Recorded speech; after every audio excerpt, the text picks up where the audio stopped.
નમસ્કાર દર્શક મિત્રો, આરોગ્ય કાફેમાં આપ સૌનું હાર્દિક સ્વાગત છે. આજે અમે જે વિષય ઉપર ચર્ચા કરવા જઈ રહ્યા છીએ તે છે શિયાળામાં ત્વચાની સંભાળ. શિયાળો એટલે તાજા માજા થવાની સ્વાસ્થ્યવર્ધક ઋતુ.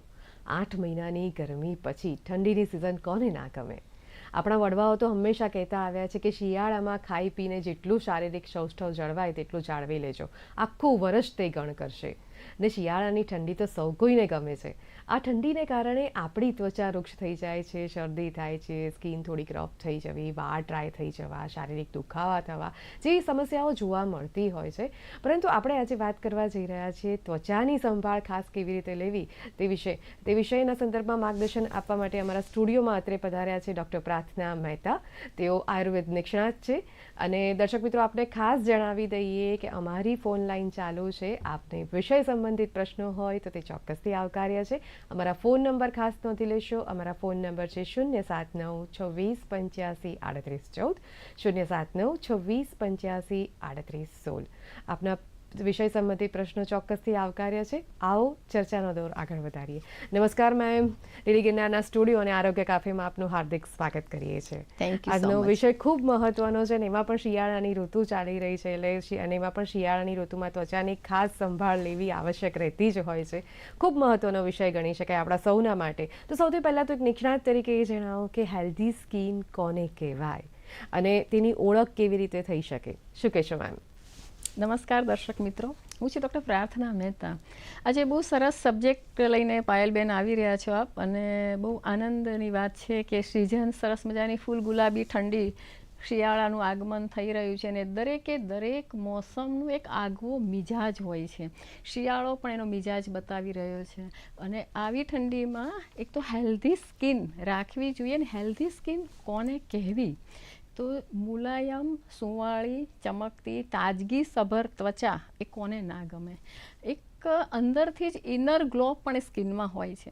એવું નથી કે રૂપાળી ચામડી કે રૂપાળા હોવું એ જ એક સૌંદર્ય છે, એવું નથી. કાળા કૃષ્ણ પણ કાળા હતા પણ કામણગારા હતા. ઘણી બધી સ્ત્રીઓ કાળી શ્યામ હોય છે પણ એ પણ કામણગારી હોય છે, નમણાસ હોય છે, ઇનર ગ્લો પણ હોય છે. ઇન્ટરનલ ગ્લો પણ આપણું મન પ્રસન્ન, મન આત્મા ઇન્દ્રિય મનઃ સ્વસ્થ વિધીયતે. જ્યારે મન આત્મા ઇન્દ્રિય પ્રસન્ન હોય ને તો આપણા ફેસ પર સ્માઇલિંગ ફેસમાં પણ આપણું સૌંદર્ય નિખાર આવતું હોય છે. આ ખાસ સિઝનમાં સુંવાળી, ચમકતી, તાજગી સભર ત્વચા રાખવી ખૂબ જ જરૂરી હોય છે. ભલે આપણી ખૂબસૂરતી તો હોય જ છે, દરેક સ્ત્રી કે પુરુષ ઈશ્વરે કુદરતે ઠાંસીને સૌંદર્ય આપેલું છે.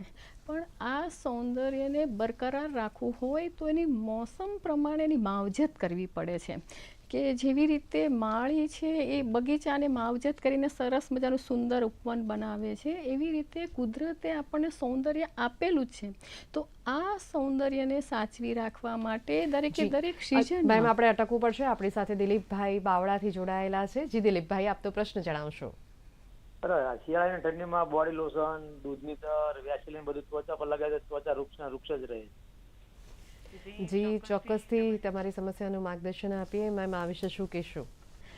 દિલીપભાઈ, બહુ સરસ સવાલ કર્યો છે ને ઘણા બધા દર્શકોને મારે આ કહેવાનું જ હતું કે ઇન્ટરનલ વસ્તુ ખાવી ખૂબ જ જરૂરી છે. તમે એક્સટર્નલ તમે વેસલાઇન લગાવો, ઘી લગાવો, એના કરતાં પણ જો તમે રોજ સવારે 1 ગ્લાસ ભરીને દૂધમાં 1 ચમચી ચોખ્ખું ગાયનું ઘી નાખીને લેશો ને તો ઇન્ટરનલ મોઇશ્ચરાઇઝર મળવું સ્કિન માટે ખૂબ જ જરૂરી છે. આપણે એક્સટર્નલ ગમે એટલું થપેડા કરીએ એનો એટલું મિનિંગ નથી. અને આજકાલ જનરેશનમાં બાળકોને કે મોટાને કે વડીલોને બોડી વધવાની બીક હોય કે કોલેસ્ટ્રોલ વધવાની બીકના કારણે ઘીનું ચલણ ઓછું થઈ ગયું છે. પણ આયુર્વેદિક ડૉક્ટર અને આયુર્વેદમાં બતાવ્યા પ્રમાણે ગાયનું ઘી ખાવામાં આવે અને એ પણ સવારે નરણા કોઠે.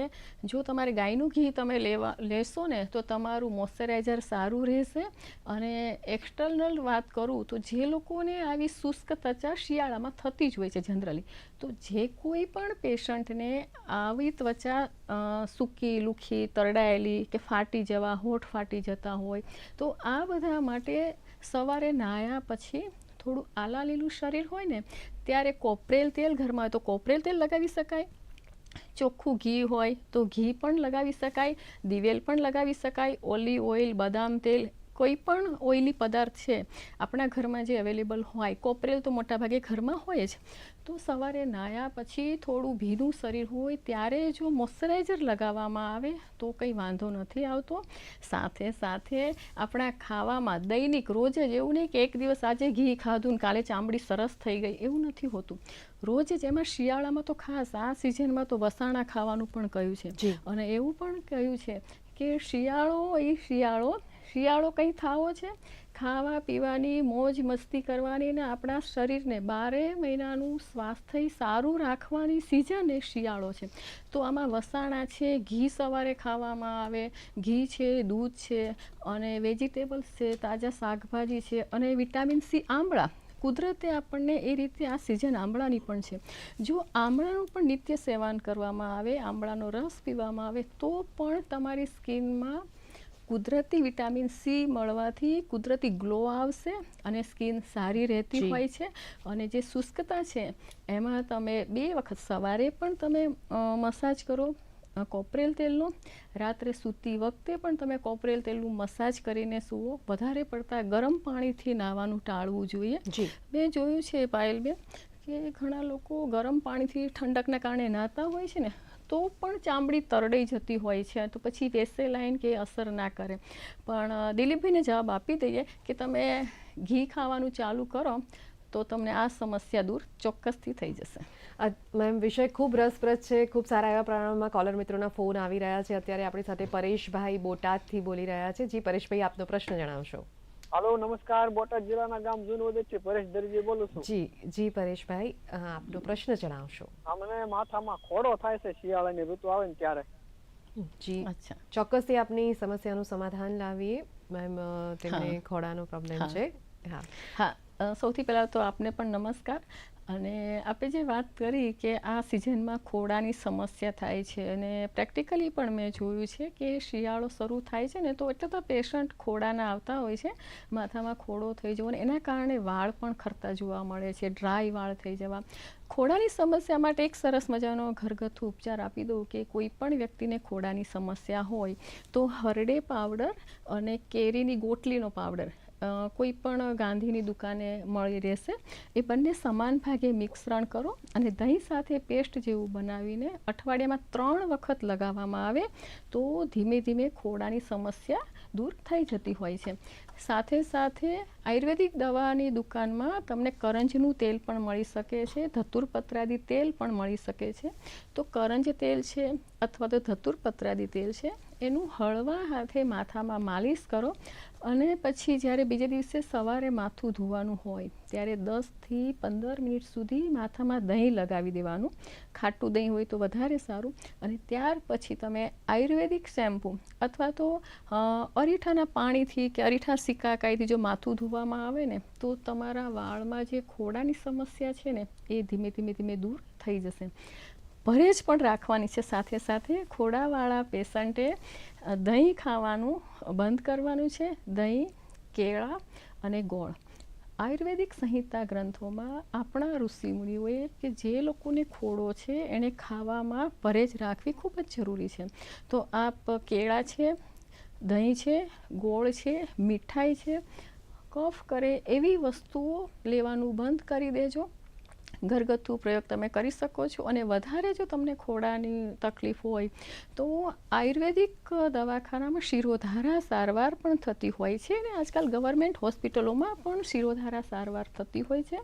તો આપ શિરોધારા સારવાર પણ કરાવી શકો છો. આપને ચોક્કસથી ફાયદો થઈ જશે. જી, ખૂબ સરસ માર્ગદર્શક માહિતી આપી. હવે ઘણી વખત એવું બનતું હોય છે કે વ્યક્તિ પોતાના કહેવાય કે સ્કિનને ઓબ્ઝર્વ કરવું જોઈએ અને કરતું રહેતું જ હોય છે. ઉંમરને કારણે પણ તેમાં સ્કિનમાં બદલાવ આવતો હોય છે. તો તે કેવા પ્રકારના હોય છે બદલાવ અને સિઝન પ્રમાણે પણ તેમાં ચેન્જીસ આવતા જ રહેતા હોય છે. તો તે અંતર્ગત આપનું શું કહેવું છે? બિલકુલ સાચી વાત કરી કે દરેક સિઝન પ્રમાણે હેર અને સ્કિન બંનેમાં બદલાવ આવતા હોય છે.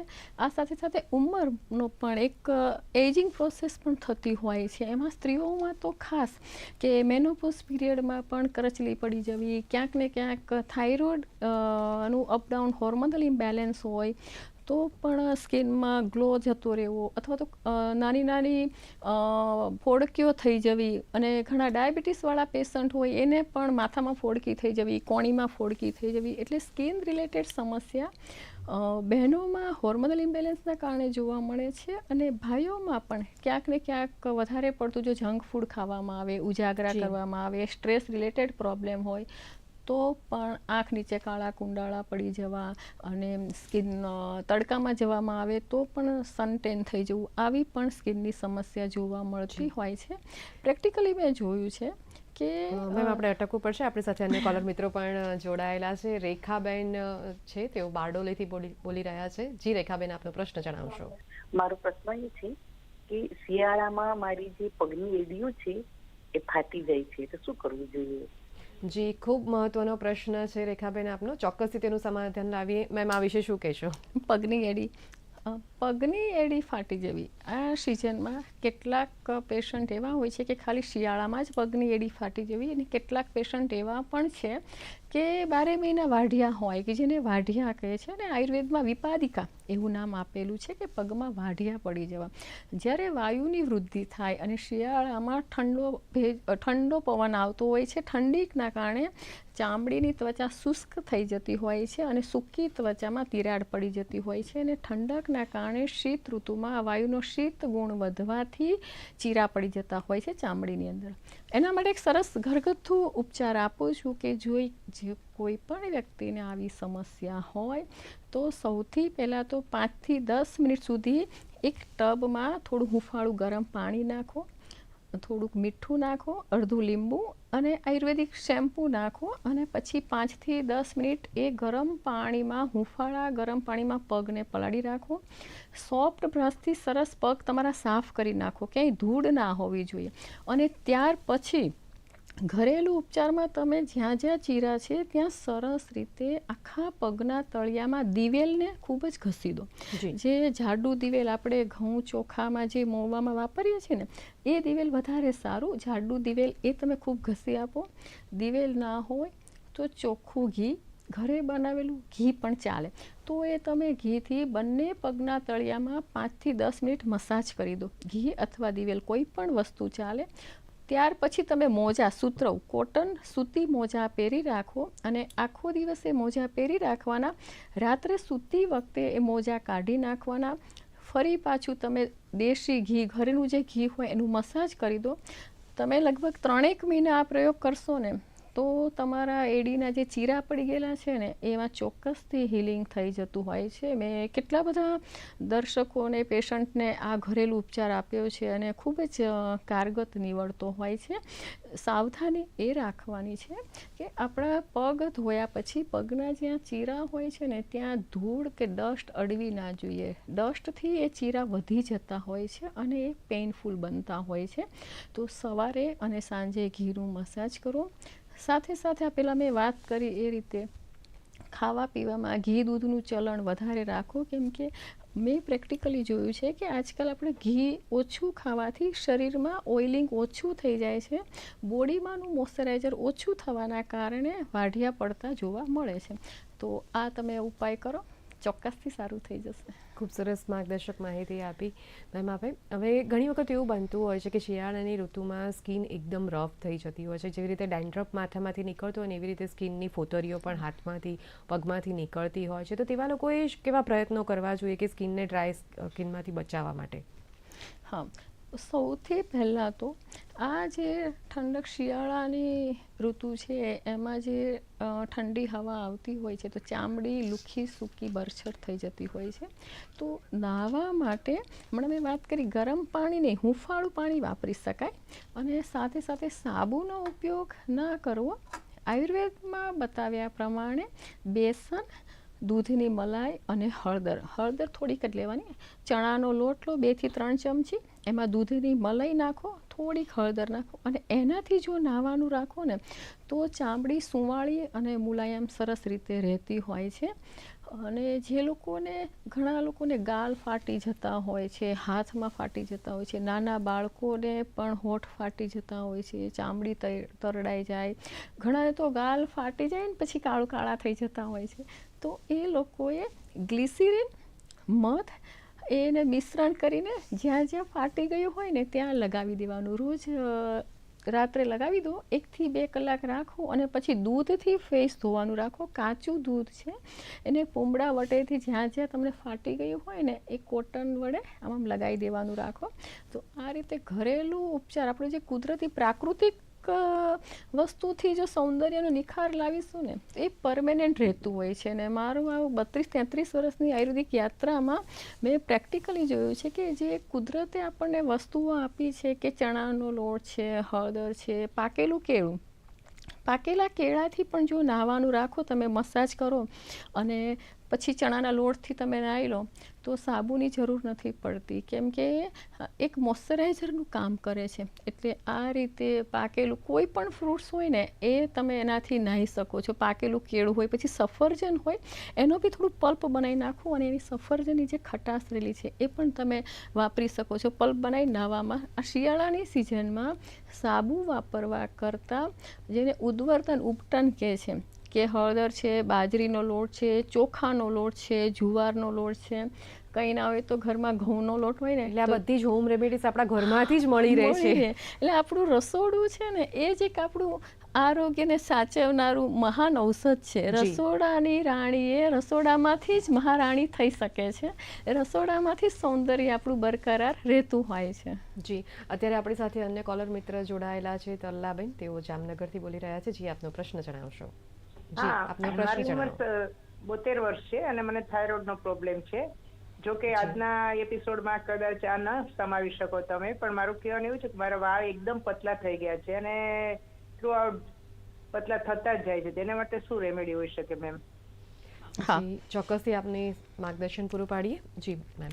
હા, એમને થાઇરોઇડ છે અને થાઇરોઇડની સીધી અસર વાળ પર થતી હોય છે, કેમ કે પિટ્યુટરી ગ્લેન્ડ્સનું જે એબ્નોર્માલિટીઝ હોય છે, હોર્મોનની જે અસંતુલનતા છે એના કારણે તમારા હેર રીગ્રોથ નથી થઈ રહ્યો, એટલે તમારા વાળ પાતળા થઈ ગયા છે. તો હેર રીગ્રોથ થાય એના માટે તમે માથામાં અઠવાડિયામાં 3 વખત મસાજ કરો, એટલે તમારા વાળના મૂળિયા પણ મજબૂત થશે અને રીગ્રોથ પણ થશે. સાથે સાથે આયુર્વેદિક તેલ જ વાપરો, આયુર્વેદિક શેમ્પૂ વાપરો. અને બીજું એક સરસ ઘરેલું ઉપાય આપું રીગ્રોથ માટે કે રાત્રે સૂતી વખતે બંને નસકોરામાં ગાયના ઘીના 3 ટીપા નાખવાના. તો નસ્ય કરવાથી માથાના વાળ પાછા આવી જતા હોય છે. અને તમારું જે પિટ્યુટરી ગ્લેન્ડ કે જે થાઇરોઇડની અંતઃસ્રાવી ગ્રંથિની જે ગરબડ છે એમાં પણ ફાયદો થતો હોય છે નસ્ય ટ્રીટમેન્ટથી. આયુર્વેદમાં કયા પ્રમાણે નસ્ય ટ્રીટમેન્ટ લેવાથી વાળમાં સરસ ફાયદો થતો હોય છે, તમે એ કરી શકો છો. સાથે સાથે ભૃંગરાજ ઘનવટી વાળ માટે ભાંગરાને બેસ્ટ કહ્યું છે. તો જી મેમ, આપણે અટક ઉપર છે. આપણી સાથે અન્ય કોલર મિત્રો પણ જોડાયેલા છે. અબ્રાહમભાઈ સુરેન્દ્રનગરથી બોલી રહ્યા છે. જી, આપનો પ્રશ્ન જણાવશો અબ્રાહમભાઈ. જી બેન નમસ્તે. મારો કહેવાનો મારા દીકરાનો 16મો વર્ષ છે, તો એને મોઢા પર ખીલ બહુ થાય છે. ખીલ. જી, ચોક્કસથી ઉપચાર ખરો? ચોક્કસથી આપના પ્રશ્નનો ઉત્તર આપીએ. મેમ, તેમનો દીકરો છે અને મોઢા પર ખીલ ખૂબ થયા છે, તો તે વિશે શું માર્ગદર્શન આપશો? હા, આજકાલ યંગ જનરેશનમાં જે ખીલ થાય તો એને યૌવન પીટિકા કહેવાતું હોય છે. તો ખીલ માટે એક તો પેટ સાફ રાખવું ખૂબ જ જરૂરી છે. જો તમારા દીકરાને કબજિયાત રહેતી હોય તો એને રાત્રે સૂતી વખતે ત્રિફલાનું કોઈ નુકસાન નથી, એટલે ત્રિફલા ટેબ્લેટ 1 થી 2 ગોળી રાત્રે સૂતી વખતે તમે આપી શકો છો. ત્રિફલા પાવડર મળે તો અડધી ચમચીથી 1 ચમચી રોજ રાત્રે સૂતી વખતે ત્રિફલા લેવાનું રાખો. 2 થી 3 વખત સાદા પાણીથી ફેસ ધોવાનું રાખો. અને ઉજાગરાની આદત હોય તો ઉજાગરો બંધ કરાવી દો. તીખું તળેલું ખાવાની આદત હોય તો પણ તીખું તળેલું અથાણા અને લીલા મરચાં વધુ પડતું ખાવાથી યૌવન પીડિકા થતી હોય છે, તો એ બંધ કરાવી દો. ઘણા બાળકોને કે દીકરીઓને ખીલ માટે ફોડવાની આદત હોય છે, તો ખીલને જે ફોડવાની આદત હોય ને એ પણ બંધ કરી દેવાની. ખીલ માટે એક સરસ મજાનો ઘરગથ્થુ ઉપચાર આપી દઉં તો જાયફળને દૂધની સાથે આમ ઘસી નાખવાનો રસિયામાં, પછી પિમ્પલ્સ પર લગાવવાથી ફાયદો થતો હોય છે. સીમળાના કાંટાને પણ દૂધની સાથે ઘસીને જ્યાં જ્યાં પિમ્પલ્સ છે ત્યાં લગાવવામાં આવે ને તો પણ ફાયદો થતો હોય છે. અને હળદર છે, હળદર અને જાયફળ અને વજ એ ત્રણેયને મિશ્રણ કરીને જ્યાં જ્યાં ખીલ છે એના ઉપર જો લગાવવામાં આવે ને તો ખીલ છે, ખીલના ડાઘા છે, એમાં ખૂબ સારો એવો ફાયદો થતો હોય છે. તો આ પ્રયોગ તમે કરી શકો છો. ખૂબ સરસ માહિતી આપી. અત્યારે આપણી સાથે સુરેન્દ્રનગરથી અરવિંદભાઈ જોડાયેલા છે. જી અરવિંદભાઈ, આપનો પ્રશ્ન જણાવશો. શિયાળો આવે ને ત્યારે મારા હાથમાં ખંજવાળ બહુ આવે ને પગમાં. જી ચોક્કસથી આપણે સમસ્યાનું સમાધાન લાવીએ. મેમ શું કહેશો આ વિશે? શિયાળો આવે એટલે હાથમાં અને પગમાં ખંજવાળ આવે છે તો મારા હિસાબે મને લાગે છે કે તમારે એ સ્કિન ડ્રાય થઈ જાય છે અને એના કારણે તમને હાથ પગમાં ખંજવાળ આવી આ સિઝનના કારણે થતું સમસ્યા છે. તો તમારે હવે શિયાળો આવે ને તો દિવાળી પછી ફૂલ ગુલાબી ઠંડી શરૂ થઈ જતી હોય છે. તો એટલે જ દિવાળીમાં આપણે મીઠાઈ ખાવાનો રિવાજ છે પરંપરાગત. તો દિવાળી પછી જ તે તમારે રોજ સવારે અને સાંજે બંને વખત મસાજ કરવાનું રાખવું અને ખાસ તમારે જે હાથના અને જે પગના તળિયા છે ને એના ઉપર તમે કરંજ તેલનું, નગોળ તેલનું અથવા તો ગુલાબનું તેલ આવે છે એનું મસાજ કરશો ને. કોપરેલ તેલ કંઈ ના હોય તો ઘરમાં કોપરેલ હોય, દિવેલ હોય, એરંડી હોય તો એનું તમે માલિશ 2 વખત કરો, સવારમાં અને રાત્રે સૂતી વખતે મસાજ કરો.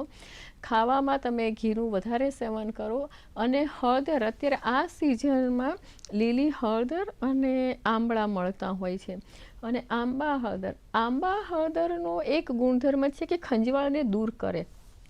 અને આ સિઝનમાં હળદર એની સાથે આંબા હળદર મળતી જ હોય છે. તો તમે ઘરેલું ઉપચાર પણ તમને આપી દો કે લીલી હળદર એટલી ને એટલા જ માપમાં આંબા હળદર લો અને આંબળો એ ત્રણેયનું રસ સવારે અને સાંજે 2-2 ચમચી નિયમિત લેવાનું રાખો તો હળદર છે એ ખંજવાળને મટાડનાર કહ્યું છે. આંબા હળદર પણ ખંજવાળને મટાડે છે. આંબળા પણ એ વિટામિન સી થી ભરપૂર હોવાથી ચામડીના રોગો સામે રક્ષણ આપે છે. તો આ ઘરેલું ઉપચાર તમે કરો, નિયમિત રીતે દિવેલ લગાડતા રહો, તમારી સ્કિનની ખંજવાળ દૂર થઈ જશે. બાકી શિયાળાને ભરપૂર માણો. જી ખૂબ સરસ આપણે વાત કરી. વિષય ખૂબ રસપ્રદ છે અને ખૂબ સારા એવા પ્રમાણમાં કોલર મિત્રોના ફોન આવી રહ્યા છે. અત્યારે ભરૂચથી હરેશભાઈ આપણી સાથે જોડાયેલા છે. જે લાગે છે સંપર્ક કપાઈ ગયો છે. આપણે ચર્ચાનો દોર આગળ વધારીએ. મેમ, ઘણી વખત જોવા મળતા સ્કિનમાં રિંગવોર્મ્સ, જે શિયાળાની ઋતુ હોય છે તે દરમિયાન સ્કિનના પ્રોબ્લેમ્સ જેવા કે રિંગવોર્મ્સ જોવા મળતા હોય છે, કે ચકામાં પડી જવા, કહેવાય ખરજવું જોવા મળતું હોય છે, સોરાઇસિસ જોવા મળતું હોય છે. તો તેવા કેસમાં શું કરવું જોઈએ એવા મિત્રોએ? બિલકુલ સાચી વાત કરી કે મોટા ભાગે સ્કિનની સમસ્યા શિયાળામાં ખૂબ વધારે જોવા મળતી હોય છે કે રિંગવોર્મ હોય. પ્રેક્ટિકલી મેં જોયું છે કે આ સિઝનમાં મોટા ભાગે 70% લોકોને કોન્સ્ટિપેશનની સમસ્યા રહેતી હોય છે ને એના કારણે પેટની કબજિયાતના કારણે પણ ચામડીના રોગો વધુ જોવા મળતા હોય છે. શિયાળાનો જે આગવો મિજાજ છે કે ઠંડકની સિઝન છે એટલે જે ઠંડી હવાના કારણે ચામડી એકદમ શુષ્ક થઈ જતી હોય છે ને એના કારણે ત્વચા ખરડાયેલી ને ડેન્ડ્રફ થઈ જવો કે રિંગવોર્મ થઈ જવા, આવું બધી સમસ્યા થતી હોય છે. અને એમાં પાણી વધારે પીવાનું રાખવું. મેં જોયું છે ત્યાં સુધી કે પાણી ઓછું પીવાતું હોય છે ઠંડકના કારણે, કે જે બીજી બધી ઋતુમાં આપણે પાણી પીતા હોઈએ છીએ ઉનાળામાં, એવું શિયાળામાં પાણીનું પ્રમાણ ઓટોમેટિક આપણે ઓછું થઈ જતું હોય છે. એના કારણે કબજિયાત રહેતી હોય છે ને એના કારણે પણ સ્કિનની સમસ્યા મેં પ્રેક્ટિકલી મારા અનુભવથી મેં આ વધારે પેશન્ટ આવા જોયા છે. એટલે એવું કહી શકાય કે સૂર્યશક્તિનું બળ પણ ઓછું થાય છે અને વાયુનો પ્રકોપ વધતો જાય છે, તે પણ કારણભૂત બની શકે. હા, એ પણ એક કારણરૂપ છે. એટલે ઘણા બધા કારણો ભેગા થાય ને ત્યારે આ બધી સમસ્યા વધી જતી હોય છે. પણ એની યોગ્ય માવજત કરવામાં આવે અને આપણા ઘરમાં જ બધા ઔષધિયા હોય છે. એક વખત એવું હતું કે દાદીમાં, જોઈન્ટ ફેમિલીમાં દાદીમાં કહી આપતા કે ભાઈ હવે આમ કરો, આ કરો, કે ઘણાને થોડી શરદી ઉધરસ થાય ને હળદરવાળું દૂધ પીવો, કે તમે હળદર લગાવી દો, કે નાવામાં તો આપણે જૂના જમાનામાં તો ઉબટન જ વાપરતા હતા. હવે અત્યારે જાત જાતના લિક્વિડ સોપ આવી ગયા છે, કે બોડી વોશ આવી ગયા છે, સાબુ જાત જાતના આવી ગયા છે. પણ એક સમયમાં એવી જ રીતે તો કે ચણાના લોટથી જ નાહવાનું થતું હતું. એમાં શિયાળાના સિઝનમાં તો બાજરીનો લોટ છે, ચોખાનો લોટ છે, ચણાના લોટથી. હજી પાછું હવે આયુર્વેદ પાછું આવી ગયું છે. હજી પાછું લોકો આયુર્વેદ તરફ અત્યારે વળ્યા છે અને લોકો હવે લોકોમાં જાગૃતતા આવી છે. કોરોના પછી હવે આયુર્વેદને અપનાવતા થયા છે. એટલે હવે ઘરે ઘરે આયુર્વેદ પહોંચ્યું છે ને એના કારણે હવે લોકો કેર લે છે અને આવી રીતે આપણા જેવા દૂરદર્શનવાળા સરસ મજાનો પ્રોગ્રામ આપે છે તે લોકોને સારામાં સારી જાણકારી પણ મળતી રહેતી હોય છે. જી, ખૂબ સરસ આપે વાત કરી. મેમ, ઘણી વખત એવું થતું હોય છે કે ઠંડીમાં દરેકને મન એવું થતું હોય કે નિખરતીને મુલાયમ ત્વચા મારી પણ હોય, તો તે માટે તેઓએ શું ખાસ પ્રયત્નો કરવા જોઈએ? બહુ સરસ હોમ રેમેડી આપું દરેક દર્શક મિત્રો, અને આપ ચોક્કસથી અજમાવજો કે તમારી સરસ મુલાયમ ત્વચા રાખવી હોય ને તો રોજ જ તમે જે ઘરે દૂધ હોય ને એ કોટનમાં એટલે દૂધથી રોજ જ એક વખત સ્કિન પર લગાવી દો, 5 મિનિટ તમે રહેવા દો અને પછી સાદા પાણીથી વોશ કરી લો. અને તમારા ચહેરા પર ક્યારેય તમે ગરમ પાણી એક જ સિઝનમાં ચહેરા પર ગરમ પાણી નહીં વાપરવાનું, કેમ કે આપણા ચહેરાની જે સ્કિન છે ને એકદમ સોફ્ટ હોય છે અને ગરમ પાણીથી એનું મોઇશ્ચરાઇઝર વધારે નીકળી જતું હોય છે. તો મોઇશ્ચરાઇઝર જાળવી રાખવું હોય તો દૂધ છે, સવારે તમે દૂધથી વોશ કરો અને બપોરે કે સાંજે જ્યારે બી તમને ટાઈમ મળે તો તમે ગુલાબ જળ છે, ગ્લિસરીન છે, મધ છે, અઠવાડિયામાં એક વખત કેળું, મધ અને ગ્લિસરીન, તમારા ઘરમાં એલોવેરા હોય તો એ કુંવારપાઠું છે, એ કુંવારપાઠાનો વચ્ચેનો ગર્ભ છે, આ બધું મિશ્રણ કરીને 10 મિનિટ ફેસ પર લગાવી દો. 10 મિનિટ પછી તમે જ્યારે ફેસ ધોશો ને તો એકદમ અલગ જ નિખાર આવશે. બીજું એક કે પાકું પપૈયા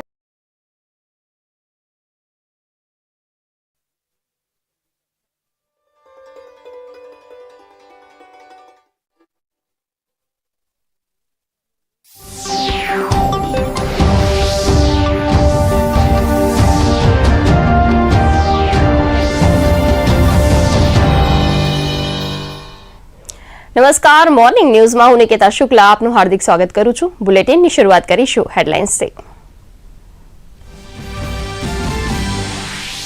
પ્રધાનમંત્રી નરેન્દ્ર મોદી આજે ગાંધીનગરમાં વાઇબ્રન્ટ ગુજરાત ગ્લોબલ સમિટ 2024નું કરશે ઉદઘાટન. PM Modi global fintech leadership ફોરમમાં ટોચના ઉદ્યોગપતિઓ સાથે પણ કરશે મુલાકાત.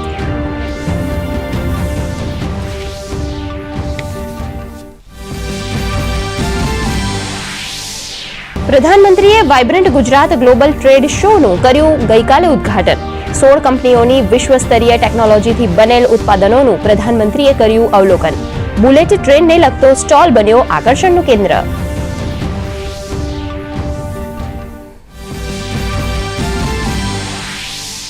મહારાષ્ટ્રમાં શિવસેનાના ધારાસભ્યોની અયોગ્યતાના મામલે વિધાનસભા અધ્યક્ષ આજે આપશે નિર્ણય.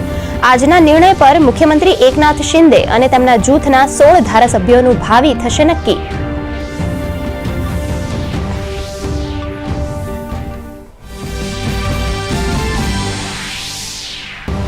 ઉત્તર ભારતમાં છવાઈ શીતલહેર. હવામાન વિભાગનું આગામી 3 દિવસ ગાઢ ધુમ્મસ રહેવાનું અનુમાન. હિમાચલ પ્રદેશના પહાડી વિસ્તારોમાં થઈ બરફવર્ષા તો મુંબઈમાં વરસાદ. ગુજરાતમાં આજે દક્ષિણ ગુજરાત અને સૌરાષ્ટ્રના કેટલાક વિસ્તારોમાં કમોસમી વરસાદની આગાહી.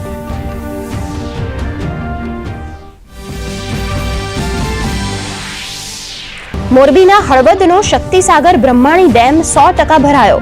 હળવદ તાલુકાના સુસવાવ, કેદારિયા સહિત 9 ગામોને નીચાણવાળા વિસ્તાર અને નદી કાંઠે નહીં જવા કરાઈ તાકીદ.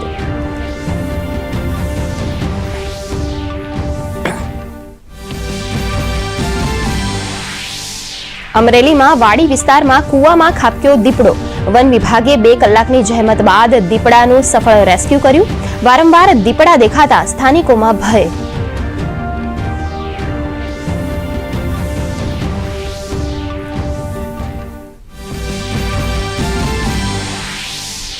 મલેશિયા ઓપન બેડમિન્ટનમાં લક્ષ્ય સેન, એસ.એચ. પ્રણોય, ચિરાગ શેટ્ટી, સાત્વિક સાઈરાજ, રંકી રેડ્ડીની જોડી આજે ટુર્નામેન્ટમાં પોતાનો દાવો કરશે રજૂ. શ્રીકાંત અને તનિષા અશ્વિનીની જોડી પહોંચી બીજા રાઉન્ડમાં. સમાચાર વિગતવાર જોઈશું. પ્રધાનમંત્રી નરેન્દ્ર મોદી આજે ગાંધીનગરના મહાત્મા મંદિર ખાતે વાઇબ્રન્ટ ગુજરાત ગ્લોબલ સમિટ 2024નું ઉદઘાટન કરશે. આ વખતના શિખર સંમેલનની theme gateway to the future એટલે કે ભવિષ્યનો દ્વાર છે. આ વર્ષના શિખર સંમેલનમાં 34 ભાગીદાર દેશ અને 16 ભાગીદાર સંગઠન ભાગ લઈ રહ્યા છે. આ ઉપરાંત ઉત્તર પૂર્વી ક્ષેત્ર વિકાસ મંત્રાલય ઉત્તર પૂર્વી ક્ષેત્રમાં રોકાણના અવસરોને પ્રદર્શિત કરવા માટે વાઇબ્રન્ટ ગુજરાત મંચનો ઉપયોગ કરશે. આ શિખર સંમેલન ઉદ્યોગ 4.0, ટેકનોલોજી અને નવાચાર, સતત વિનિમય, ગ્રીન હાઇડ્રોજન, ઇલેક્ટ્રિક ગતિશીલતા અને નવીનીકરણીય ઉર્જાની સ્થિરતા તરફ પરિવર્તન વગેરે વિષયો ઉપર સેમિનાર અને સંમેલન તેમજ વિવિધ કાર્યક્રમોની અધ્યક્ષતા કરશે. સંમેલનના ઉદ્ઘાટન પછી પ્રધાનમંત્રી નરેન્દ્ર મોદી ટોચની વૈશ્વિક કંપનીઓના મુખ્ય અગ્રણીઓ સાથે બેઠક કરશે.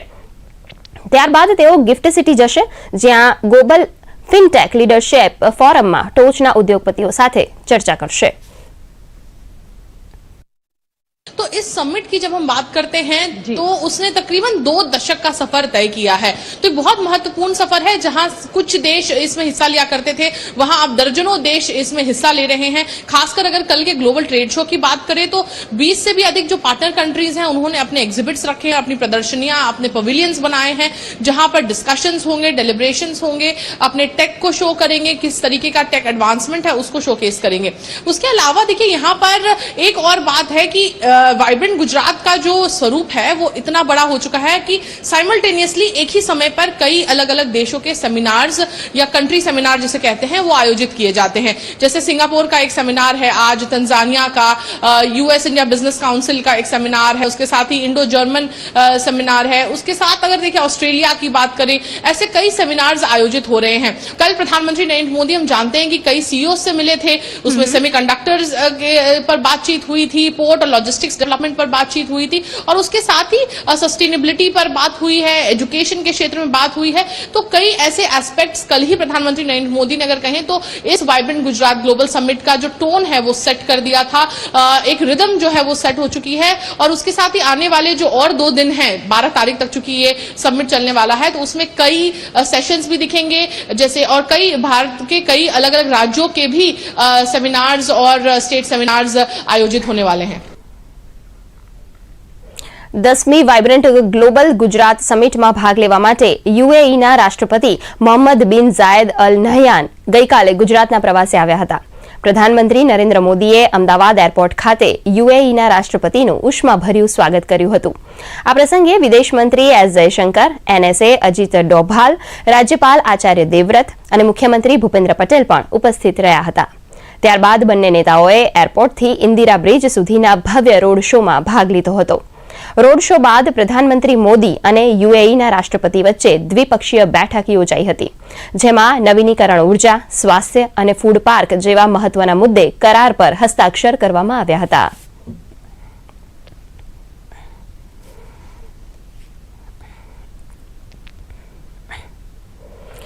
ગુજરાત ગ્લોબલ વાઇબ્રન્ટ સમિટ 2024માં ભાગ લેવા માટે દેશ વિદેશના વડા, મોટી કંપનીઓના સીઈઓ અને ડેલિગેટ્સ ગુજરાત આવ્યા છે.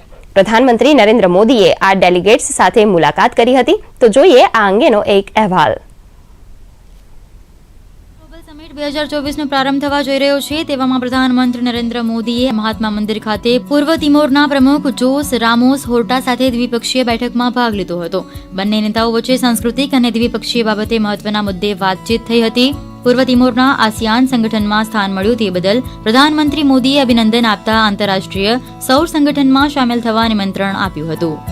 પ્રધાનમંત્રી નરેન્દ્ર મોદી અને મોઝામ્બિકના રાષ્ટ્રપતિ ફિલિપ જેસિન્ટો ન્યુસીએ ગાંધીનગરમાં મુલાકાત કરી હતી. પીએમઓએ આ બેઠકને લઈને ટ્વીટ કર્યું હતું, જેમાં જણાવવામાં આવ્યું છે કે ભારત મોઝામ્બિક સંબંધો ગાઢ બન્યા છે. ફિલિપ જેસિન્ટો ન્યુસીએ દ્વિપક્ષીય સંબંધોને મજબૂત કરવા સંરક્ષણ, આતંકવાદ વિરોધી, ઉર્જા, આરોગ્ય, વેપાર, રોકાણ, કૃષિ, જળ સુરક્ષા, ખાણકામ અને દરિયાઈ સહયોગ જેવા ક્ષેત્ર પર ચર્ચા કરી હતી. મોઝામ્બિકના રાષ્ટ્રપતિએ વ્યાપાર અને લોકો વચ્ચેના સંબંધો માટે એર કનેક્ટિવિટી વધારવા પર ચર્ચા કરી હતી. સુલાયમ ગ્રુપના ચેરમેન અને સીઈઓ સુલતાન અહેમદ બિન સુલાયમ પ્રધાનમંત્રી મોદીને મળ્યા હતા. તેઓએ green energy, efficient ports, world class sustainable infrastructure વિશે ચર્ચા કરી હતી. Was an excellent meeting. This man is amazing. His energy, his vision is what drives us and inspires us. It was very inspiring. We discussed about our investment in India, expanding it. We are acquiring industrial lands. We are going to put manufacturing ourselves. We will invest in manufacturing in various areas in India. Keith Svendsen AP મોલરના CEO Maersk પ્રધાનમંત્રી નરેન્દ્ર મોદીને મળ્યા હતા. પ્રધાનમંત્રીએ gift સિટીમાં તેમની યોજનાઓનું સ્વાગત કર્યું હતું. તેમની વચ્ચે ગ્રીન હાઇડ્રોજનના નિર્ણાયક વિષયો અને લોજિસ્ટિક્સ ઇન્ફ્રાસ્ટ્રક્ચરના વિકાસ અંગે ચર્ચા થઈ હતી. It's very exciting to have the opportunity to discuss that with the Prime Minister, and I must say very inspiring policies and I was very impressed with his knowledge about the details of our industry, and so it was a very good meeting. Suzuki મોટર્સના વડા Toshihiro Suzuki પોતાના delegation સાથે પ્રધાનમંત્રી મોદીને મળ્યા હતા. તેમણે made in India વાહનોની નિકાસ કરીને વૈશ્વિક ઓટોમેટિવ માર્કેટમાં ભારતને મજબૂત બનાવવાની મારુતિ સુઝુકીની યોજનાઓ અંગે ચર્ચા કરી હતી. વાઇબ્રન્ટ સમિટમાં ભાગ લેવા માટે ભારતના ઉદ્યોગપતિઓ સિવાય Britain, UAE, Australia, Bangladesh, check Republic, Egypt, Finland, Germany, Indonesia, Japan, Kenya, Netherland, Norway, Poland, Vietnam, south Korea સહિતના દેશના દિગ્ગજ ઉદ્યોગપતિઓ પણ સમિટ માટે વધારી રહ્યા છે. બ્યુરો રિપોર્ટ, દૂરદર્શન સમાચાર, અમદાવાદ. આત્મનિર્ભર ભારત માટે સમૃદ્ધ ગુજરાતના લક્ષ્ય સાથે વાઇબ્રન્ટ ગુજરાત ગ્લોબલ સમિટ નવી ઊંચાઈઓ પ્રાપ્ત કરી રહ્યું છે. ગુજરાત સરકારના ઉદ્યોગ મંત્રી બળવંતસિંહ રાજપૂત અને કુટીર ઉદ્યોગ રાજ્યમંત્રી જગદીશ વિશ્વકર્માએ પ્રતિભાવ આપતા જણાવ્યું હતું કે 10મી વાઇબ્રન્ટ સમિટ ગુજરાતના ઇતિહાસમાં નોંધપાત્ર યોગદાન આપનારી બની રહેશે.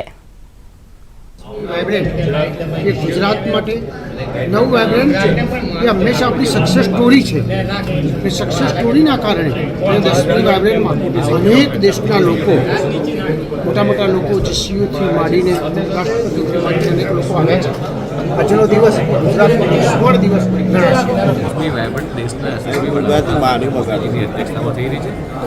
આખું વિશ્વની મીટ આજે જ્યારે ગુજરાત પર છે, એવું કહેવાય કે વિશ્વના ટોપ મોસ્ટ લીડર્સ અને ઉદ્યોગપતિઓ આજે ગુજરાતની અંદર છે. ગેટવે ઓફ ધ ફ્યુચર જે સ્લોગન ગુજરાતના મુખ્યમંત્રી નરેન્દ્રભાઈ પટેલ સાહેબે આપ્યું છે, આ બધા આપણે સૌ જોઈ રહ્યા છીએ કે ગુજરાતની અંદર જે ઇનકમિંગ દિવસોમાં જે ઇન્વેસ્ટમેન્ટ આવવાના છે, જે ઇન્વેસ્ટમેન્ટ થઈ રહ્યા છે, ત્યારે આપણા બધા જ માટે એક પ્રાઉડ મોમેન્ટ છે. વિકસિત ભારતના નિર્માણમાં યોગદાન આપવાના ઉદ્દેશ્ય સાથે વાઇબ્રન્ટ ગુજરાત ગ્લોબલ સમિટ 2024 અંતર્ગત મુખ્યમંત્રી ભૂપેન્દ્ર પટેલે વિશ્વભરના ઉદ્યોગો અને રાજકીય નેતાઓ સાથે ગઈકાલે બેઠકો યોજી હતી. મુખ્યમંત્રી ભૂપેન્દ્ર પટેલે વાઇબ્રન્ટ ગુજરાત ગ્લોબલ સમિટ 2024નો પાર્ટનર કન્ટ્રી મોઝામ્બિકના રાષ્ટ્રપતિ સાથે મુલાકાત કરી હતી. ડચ કંપની DSM ફર્મેનિશ કંપનીના પ્રતિનિધિઓએ મુખ્યમંત્રી સાથે મુલાકાત કરી હતી.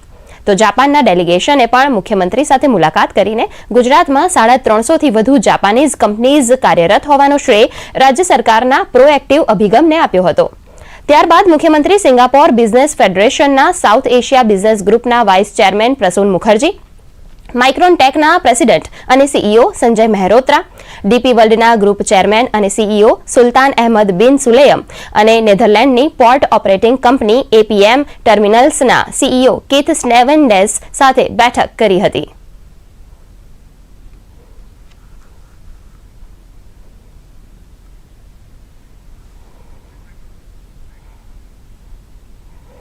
મહારાષ્ટ્રમાં રાજકારણ બાબતે આજનો દિવસ અગત્યનો માનવામાં આવી રહ્યો છે. આજે મહારાષ્ટ્રમાં એકનાથ શિંદે અને ઉદ્ધવ ઠાકરે વિવાદ અંગે નિર્ણય આવી શકે છે. વિધાનસભાના અધ્યક્ષ રાહુલ નાર્વેકર સુપ્રીમ કોર્ટના આદેશ ઉપર નિર્ણય લેશે કે શિવસેના છોડીને શિંદે સાથે જનાર 16 ધારાસભ્યો ગેરલાયક છે કે નહીં. નિર્ણય પહેલા સ્પીકરનું એક નિવેદન પણ આવ્યું છે, જેમાં તેમણે કહ્યું છે કે અરજીઓ પરના નિર્ણયો કાયદેસર રીતે ટકાઉ રહેશે. જૂન 2022માં શિંદે સહિત કેટલાક ધારાસભ્યોએ તત્કાલીન મુખ્યમંત્રી ઉદ્ધવ ઠાકરે વિરુદ્ધ વિદ્રોહ કર્યો હતો, જેના કારણે શિવસેનામાં વિભાજન પછી મહાવિકાસ અઘાડી ગઠબંધનની સરકાર પડી ગઈ હતી. ત્યારબાદ શિંદેએ બીજેપીના સમર્થનની નવી સરકાર બનાવી હતી અને ઠાકરે અને શિંદે જૂથે એકબીજાના ધારાસભ્યો વિરુદ્ધ અરજીઓ દાખલ કરી હતી અને પક્ષપલટા વિરોધી કાયદા હેઠળ ગેરલાયક ઠેરવવાની માંગ કરવામાં આવી હતી, જેના પર આજે નિર્ણય થશે.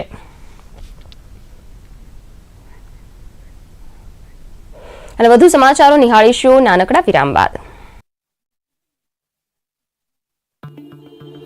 Sir 50,000 advance. પણ આટલા કેશ તો અમે નથી લાવ્યા. અને આજે બેંક પણ બંધ છે. ઉપાય છે ડિજિટલ પેમેન્ટનો સરળ ડોઝ. પણ અરે ગભરાઓ નહીં, સાવધાનીથી કરશો તો કોઈ સાઈડ ઇફેક્ટ્સ પણ નહીં થાય. ફોન લાવો અહીંયા ફોન લગાડો. ડિજિટલ પેમેન્ટથી લેણદેણ થઈ શકે છે, સરળ, સુરક્ષિત અને ઝડપથી. મેં તો આમને ડિજિટલ પેમેન્ટ શીખવાડી દીધું. તમે? કેમ કે RBI કહે છે કે ડિજિટલ પેમેન્ટ અપનાવો, બીજાઓને પણ શીખવો.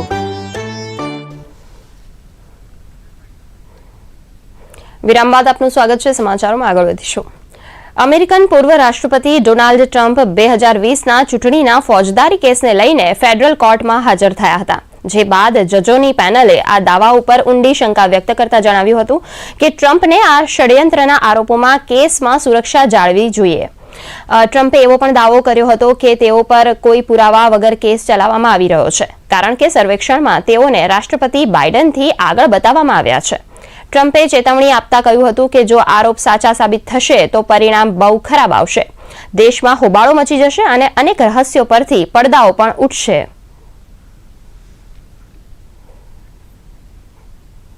ઉત્તર ભારતમાં શીતલહેર અને ગાઢ ધુમ્મસ યથાવત છે. હવામાન વિભાગે ચંદીગઢ, ઉત્તર પ્રદેશ, પશ્ચિમ બંગાળ, ઉત્તરી મધ્યપ્રદેશ, ઓરિસ્સા, બિહાર, સિક્કિમ, આસામ, મેઘાલય, મિઝોરમ અને ત્રિપુરામાં આગામી 3 દિવસ દરમિયાન ગાઢ ધુમ્મસ રહેવાની સંભાવના વ્યક્ત કરી છે. ઉત્તર ભારતમાં આગામી 24 કલાક દરમિયાન કડકડતી ઠંડી યથાવત રહેવાની શક્યતા છે. તો હિમાચલ પ્રદેશમાં ગઈકાલે મોસમની પ્રથમ બરફવર્ષા થઈ હતી. તો બીજી બાજુ મુંબઈના અનેક વિસ્તારોમાં મોડી રાત્રે જોરદાર વરસાદ વરસ્યો હતો, જેના કારણે તાપમાનમાં ઘટાડો નોંધાયો હતો. સાથે જ મુંબઈમાં ઠંડીની શરૂઆત થઈ ગઈ છે. ભારત મોસમ વિજ્ઞાન વિભાગથી મળતી માહિતી મુજબ અરબ સાગરમાં બનેલ લો પ્રેશરના કારણે વરસાદ વરસ્યો છે.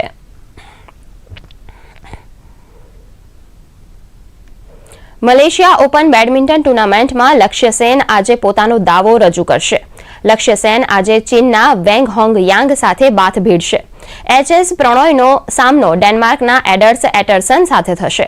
તો પુરુષ યુગલમાં ચિરાગ શેટ્ટી અને સાત્વિક સાઈરાજ રંકી રેડ્ડીની જોડીનો સામનો મોહમ્મદ શોએબ ઉલ ફિક્રી અને બગાસ મોલાનાની ઇન્ડોનેશિયન જોડી સાથે થશે. કાલે રમાયેલ રોમાંચક મેચમાં ભારતના કિદામ્બી શ્રીકાંતે વાપસી કરતા દુનિયાના 5મા નંબરના ખેલાડી ઇન્ડોનેશિયાના જોનાથન ક્રિસ્ટીને હરાવી બીજા રાઉન્ડમાં જગ્યા બનાવી હતી. શ્રીકાંતે 1 કલાકમાં 5 મિનિટના પ્રથમ મુકાબલામાં ક્રિસ્ટીને 12-21, 21-18, 21-16થી હરાવ્યો હતો. દુનિયાના પૂર્વ નંબર 1 ખેલાડી શ્રીકાંત આગળની મેચમાં હોંગકોંગના એન્ટિકા લોંગ એંગસ સાથે ટક્કર લેશે. તો તનિષા ક્રાસ્ટો અને અશ્વિની પોનપ્પાની ભારતીય જોડીએ ફ્રાન્સિસ કાર્બેટ અને એલિસન લીની અમેરિકન જોડીને 21-13, 21-16થી હરાવી બીજા રાઉન્ડમાં જગ્યા બનાવી હતી. ભારતીય જોડી સામે આગળની મેચમાં જાપાની જોડી માયુ માત્સુમોટો અને વકાના નાગાહારાની ટક્કર થશે.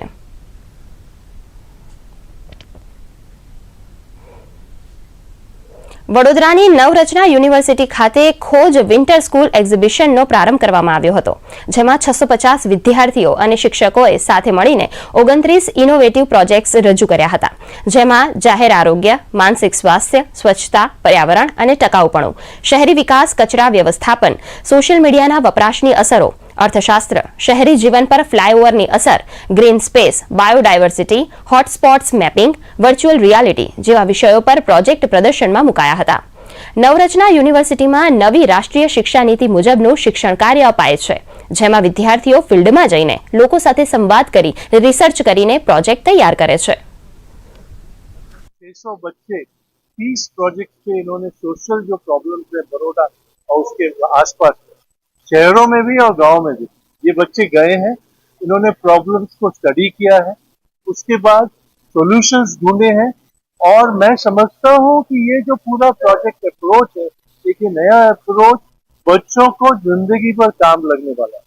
खोजનો હેતુ એ છે કે આપણે ત્યાંથી યુવા પેઢી જે ગ્રેજ્યુએટ થઈને નીકળે એ સમાજના આપણા દેશની સમસ્યાઓને સમજે, એના ઉપર એક ઇન્ટરડિસિપ્લિનરી અપ્રોચથી સોલ્યુશન્સ, ઇનોવેટિવ સોલ્યુશન્સ માટે કામ કરે, એ એક સ્કિલ અને એ એક માઇન્ડસેટ ઊભું કરવાનો પ્રયાસ છે અને મને ખૂબ આનંદ થાય છે કે ઘણા બધા ખોજ પ્રોજેક્ટ્સ સ્ટાર્ટઅપ લેવલે બી પહોંચી રહ્યા છે।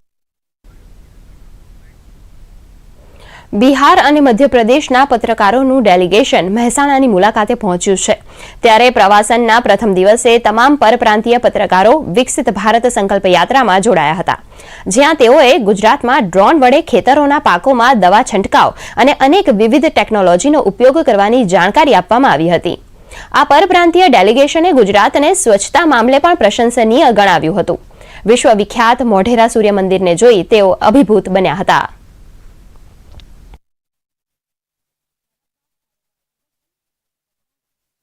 ये सूर्य मंदिर है, एशिया या देश दुनिया के 2 मंदिर, एक कोणार्क में और दूसरा ये बताया जाता है सूर्य मंदिर।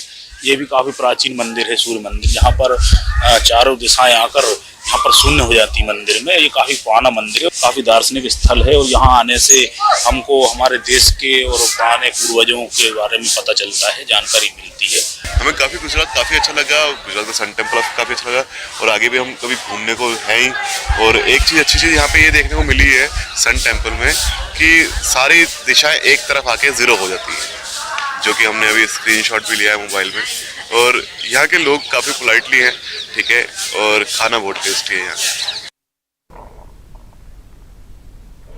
હળવદ તાલુકાના સુસવાવ ગામ પાસે આવેલ શક્તિસાગર બ્રહ્માણી ડેમ 2 રૂલ લેવલ મુજબ 100% ભરાઈ જતા ડેમમાં પાણીની આવક વધતા ડેમમાં દરવાજા ગમે ત્યારે ખોલવા પડે તેવી સ્થિતિ સર્જાઈ છે, જેથી હળવદ તાલુકાના નીચાણવાળા વિસ્તારોમાં આવતા 9 જેટલા ગામના લોકોને નદી કાંઠે ન જવા તંત્ર દ્વારા તાકીદ કરવામાં આવી છે। આ ગામોમાં સુસવાવ, કેદારિયા, ધનાળા, રાયસંગપુર, મયુરનગર, મિયાની, ચાડધરા, ટીકર અને માનગઢનો સમાવેશ થાય છે। અમરેલી જિલ્લામાં વારંવાર દીપડાઓ દેખાતા સ્થાનિક લોકોમાં ભય જોવા મળી રહ્યો છે। અમરેલીમાં કૈલાસ મુક્તિધામ પાછળ વાડી વિસ્તારમાં એક કૂવામાં દીપડો પડી જતા વાડીના માલિકે તત્કાલિક વન વિભાગને જાણ કરી હતી અને 2 કલાકની ભારે જહેમત બાદ દીપડાને બહાર કાઢવામાં આવ્યો હતો। હાલ દીપડાને એનિમલ કેર ક્રાંકચ લઈ જવામાં આવ્યો છે અને વન વિભાગના અધિકારીઓએ આ પ્રમાણે જણાવ્યું હતું।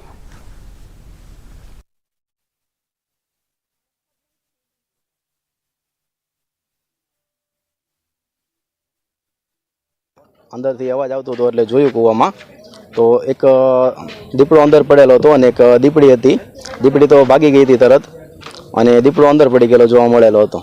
પછી જંગલ ખાતામાં જાણ કરી છે એટલે એ લોકો 9:30 જાણ કરી અને એ લોકો તરત આવી ગયા અને કલાક 1.5 કલાકનું રેસ્ક્યુ કરીને એ લોકો દીપડાને કાઢીને લઈ ગયા અહીંથી। દીપડો કૂવામાં પડી ગયેલો હોવાના મેસેજ મળતા અમો તથા અમારો સ્ટાફ રેસ્ક્યુ સ્ટાફ સાથે સ્થળ પર પહોંચી અને આ દીપડાનું રેસ્ક્યુ કરેલ છે। આ દીપડાનું રેસ્ક્યુ કર્યા બાદ હવે અમે ઉપલી અધિકારીની સૂચના મુજબ એનિમલ કેર ક્રાકચ ખાતે લઈ જવામાં આવશે। અમને સવારે અમારા અધિકારી દ્વારા મેસેજ મળેલ કે અહીં અમરેલી કૈલાસ ધામ મુક્તિધામ છે એની પાછળ વાડી વિસ્તાર છે તેમાં કૂવામાં દીપડો પડેલો હોય તો અમને 9:30 જાણ થતાં અમે ત્વરિત કામગીરીથી તમામ સ્ટાફ રેસ્ક્યુના સાધન સામગ્રી સાથે અહીં પહોંચેલ અને ત્વરિત જ કામગીરી કરીને 10:30 પોણા 11 રેસ્ક્યુ પૂર્ણ કરીને દીપડાને સહી સલામત કાઢી લીધેલ છે। હવે ઉપલી અધિકારીની સૂચના મુજબ તથા વધુ તપાસ અને દીપડાની હેલ્થ ચકાસણી માટે વધુ ક્રાકચ એનિમલ કેર સેન્ટર ખાતે આવેલ હોસ્પિટલ ખાતે અમે તેને ખસેડેલ છીએ। 22 જાન્યુઆરીના રોજ અયોધ્યા ખાતે થનાર કાર્યક્રમ અંતર્ગત ધાર્મિક સંસ્થાઓ સહિત અનેક નામાંકિત વ્યક્તિઓને ગૌરવશાળી પ્રસંગમાં સહભાગી થવા આમંત્રણ અપાયા છે, જે અંતર્ગત ખેડા જિલ્લાના સ્વામિનારાયણ મંદિરના 3 સંતો ડોક્ટર સંત વલ્લભ સ્વામી, દેવપ્રકાશ સ્વામી તથા નૌતમ સ્વામીને આમંત્રણ મળ્યું છે। આ આમંત્રણ મળતા તેઓ ગૌરવ અનુભવે છે। તેમણે કહ્યું હતું કે આ શ્રેય પીએમ મોદીને જાય છે, જેઓએ આ પ્રસંગમાં આવવા વિશેષ ટ્રેનની વ્યવસ્થા તેમજ રહેવા અને જમવાની પણ ચિંતા કરી છે। પ્રાંત મુજબ અયોધ્યામાં ભોજનની વ્યવસ્થા વડતાલ સંસ્થાએ ઉપાડી લીધી છે। અયોધ્યા ખાતે વડતાલ સ્વામિનારાયણ મંદિર દ્વારા 20 દિવસ જમાડવામાં આવશે। श्री राम जन्मभूमि न्यास समिति की ओर से वरताल संस्थान को मैं और चेयरमैन स्वामी देवप्रकाश दास जी स्वामी जी, सत्संग महासभा के प्रमुख पूज्य नौतम स्वामी जी, संतगण को वहाँ 22 जनवरी को प्रतिष्ठा महोत्सव में सहभागी होने के लिए न्योता मिला है। उसके लिए संप्रदाय की ओर से हम सहर्ष आनंद एवं गौरव अनुभव कर रहे हैं। અને વધુ સમાચારો જોઈશું ફરી એકવાર નાનકડા વિરામ બાદ। નોકરી મળી ગઈ। અરે વાહ, અભિનંદન। હવે બહુ બધી શોપિંગ। હા, નવો મોબાઈલ, જીન્સ, જેકેટ। થોબ રાજકુમાર, સેલરીની પહેલા જ ખર્ચા। ઇન્સ્ટન્ટ લોન પણ તો મળે છે। પહેલા બજેટ બનાવતા શીખ, પછી ખર્ચો કર। પણ બેન, જો કમાણીનો એક ભાગ હંમેશા બચાવવો, પણ પાર્ટી દેવાથી નહીં બચે તું। હા બેન, પાર્ટી મારી, બજેટ તમારું।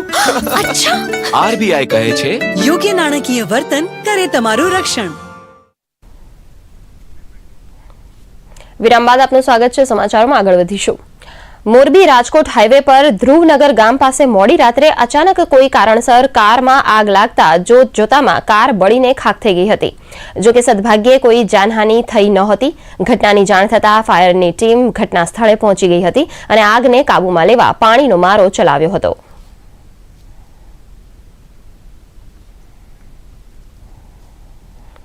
સુરતમાં ભાગળ વિસ્તારમાં આવેલ પંચશીલ મર્કેન્ટાઇલ કોઓપરેટિવ બેંકને આરબીઆઈએ ગઈકાલે 50,000નો દંડ ફટકાર્યો હતો.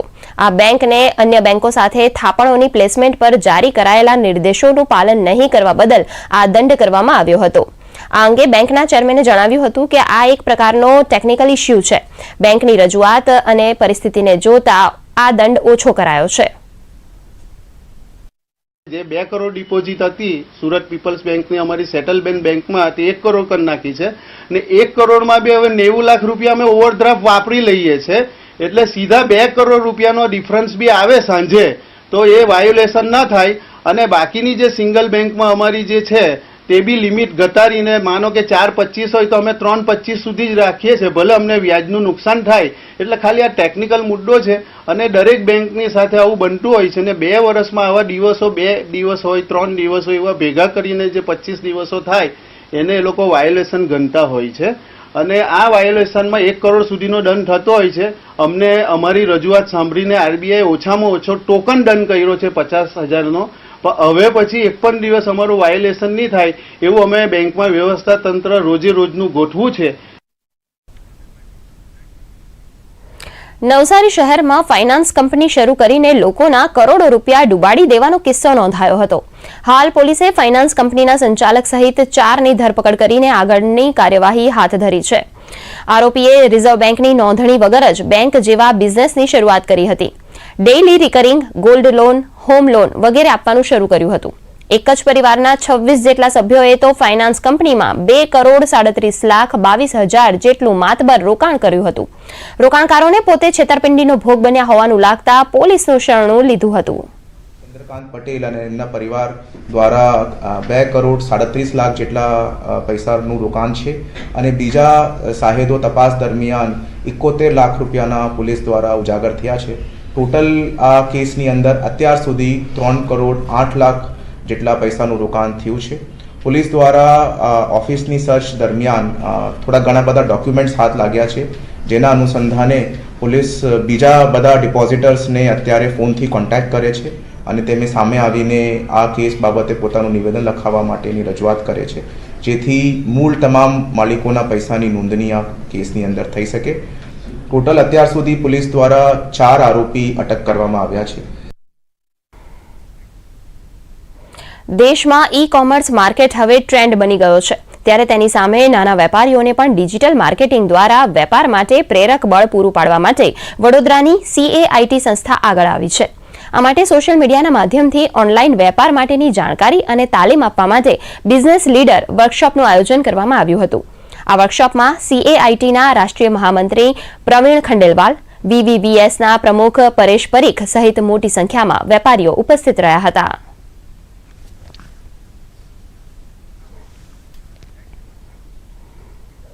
કલાકારોને પ્રોત્સાહન આપવાના ઉદ્દેશ્ય સાથે આ વર્ષે પણ તાપીના વ્યારા ખાતે કલા મહાકુંભનું આયોજન કરવામાં આવ્યું હતું. આ કલા મહાકુંભમાં 23 જેટલી કૃતિઓ સાથે જિલ્લાના 1,550થી વધુ કલાકારોએ ભાગ લીધો હતો.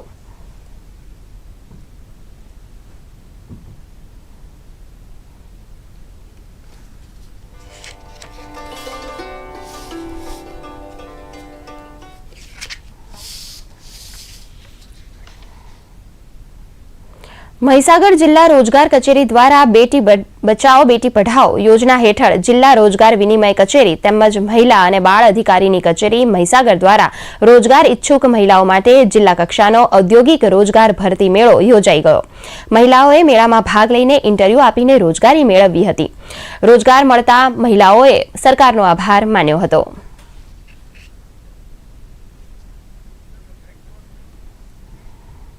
મહિલામાં રોજગાર ભરતી મેળાનું આયોજન કરવામાં આવ્યું છે જેમાં 12 જેટલા નોકરીદાતાઓ અલગ અલગ જગ્યાથી ઉપસ્થિત રહ્યા છે અને ટોટલ 400 કરતાં પણ વધારે બહેનો આ ભરતી મેળાની અંદર ભાગ લીધો છે.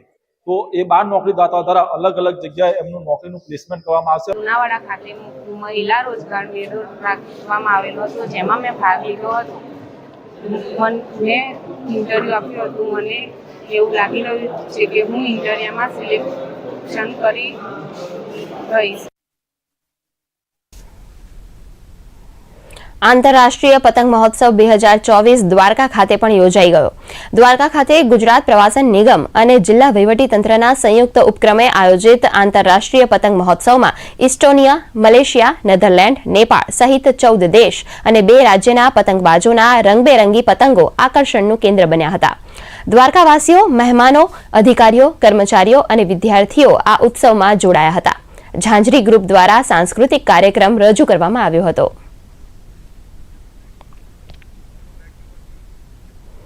Statue of unity Ektanagar iconic સ્થળ ખાતે આંતરરાષ્ટ્રીય પતંગ મહોત્સવ 2024 યોજાયો હતો. આ મહોત્સવમાં 18 દેશના 34 વિદેશી તેમજ રાજ્ય સહિત ભારતના 14 મળી કુલ 51 પતંગબાજોએ ભાગ લીધો હતો. આ પતંગ મહોત્સવ દરમિયાન આકાશમાં રંગબેરંગી પતંગોથી સુંદર આકાશી દ્રશ્ય ઊભું થયું હતું. આ વર્ષે અયોધ્યા ખાતે શ્રી રામ મંદિરની પ્રાણ પ્રતિષ્ઠા કાર્યક્રમને લઈને ભગવાન શ્રી રામના ફોટા સાથે પતંગો જોવા મળ્યા હતા. ઉત્તર ભારતમાં શીતલહેરની અસર ગુજરાતમાં પણ જોવા મળી રહી છે. રાજ્યમાં ઠંડીનો ચમકારો વધી રહ્યો છે. રાજ્યમાં નલિયાનું તાપમાન 11 થી 12 ડિગ્રી આસપાસ જોવા મળી રહ્યું છે. ત્યારે ડીસા 14 ડિગ્રી, રાજકોટ 15 ડિગ્રી આસપાસ તાપમાન નોંધાયું છે. તો અમદાવાદમાં 18 ડિગ્રી આસપાસ તાપમાન નોંધાયું છે. તો બીજી તરફ રાજ્યમાં આજે કમોસમી વરસાદની હવામાન વિભાગે આગાહી વ્યક્ત કરી છે. આજે દક્ષિણ ગુજરાત અને સૌરાષ્ટ્રના કેટલાક વિસ્તારોમાં કમોસમી વરસાદ થઈ શકે છે, જેમાં સુરત, ડાંગ, વલસાડ, નવસારી, ભાવનગર સહિતના વિસ્તારોમાં માવઠું પડી શકે છે. તો આજે વહેલી સવારે દાહોદ, લીમખેડા, ગરબાડા સહિતના વિસ્તારોમાં માવઠાના અહેવાલ આવ્યા છે. છોટાઉદેપુર જિલ્લામાં કમોસમી વરસાદ પડ્યો છે. ગત રાત્રિથી જિલ્લામાં છૂટોછવાયો વરસાદ વરસી રહ્યો છે. કમોસમી વરસાદને પગલે કપાસ, મકાઈ, તુવેરના પાકને નુકસાન જવાની ચિંતા ખેડૂતોને સતાવી રહી છે. તો બોડેલી પંથકમાં વરસાદના કારણે કપાસની જીનમાં મૂકેલ કપાસ પલળી ગયો હતો.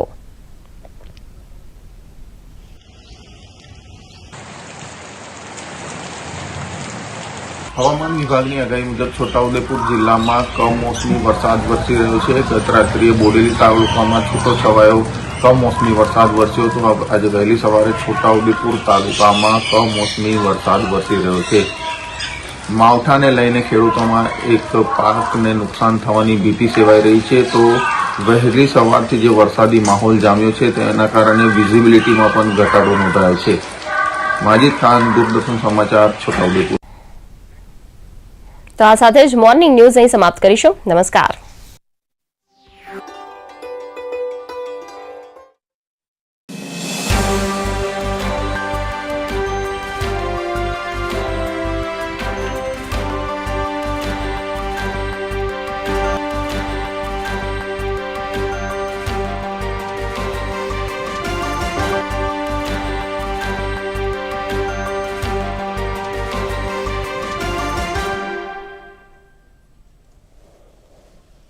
નમસ્કાર દર્શક મિત્રો, આરોગ્ય કેફેમાં હું શ્વેતા ગુપ્તા આપનું સ્વાગત કરું છું.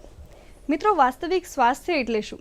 શરીરમાં તણાવ ન હોય, શ્વાસ લયબદ્ધ હોય અથવા તો શરીરમાં કોઈ પ્રકારનો રોગ ન હોય, ખરું ને? પણ શું આ સાચું છે? ખરેખર તો દર્શક મિત્રો, મનુષ્ય એક ત્રિવેણી સંગમ છે. શરીર, મન અને આત્મા 3 સપાટી પર એક સાથે જીવે છે. તેથી સ્વાસ્થ્યના તમામ પાસા એક લયમાં, એક સૂરમાં કામ ન કરે ત્યાં સુધી કોઈ વ્યક્તિ સ્વસ્થ ન થઈ શકે. હવે માની લો કે શરીર એક ઓર્કેસ્ટ્રા છે અને શરીરના દરેક અંગમાં એક વાદ્ય છે. આ તમામ વાદ્યો એક સૂરમાં મળે તે બહુ જરૂરી છે, કારણ કે તો જ મધુર સંગીત રેલાશે. આપણા સૌ માટે પણ શરીર, મન અને આત્મા એ ત્રણે એક સૂરમાં કામ કરે તે ખૂબ જરૂરી છે. તેથી જ આજનો આપણો વિષય છે સ્વસ્થ તન અને સ્વસ્થ મનનો સમન્વય એટલે સ્વસ્થ જીવન. આજે આ વિષય પર ચર્ચા કરવા માટે આપણી સાથે સ્ટુડિયોમાં વરિષ્ઠ મનોવૈજ્ઞાનિક ડોક્ટર પ્રશાંત ભીમાણી સાહેબ ઉપસ્થિત છે. સર, આપનું હાર્દિક સ્વાગત છે અમારા કાર્યક્રમમાં. અને આપણી સાથે વર્ચ્યુઅલી જોડાયા છે ऋषि रंजन કે જેઓ हार्टफुलनेस ट्रेनर છે. आपका भी बहुत बहुत स्वागत है सर हमारे कार्यक्रम में. Thank you so much. Thank you. Prashant sir, ચર્ચાની શરૂઆત હું આપનાથી કરવા માંગીશ ને સૌથી પહેલા તો હું આપને એ જ પૂછવા માંગીશ કે આજનો આપણો જે વિષય છે સ્વસ્થ મન અને સ્વસ્થ તન એટલે સ્વસ્થ જીવન, એટલે સૌપ્રથમ તો આપને એ જ પૂછવાનું મન થાય કે મન, શરીર અને આત્મા કેવી રીતે એકબીજાથી જોડાયેલા છે? આ ત્રણેય બાબતો, એમાં ખાસ કરીને મન અને શરીર તો બંને એકબીજાની અંદર જ છે. અને શરીરની અંદર જ મગજ છે અને મગજનું કાર્ય વિચારો કરવાનું છે, અને વિચારોના જગતમાં અને લાગણીઓના જગતમાં આપણું મનોજગત સમાયેલું છે. અને જે ચૈતન્ય, જે શરીરની અંદર જે કોન્શિયસનેસ છે અને જે એક પોતાની સેલ્ફ સોલની જે અનુભૂતિ છે એને આત્મા કહે છે. આ આત્માનું માપન શક્ય નથી, પણ આત્માનો અનુભવ ચોક્કસ શક્ય છે. આપણે બધા અત્યારે કરી જ રહ્યા છીએ. એટલે મન, શરીર અને આત્મા, આ ત્રણેય બાબતો એકબીજા પર આધારિત, નિહિત અને એકબીજામાં સમાવિષ્ટ છે. અને એટલું નક્કી છે કે જે કાર્યો કરવા માટે શરીર અને મનનો આપણે સહારો લઈએ છીએ, એટલે તકલીફો પણ શરીર અને મનમાં જ થાય છે. આપણે એવું જાણીએ છીએ, શાસ્ત્રો એવું કહે છે કે આત્માને કોઈ તકલીફો નડતી નથી. જો કોઈ એવું કહેતું હોય કે આત્મા ડંખ્યો કે આત્માને મુશ્કેલી થઈ, તો આવું બધું ઉપનિષદો અને શાસ્ત્રોની દ્રષ્ટિએ શક્ય જ નથી. કારણ કે આત્મા તો એ અનંત છે, અવિનાશી છે, એને કોઈ રોગ નથી, એનો કોઈ આકાર નથી, એને કોઈ શેપ નથી, એને દેખી શકાય તેવું નથી. તો એ આખી અલગ બાબત છે, અનુભૂતિ છે, ચૈતન્ય અવસ્થા છે. જી બિલકુલ, ખૂબ સરસ વાત કરી તમે કે આત્મા અવિનાશી છે, તેને કોઈ જ એટલે શું કહેવાય પ્રકાર નથી, તેનો કોઈ आकार नहीं। ऋषि सर, आपके पास मैं आना चाहूँगी, आपसे पूछना चाहूँगी कि जब भी हम बात करते हैं स्वस्थ मन और स्वस्थ तन की, तो एक होलिस्टिक वेलनेस, उसके बारे में आप क्या कहेंगे? उसके बारे में जरा दर्शकों को बताइए। Thank you. देखिए, शब्द स्वास्थ्य में देखिए राज छिपा है, कोड छिपा है। स्वास्थ्य में मतलब है आप स्वस्थ कब रहेंगे? जब आप स्व में स्थित रहेंगे, अपने उच्चतर स्व में जब आप स्थित रहेंगे तब आप स्वस्थ रहेंगे। ये पूरा जो फॉर्मूला जो आपने बोला, वो पूरा फॉर्मूला इसी में स्थित है। क्या मैं अपने स्व में स्थित हूँ? क्या मैं अपने उच्चतर स्व में स्थित हूँ? जैसे अभी डॉक्टर साहब ने होलिस्टिक वेलनेस को कॉन्शियसनेस से रिलेट किया कि जब हम अपने उच्चतर स्व में स्थित होते हैं तब हम स्वस्थ रहते हैं। मनुष्य जीवन एक बहुत ही खूबसूरत एक हमें अपॉर्चुनिटी दी गई है, जहां पे हम वानर से नर और नर से नारायण, animal being to human being and human being to divine being, ये तीनों स्पेक्ट्रम हमारे अंदर ही छिपे हैं। तो जब हमारा मन बहुत विचलित होता है, हम एक बहुत गुस्सा में होते हैं, तो हम कभी कभी एनिमल बीइंग की तरह बिहेव करने लगते हैं। जब हमारा मन शांत होता है तब हम ह्यूमन बीइंग की तरह बिहेव करने लगते हैं। और मन में अगर हमारे अंदर अगर सोचिए प्रेम बहने लगे तो हम अपने से भी बेहतर किसी एक उच्चतर श्वास में की तरह बिहेव करने लगते हैं। तो ये तीनों चीजें हमारे अंदर ही छिपी हुई हैं। तो जब हम होलिस्टिक वेलनेस की बात करते हैं तब हमें मनुष्य को होलिस्टिकली देखना भी चाहिए। जैसा कि आपने बोला कि हमारा एक स्थूल शरीर है, एक शरीर जो हमारे हाड़ मान से बना हुआ है। हमारा एक सूक्ष्म शरीर है जिसको हमारे उपनिषद में अंतःकरण बोला गया है, यानी कि हमारा मन को अगर आप समझें तो ज्यादातर लोग मन को विजुलाइज भी नहीं कर पाते कि हमारा मन कैसे, उसको हम समझें। तो आप कल्पना कीजिए कि आप एक रूम में बैठे हैं और टीवी चल रहा है और बगल के रूम में बच्चे के रोने की आवाज आ रही है। तो आपका मन जहां पे होगा, अगर टीवी पे है तो आपको बच्चे के रोने की आवाज नहीं सुनाई देगी, और बच्चे के रोने पे होगा तो टीवी नहीं सुनाई देगा।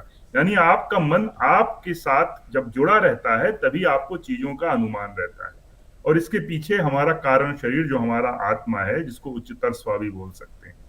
तो जब हम अपने उच्चतर स्व में स्थित रहते हैं तब हमारा मन शांत रहता है, और मन के जब वाइब्रेशन जब शांत होते हैं तब हमारा बीपी, शुगर, चिड़चिड़ापन, मेंटल वेलनेस, अस्पष्टता सब नॉर्मल रहती है। तो हमारा पूरा जो फिजिकल बॉडी है वो बहुत ही बैलेंस के साथ काम करता है। और यही बैलेंस, यही संतुलन जब तीनों शरीरों में होता है तब हम स्व में स्थित होते हैं, तभी ये होलिस्टिक वेलनेस है। तभी बोला गया है, पुराणों में बोला गया है, संत वही है जिसमें संतुलन हो, और ये संतुलन इन्हीं तीनों शरीरों के बारे में बोला गया है। जी जी, बहुत बढ़िया तरीके से आपने स्वास्थ्य की डेफिनेशन को समझाया। પ્રશાંત સર, આપની પાસે આવવા માંગીશ, આપને પૂછવા માંગીશ કે આપણા રોજિંદા જીવનમાં જેમ હમણાં સાહેબે વાત કરી કે મન સ્થિર હોય તો આપણે ધાર્યું કરી શકીએ, એવી રીતે જીવનમાં ક્યારેક સ્ટ્રેસ આવે, ડિપ્રેશન આવે, તો એ કેવી રીતે મન અને શરીર પર અસર કરી શકે છે, તેના વિશે આપ શું કહેશો? એક હેલ્ધીની ડેફિનેશન પહેલાં હું તમને કહું કે જે આપણા આયુર્વેદિક મેડિસિનમાં હજારો વર્ષ પહેલાં સુશ્રુત સંહિતામાં એક બહુ સરસ વાત કહેલી છે. એક શ્લોક છે, ઇન્ટરેસ્ટિંગ શ્લોક છે ને આમ બહુ કોમન શ્લોક છે પણ સમજવા જેવો છે. સમદોષ સમાગ્નિશ્ચ સમધાતુ મલક્રિયા પ્રસન્ન આત્મ ઇન્દ્રિય મન સ્વસ્થ ઇતિ અભિધીયતે. એટલે જેના દોષ સરખા છે એટલે બેલેન્સમાં છે, જેના અગ્નિ બેલેન્સમાં છે, જઠરાગ્નિ વગેરે અગ્નિ, જેના ધાતુ રસ રક્ત માંસ મજ્જા અસ્થિ મેદ શુક્ર, આ બધા જે ધાતુઓ છે એ બધી સરસ રીતે એના શરીરમાં સંતુલિત રીતે બની રહી છે. આ બધું જ જો બેલેન્સમાં હોય અને પ્રસન્ન આત્મ ઇન્દ્રિય મન એટલે એ પોતે પ્રસન્ન હોય, પોતે આત્મ એટલે સેલ્ફ પ્રસન્ન હોય અને પોતાની ઇન્દ્રિય બરાબર કામ કરતી હોય અને એનું મન યોગ્ય હોય, મન પ્રસન્ન હોય તો જ એને સ્વસ્થ કહેવાય છે. અને એક ઇન્ટરેસ્ટિંગ વાત એ છે કે આવી જ ડેફિનેશન જે છે એ વર્લ્ડ હેલ્થ ઓર્ગેનાઇઝેશનની છે કે તમારું બોડી અને માઇન્ડ એની સાથે તમારી સોશિયલ હેલ્થ અને મેન્ટલ હેલ્થ પણ એટલી જ મહત્ત્વની છે. તો એ આખી વાત આપણે એટલા માટે સમજવી જોઈએ કે જો આપણા બોડીલી ફંક્શન્સ બરાબર કામ કરતા હોય, જો આપણને યોગ્ય સમયે ભૂખ અને ઊંઘ લાગતી હોય, જો આપણે આપણી ક્રિયાઓ બરાબર કરી શકતા હોય, જો દવા વગર સૂઈ શકતા હોઈએ અને જીવનમાં આનંદ જ્યાં હસવાની વાત હોય ત્યાં હસી શકતા હોઈએ, રડવાની વાત હોય ત્યાં રડી શકતા હોઈએ અને લોકો સાથેના વ્યવહાર આપણે સરસ રાખી શકતા હોઈએ તો આપણે ફેરલી હેલ્ધી કહેવાઈએ એવું કહી શકાય. હવે જો તમારા જે સવાલની વાત કરું કે આપણને રોજિંદા જીવનમાં સ્ટ્રેસ તો આવે જ છે. કોઈ પણ વ્યક્તિ, કોઈ પણ એ વૈજ્ઞાનિક હોય, ડૉક્ટર હોય, સાધુ હોય, બાવા હોય, સંત હોય, મહંત હોય, પ્રિસ્ટ હોય, મુલ્લા હોય, પાદરી, ગમે તે હોય, એ જો તમને કોઈ પણ એવું કહેતું હોય, કોઈ પણ દુનિયાની વ્યક્તિ કે હું તમારા સ્ટ્રેસને ઝીરો કરી આપીશ, તો આવું શક્ય નથી. આપણે એટલું યાદ રાખવું જોઈએ કે મનોવિજ્ઞાન પ્રમાણે, સાયકોલોજી પ્રમાણે કોઈનું પણ સ્ટ્રેસ ક્યારેય ઝીરો થઈ શકતું નથી. સ્ટ્રેસને બરાબર મેનેજ કરી શકાય છે, ઝીરો નથી કરી શકાતું. ને એટલા માટે જ સ્ટ્રેસ દરેકને આવવાનું છે. એને તમે જો સરસ રીતે કોપઅપ કરી શકો, એની સાથે કામ લઈ શકો તો તમને તકલીફ નહીં પડે. જી પ્રશાંત સર આપણી સાથે જામનગરથી તરલાબેન જોડાયા છે, એમનો પ્રશ્ન લઈ લઈએ પહેલા. હેલો. હા હેલો, નમસ્તે. નમસ્કાર તરલાબેન, આપનો પ્રશ્ન જણાવશો. મારો પ્રશ્ન છે અનિદ્રા, ઉશ્કેરાટ, ભય, ચિંતા ઘટાડવાના સરળ ઉપાયો જણાવવા વિનંતી. જી સર. બેન, આ બધું જ જે છે એનો સૌથી સરળ ઉપાય એ છે કે તમે રોજે રોજ શરીરને થોડું કષ્ટ આપો. તમે ચાલવાનું શરૂ કરો અને ચાલી ન શકતા હો તો યોગ કરો. પહેલું આ છે. તમે જે જમવાનું જમો છો એની અંદર પણ બધા જ તત્વો આવી જાય એવી રીતે આપણું સાદું દેશી ઘરનું જમવાનું છે એ 2-3 ટાઈમ જે જમતા હો તે જમો અને રાત્રે સમયસર સૂઈ જાઓ. અને આ સૌથી મોટો દુશ્મન આ છે તો આનો ઉપયોગ ઓછો કરજો. બીજું કે લોકોને હળો મળો, લોકો સાથે મળો, તમારી સરખામણી બીજા કોઈ સાથે ન કરો. તમે જ્યારે પણ સમય મળે થોડું મેડિટેશન કરશો, યોગ કરશો. તમે જો પોતાની જાતને એવા સ્વસૂચન આપશો કે હું સરસ રીતે ધીરે ધીરે શાંત થઈ રહી છું તો ચોક્કસપણે મન શાંત થતું જાય છે. અને છતાં પણ બહુ જ ચિંતા થતી હોય, બહુ જ તકલીફ થતી હોય, બહુ જ પ્રયત્નો કર્યા પછી પણ ચેન ન આવતું હોય તો આને અમે એન્ઝાયટી ડિસઓર્ડર કહીએ છીએ. તો એના માટે સારવાર લેવી જોઈએ. સારવાર કરવાથી ચોક્કસ સારું થઈ જતું હોય છે. આ બહુ જ મોટી તકલીફ નથી. પણ એક બહુ તમને સરસ વાત કહી દઉં, તમારા માટે કદાચ લાગુ ન પડે પણ બીજા દર્શકોને લાગુ પડે કે જો રાતની ઊંઘ સરસ જોઈતી હોય તો દિવસે એવું કોઈ કામ ન કરવું કે જેથી રાત્રે ઊંઘ બરાબર ના આવે. એટલે આટલું આપણે ધ્યાન રાખીએ અને શરીરને થોડું કષ્ટ આપવું જરૂરી છે. અને સંતુલિત આહાર અને સંતુલિત વિહાર આ બંને જરૂરી છે. જી, હમણાં વચ્ચે તમે મોબાઈલના ઉપયોગ વિશેની ઉલ્લેખ કર્યો હતો, તો હું આપને એ પૂછવા માંગીશ કે મોબાઈલ કાં તો ટેકનોલોજી જેમ જેમ આધુનિક રીતે આપણે આગળ વધી રહ્યા છે, જેમ જેમ એનો ઉપયોગ વધી રહ્યો છે, તો આ કેવી રીતે પ્રભાવિત કરી રહ્યા છે લોકોને, તેના વિશે જણાવશો ને એનો ઉપયોગ કેવી રીતે ઘટાડવો? બિલકુલ. અત્યારે તમે એવરેજ સ્ક્રીન ટાઈમ ભારતીયોનો જુઓ તો અત્યારે લગભગ 5 થી 6 કલાક છે, which is the dangerous sign. હું મને બહુ ભયંકર એક વાત ગણું છું. કારણ કે તમારા 24 કલાકમાંથી જે પ્રોડક્ટિવ કલાકો કામ કરો, બાકીના સમયમાં મોટા ભાગે તમે મોબાઈલ પર રહો એટલે તમારી સોશિયલ લાઈફ ડિસ્ટ્રોય થઈ જાય છે. એ ત્યાં તકલીફમાં આવી જાય છે. મોબાઈલ જે છે એના લીધે શું થયું છે અત્યારે હું તમને કહું. એના લીધે આપણી મેમરી પર નકારાત્મક અસરો થઈ છે. આપણો એટેન્શન સ્પાન ઘટી ગયો છે, એટલે આપણી ધ્યાન કેન્દ્રિત કરવાની શક્તિ ઓછી થઈ ગઈ છે. એની સાથે સાથે આપણે નાની નાની વાતોમાં ચીડાઈ જઈએ છીએ. નાની નાની વાતોમાં આપણે દુઃખી થઈ જઈએ છીએ. માની લો કે અત્યારે યુવાઓ છે એ લોકો કોઈ જગ્યાએ સેલ્ફી લઈને પોસ્ટ કરી, ઘણા બધાએ સોશિયલ મીડિયા પર કે બીજી કોઈ પણ જગ્યાએ, અને જેવું પોસ્ટ કરી પછી તરત જ એ લોકો લાઇકની રાહ જુએ છે. અને જો પોતે એને પોતાના ફ્રેન્ડે સાથે પોસ્ટ કરી હોય અને પોતાને ઓછી લાઇક્સ મળી હોય તો એને ડિપ્રેશન તરત આવી જાય છે. અને ક્યાંકથી ક્યારેક કોઈ વસ્તુમાંથી એ લોકો સોશિયલ મીડિયા પર ના રહ્યા, ખબર ના પડી, તો એ લોકોને ફિયર ઓફ મિસિંગ આઉટ એટલે ફોમો થઈ જાય છે. અને આ બધા પ્રોબ્લેમને લીધે રાતની ઊંઘ પણ બગડી છે. તમે જો રાત્રે મોડી રાત સુધી લોકો સ્ક્રીન ઉપર હોય છે અને સવારે ઘણા બધા તો સૂવે ત્યારે એક હાથમાં મોબાઈલ હોય છે, સવારે ઉઠે ત્યારે સીધો બ્રશ કરતાં પહેલાં મોબાઈલ લે છે. એટલે આના લીધે દિવસ ડિસ્ટર્બ થાય છે.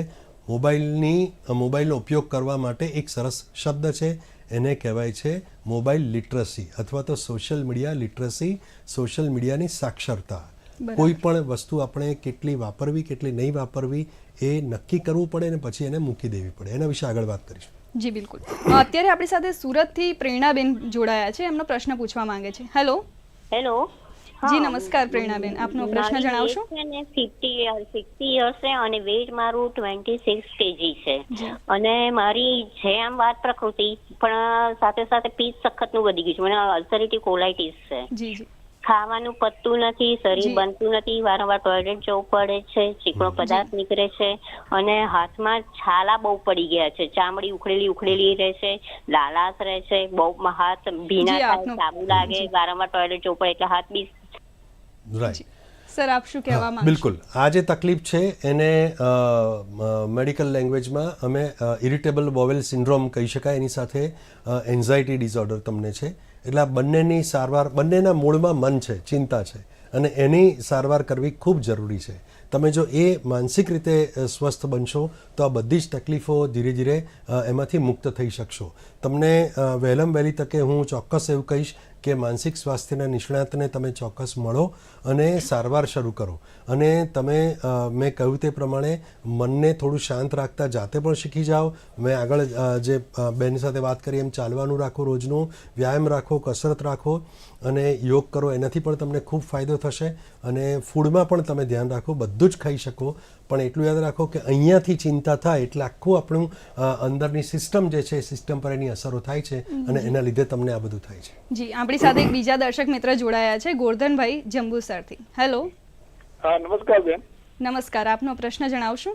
હું શ્રીગામથી બોલું. પ્રશ્ન બેન એવો છે કે ઔદ્યોગિક એરિયા હોય એ બાજુ મોર્નિંગ વોક સવારે કરતા હોય તો ઔદ્યોગિક પ્રદૂષણની જીવનમાં શરીરમાં કઈ એની આડઅસર થાય, એના માટે શી કાળજી લેવી જોઈએ? ચોક્કસ થાય છે. તમારો સવાલ ગોરધનભાઈ બહુ અગત્યનો છે. તમારે એકલાનો નહીં, ઘણા બધાનો આ સવાલ હશે. સૌથી પહેલાં તો તમારે માસ્ક પહેરીને ફરવું જોઈએ. ત્યાં આગળ કોરોના હોય કે ના હોય, તમારે પ્રદૂષણ માટે માસ્ક પહેરવું જોઈએ. એ એક અત્યંત જરૂરી છે. બીજું કે તમારે એલર્જન્ટ્સના જે જરૂર પડે તો ટેસ્ટ કરાવવા જોઈએ. અને એની સાથે તમારે ઘરની અંદર રહીને તમે સ્ટ્રેચિંગ એક્સરસાઇઝ કે વ્યાયામ કરો તો એનાથી પણ તમને ખૂબ ફાયદો થાય છે. તમે ઘરની અંદર જો સીડી હોય તો સીડી ચડ ઉતર કરશો તો પણ તમારા હૃદયને બળ મળશે અને તમે મજબૂત બનતા જશો. તમારું શરીર જે છે એ ચાલવા જેટલો જ ફાયદો ઘરની અંદરથી પણ તમે લઈ શકશો. એટલે જો બહાર વધારે આવું પ્રદૂષણ હોય તો તમારે માસ્ક પહેર્યા વગર બહાર જવું નહીં, એટલું ખાસ ધ્યાન રાખજો. जी ऋषि सर, मैं आपसे पूछना चाहती हूँ कि अभी हमने बात की थी कि टेक्नोलॉजी के ज़्यादा उपयोग के कारण हार्ट को भी प्रभावित कर रहा है टेक्नोलॉजी का ज़्यादा उपयोग. हम ये भी कह सकते हैं कि आजकल जिस तरह से हम देख रहे हैं कि छोटी उम्र में बच्चों को हार्ट अटैक आ रहे हैं, क्या कुछ कारण हो सकते हैं इसके पीछे? क्या टेक्नोलॉजी एक कारण हो सकता है, तनाव एक कारण है, या खराब जीवन शैली एक कारण हो सकता है? आप बताइए इस पर. हाँ, સંપર્ક કપાઈ ગયો છે દર્શક મિત્રો. આપણે એમની સાથે જોડાવાનો પ્રયાસ કરતા રહીશું. પ્રશાંત સર, આપની પાસે આવવા માંગીશ. તમે હમણાં વાત કરી હતી મોબાઈલ લિટરસી વિશે, તો તેના વિશે પ્રકાશ પાડશો, શું છે તે? શ્વેતા, એવું છે કે આપણી પાસે મોબાઈલ છે, એ મોબાઈલનો ઉપયોગ આપણે શેના માટે કરીએ છીએ એ બહુ મહત્ત્વનું છે.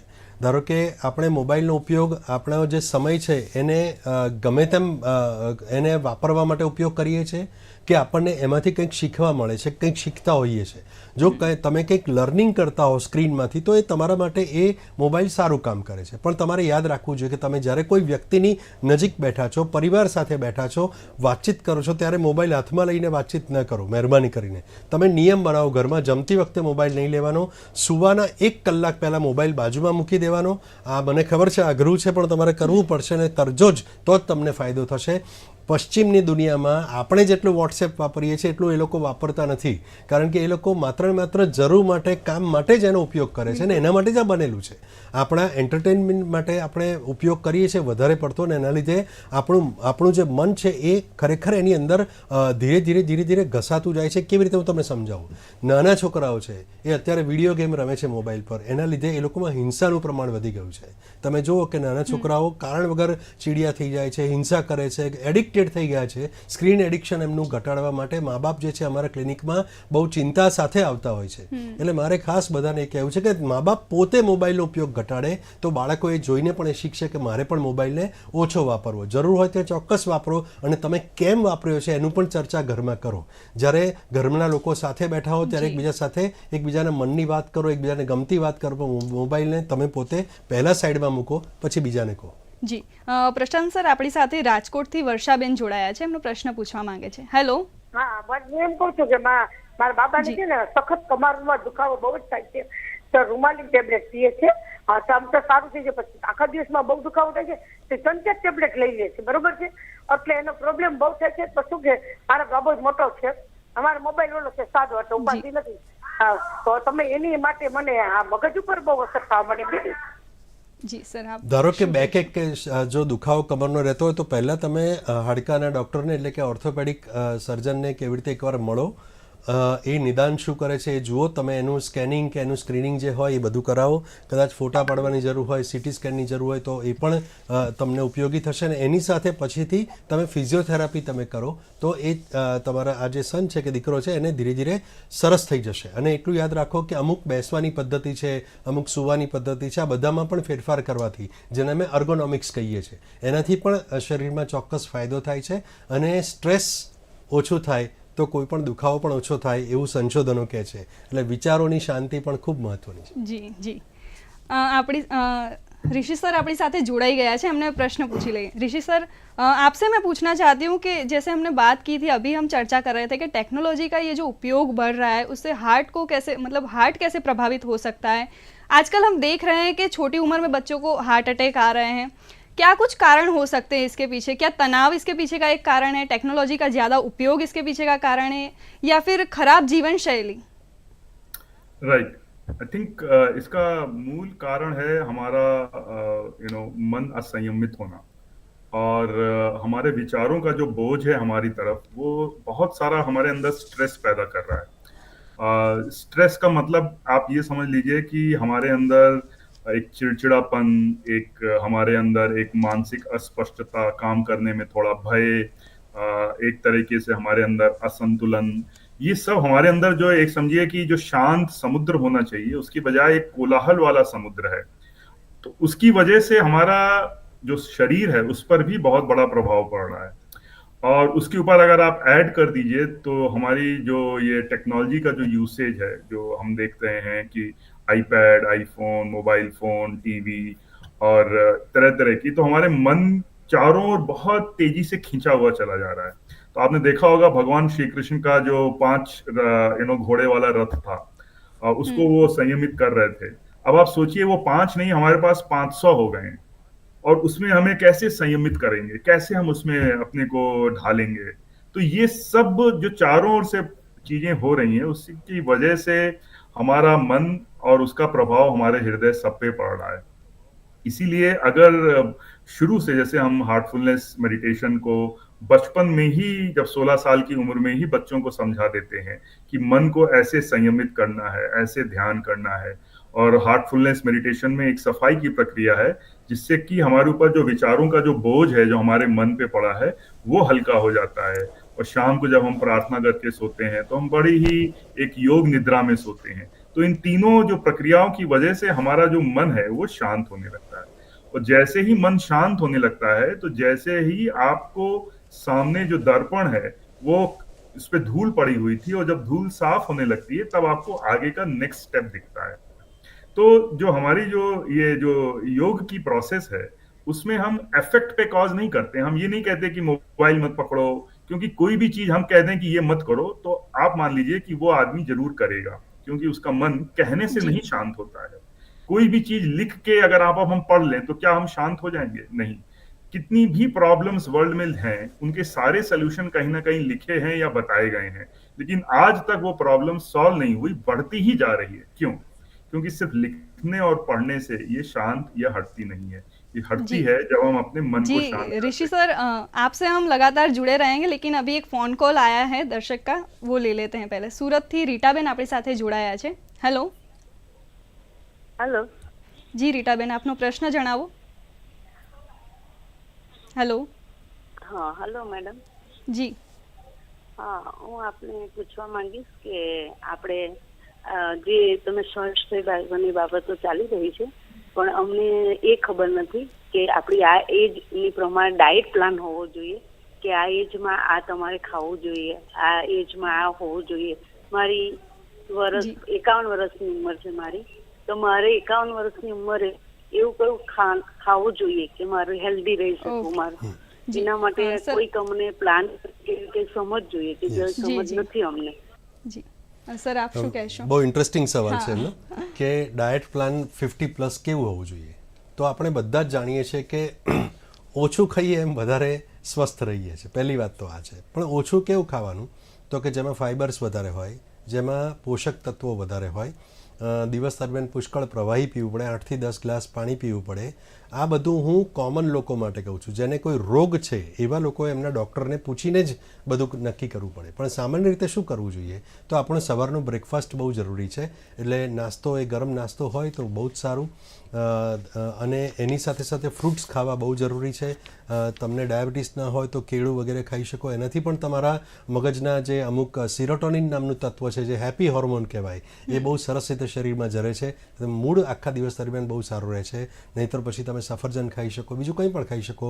ડ્રાયફ્રૂટ્સ થોડા દિવસ દરમિયાન ખાવા જોઈએ, અને રેસાવાળો ખોરાક વધારે ખાવો જોઈએ કે જેથી આ ઉંમર પછી પાચન સારું રહે અને શરીરની અંદરનો વધારાનો કચરો બહાર નીકળી જાય। બીજું, હું હંમેશા કસરતને બહુ જ પ્રાધાન્ય આપું છું, કારણ કે આપણા દેશમાં કસરત કરવાથી તમે જે ખાવ છો એનું આખું મેટાબોલિઝમ જે છે એ બહુ જ સરસ રહે છે। માત્ર માનસિક કસરતોથી મેટાબોલિઝમ સારું રહે એવું જરૂરી નથી, ફિઝિકલ કસરત પણ એટલી જ જરૂરી છે। એટલે તમારે જમવાની અંદર સવારે જે નાસ્તો કરો છો, પછી લંચ જે કરો છો, અને ડિનર બને એટલું વહેલું કરવાનું। રાતનું જમવાનું બને એટલું વહેલું જમો, સાદું જમો, અને જૈન ધર્મમાં એક બહુ સરસ વાત કહી છે જેને ચોવિયાર કહે છે, એટલે સૂર્યાસ્ત પહેલાં જમી લેવું। ખરેખર આપણું શરીર એના માટે જ બનેલું છે, પણ આપણે બહુ લેટ જમીએ છીએ, અને રાત્રે ઉલટાનું ઘણા બધા લોકો રાત્રે ઘરે આવીને વધારે પડતું જમે છે, અને જે કંઈ પણ જમે છે પછી ધીરે ધીરે એને ટોક્સિન્સ બોડીમાં, એટલે ઝેર શરીરમાં વધતા જાય છે। જેટલું મોડું જમો એટલું તમારા શરીર માટે નુકસાનકારક છે। એટલે તમે જે કંઈ પણ રૂટીનમાં દાળ ભાત શાક રોટલી કચુંબર સલાડ જે કંઈ પણ જમતા હોય એ આપણા માટે એક સંપૂર્ણ થાળી છે, સંપૂર્ણ ભોજન છે। અને રોજનું પ્રોટીનનો ઉપયોગ ખૂબ કરવો, ઉંમર વધે એમ પ્રોટીન વધારે લેવું, ચરબીયુક્ત ખોરાકો ઓછા લેવા, અને શુગરના કન્ઝમ્પશનમાં એટલે કે ગળ્યા પદાર્થો થોડા ઓછા લેવા, માપમાં લેવા, અને ડાયાબિટીસ હોય તો ચોક્કસ એના પર નિયંત્રણ રાખવું જોઈએ, અને તમારા ડૉક્ટરની સલાહ ચોક્કસ લેવી જોઈએ। જી, આશા રાખું છું રીટાબેન આપને આપના પ્રશ્નનો જવાબ મળી ગયો હશે। આપણી સાથે લીંબડીથી દીક્ષિતભાઈ જોડાયા છે। હેલો હેલો, નમસ્કાર। નમસ્કાર, આપનો પ્રશ્ન જણાવો। મારો પ્રશ્ન એ હતો કે આપણે મોબાઈલ ને ટીવીનો કેટલા સમય સુધી ઉપયોગ કરવો જોઈએ, અને બીજું એ કે હું તો આખો દી પથારી અવસ્થામાં છું, એટલે હું તો આખો દી 10 કલાક ટીવી જોતો હોય છું, તે યોગ્ય છે કે નહીં? અને બીજું એ કે આ મોબાઈલ ને ટીવી થી કઈ કઈ અસર થતી હોય, અને આનેથી આપણે મનને બીજી તરફ વાળવા માટે શું કરવું જોઈએ? જી સર, સૌથી પહેલું તમે ટીવી જુઓ છો એની અંદર તમે શું જુઓ છો એ બહુ મહત્ત્વનું છે। તમે જો કોઈ ઇન્ફોર્મેટિવ વાત જોતા હો, તમે જો પોઝિટિવ હસવાની વાત કોઈ જોતા હો તો વાંધો નથી, પણ એને કેટલા કલાક જોવા જોઈએ એનો કોઈ અત્યાર સુધી અભ્યાસ થયો નથી, પણ બને એટલું ઓછું, આટલું નક્કી છે। જો તમે પથારીમાં જ હો અને જો તમારો સમય પસાર કરવા માટે જોતા હો તો તમે ચોક્કસ જેમાંથી મન પ્રસન્ન થાય એવું તમારે જોવું જોઈએ।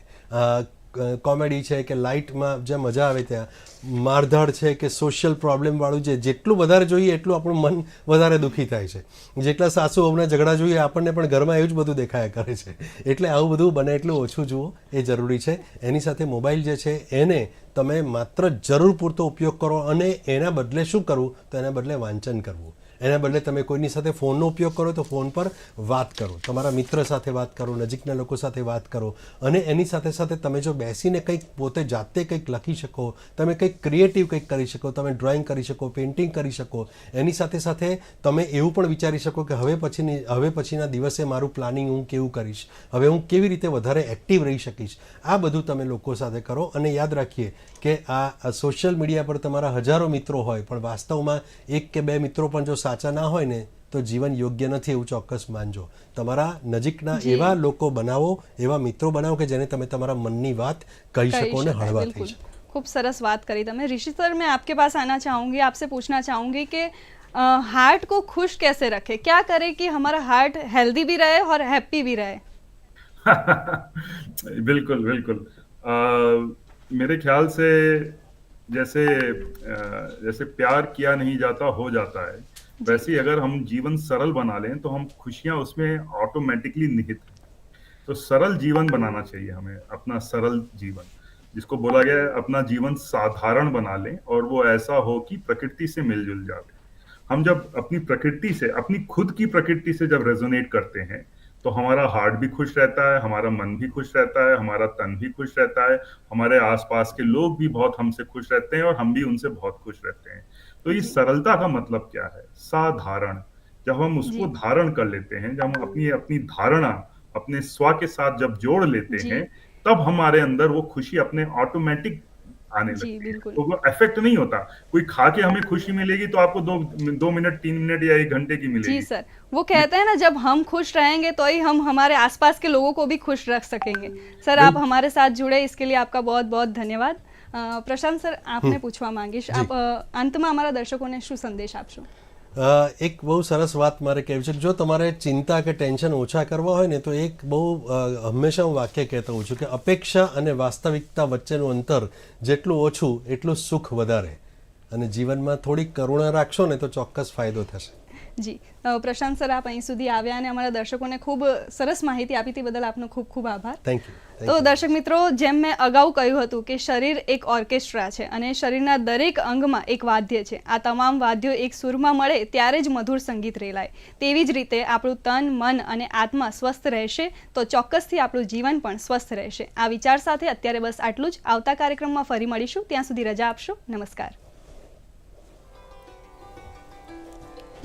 Good.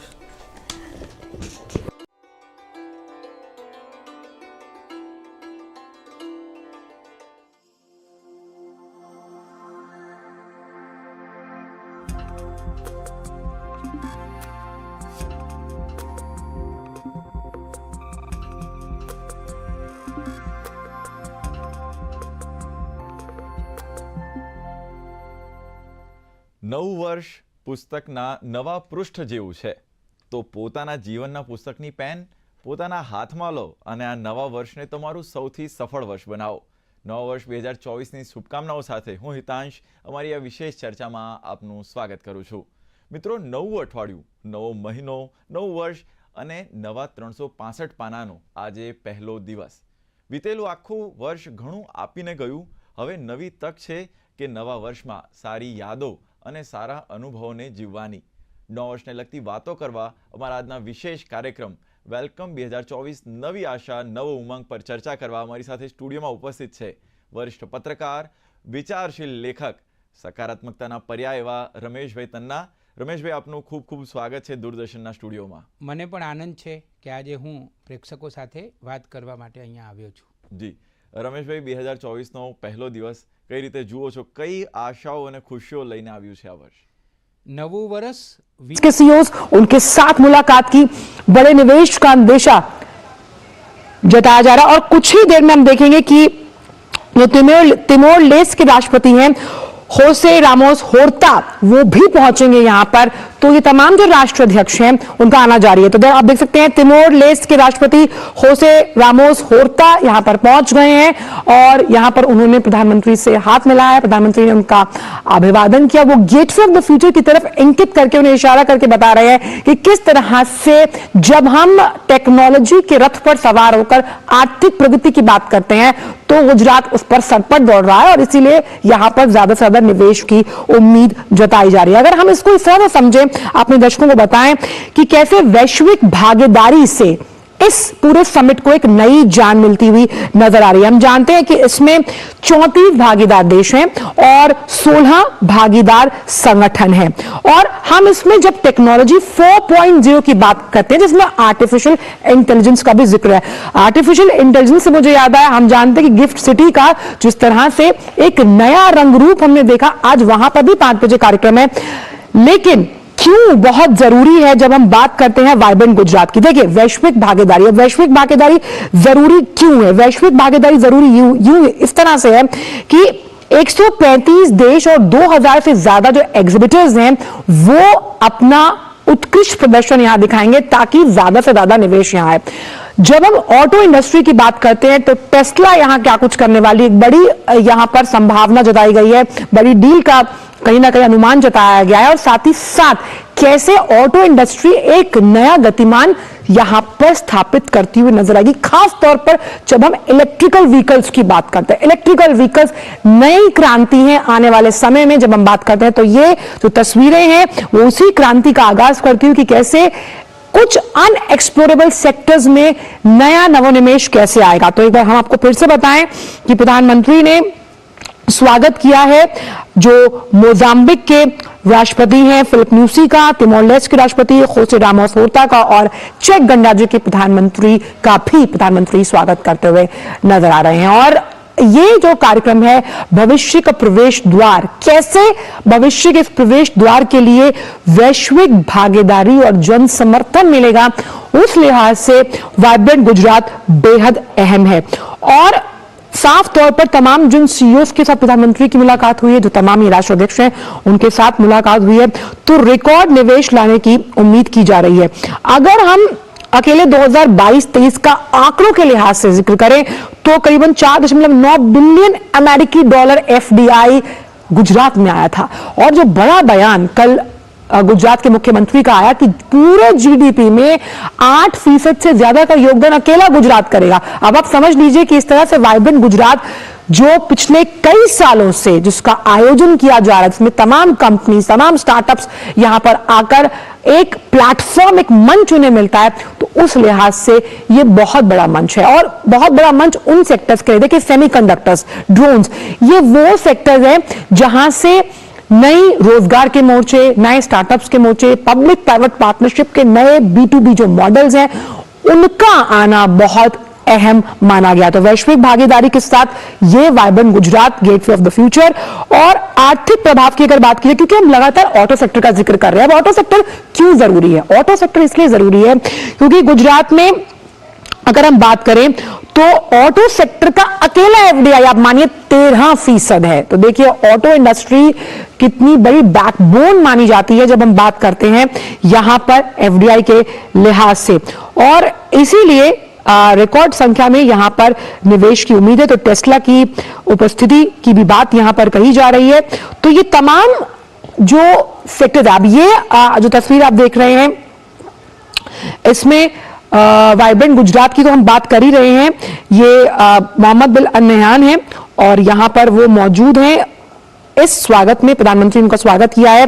तो संयुक्त अरब अमीरात के राष्ट्रपति Mohammad bin Zayed Al Nahyan जो यहां पर पहुंच गए, तो यानी कि यहां पर इनका भी स्वागत किया गया। ये तमाम वो लोग हैं, ये तमाम वो राष्ट्राध्यक्ष हैं जिनके साथ प्रधानमंत्री की जो मुलाकात है वो एक ऐसा मंच तैयार करेगी इन तमाम देशों के बीच द्विपक्षीय व्यापार को साझा करते हुए, जो आर्थिक स्थिति जो है, और या फिर हम कहें आर्थिक आत्मनिर्भरता खासतौर पर गुजरात के लिए एक नया अध्याय लिखेगी।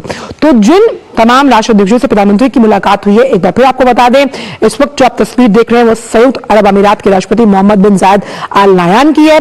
उससे पहले हमने देखा था कि मोजाम्बिक के राष्ट्रपति फिलिप न्यूसी के साथ प्रधानमंत्री ने हाथ मिलाकर उनका स्वागत किया था।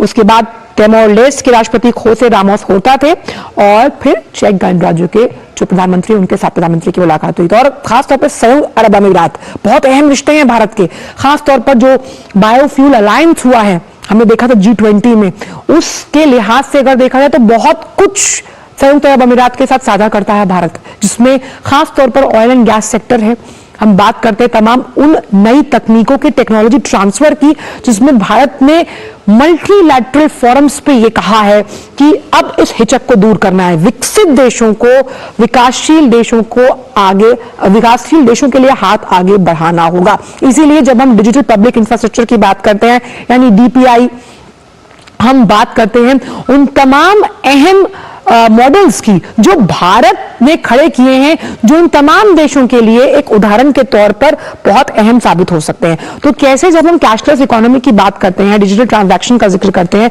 वो आगे बढ़ेगा।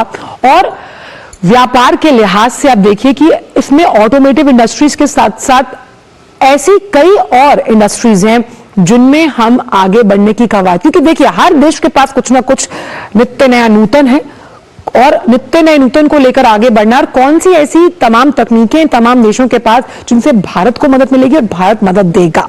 और हमने जब यहां पर खास तौर पर डिफेंस सेक्टर की अगर बात की जाए, जो हाल ही में HAL ने अपनी उपस्थिति दर्ज कराई है खास तौर पर डिफेंस प्रोडक्शन को लेकर, तो मेड इन इंडिया का डंका तमाम उन सेक्टर्स में जो किसी भी राष्ट्र के ग्रोथ इंजन की धुरी हैं और सर्वांगीण विकास के लिए सबसे आगे हैं, सर्वोपरि हैं, उस लिहाज से भी वाइब्रेंट गुजरात बहुत अहम हो जाता है।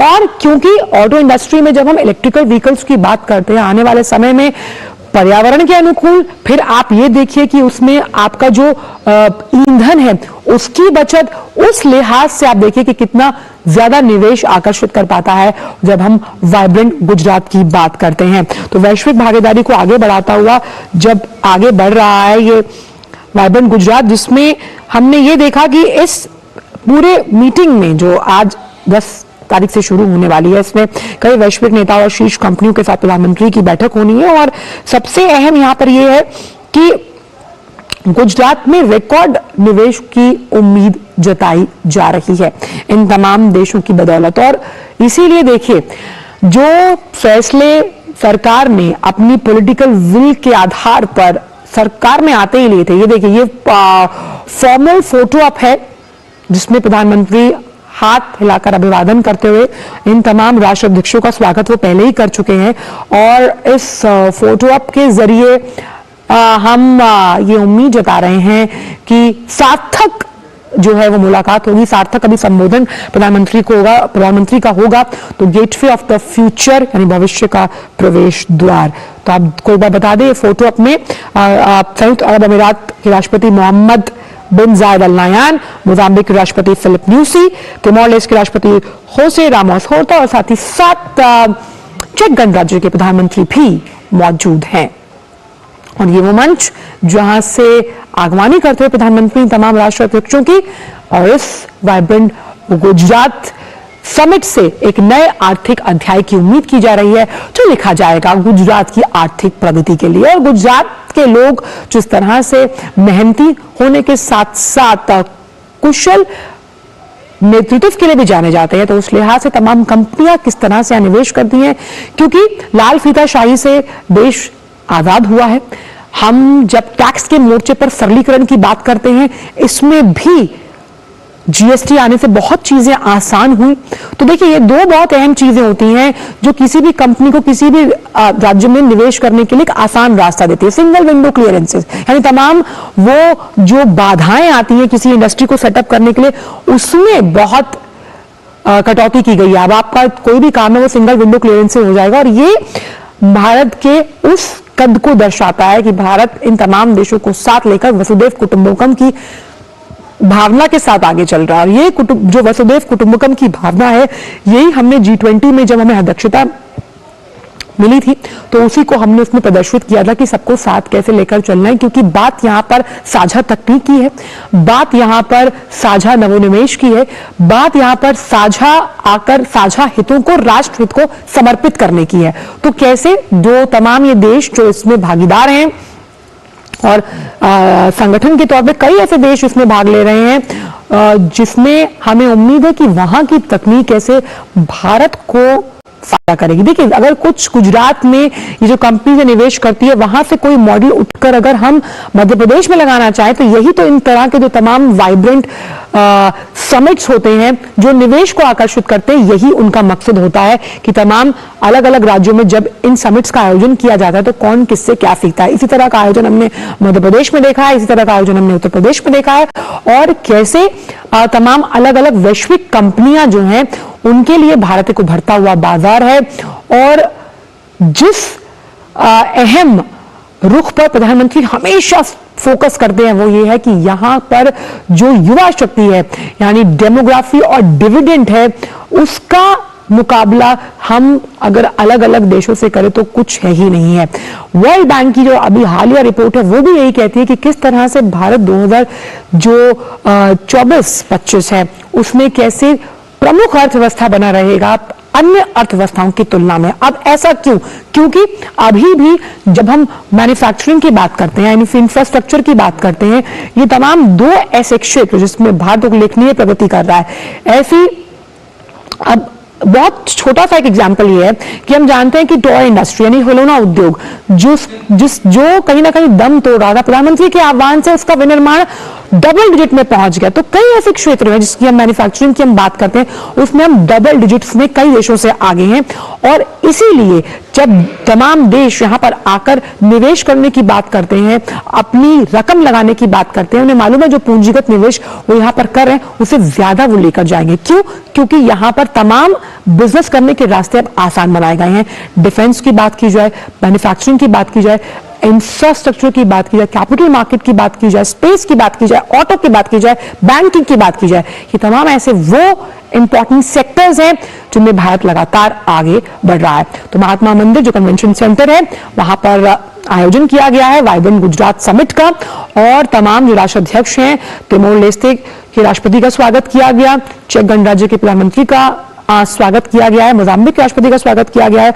और हम जानते हैं कि जो संयुक्त अरब अमीरात के राष्ट्रपति हैं Mohammad bin Zayed Al Nahyan, उनका भी प्रधानमंत्री ने स्वागत किया। ये फॉर्मल फोटो अप यहां पर इस बात को दर्शाता हुआ कि इन तमाम देशों के साथ भारत के दोस्ताना, करीबी, द्विपक्षीय अहम रिश्ते हैं। और यहां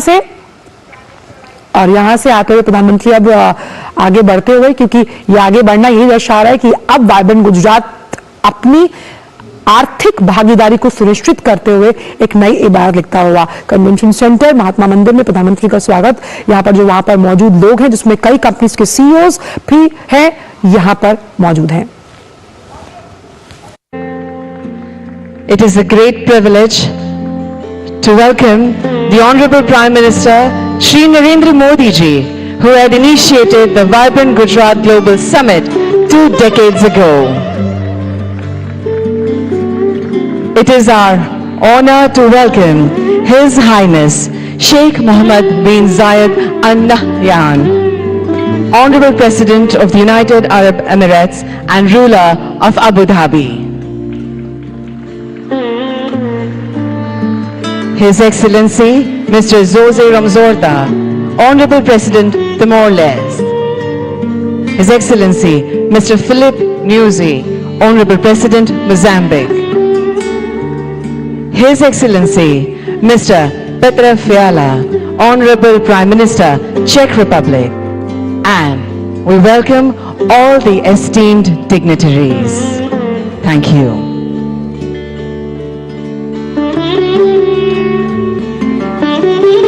નમસ્કાર, સુસ્વાગતમ. આપ સૌનું આજના આ વિશેષ અવસર પર ભાવભર્યું સ્વાગત છે.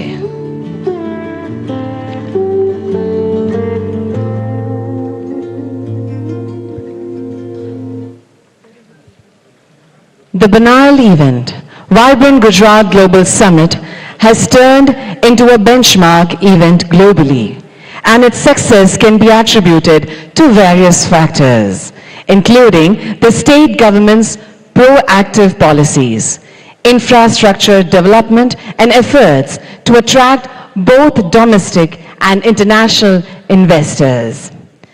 Participating in this summit holds immense significance as it marks the pioneering event in the Amrit Kal.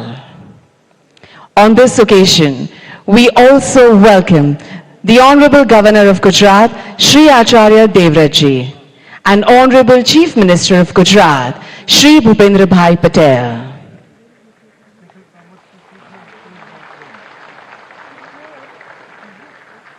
Thank you. We shall commence the significant inaugural session with a patriotic song, Jai Jai Garvi Gujarat, which was written by famous Gujarati poet Shri Narendramodi. The song that highlights the rich heritage, culture, bravery and achievements of the land of Gujarat will be sung by world-renowned Shri Kirtidan Garvi.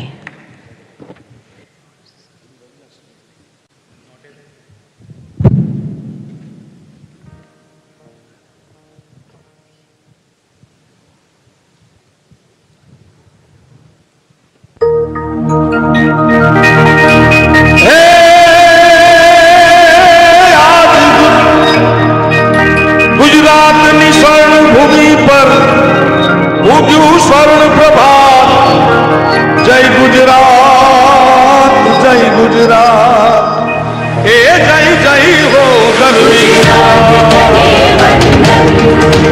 Gujarat तने वंदन गुजरात तने वंदन गुजरात तने वंदन जय जय गर्वी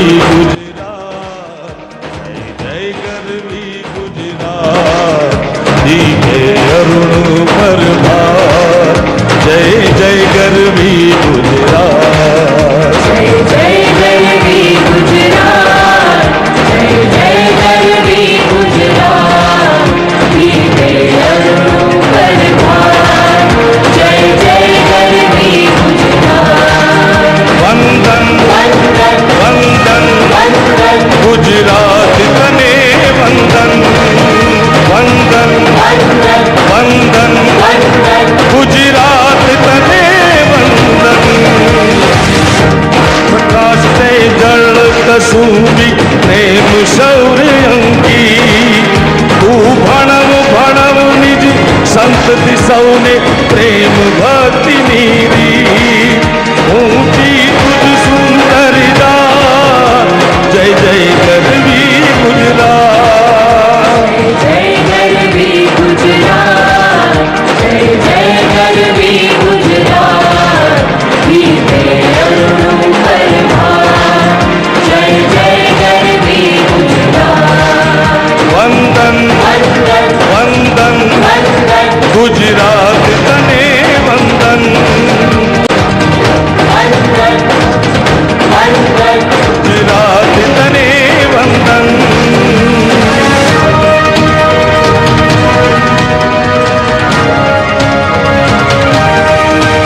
उत्तर मायम बाबा पूर्व माँ काली माँ छे दक्षिण दिशा करंत रक्षा कुंतेश्वर महादेव ने सोमनाथ ने पार के हे पश्चिम के रादेव छे सहाय माँ साक्षात जय जय गर्वी गुजरात जय गर्वी गुजरात जय जय गर्वी गुजरात गीते अरुण परमार जय जय गर्वी गुजरात वंदन वंदन वंदन वंदन गुजरात तने वंदन वंदन वंदन वंदन वंदन गुजरात तने वंदन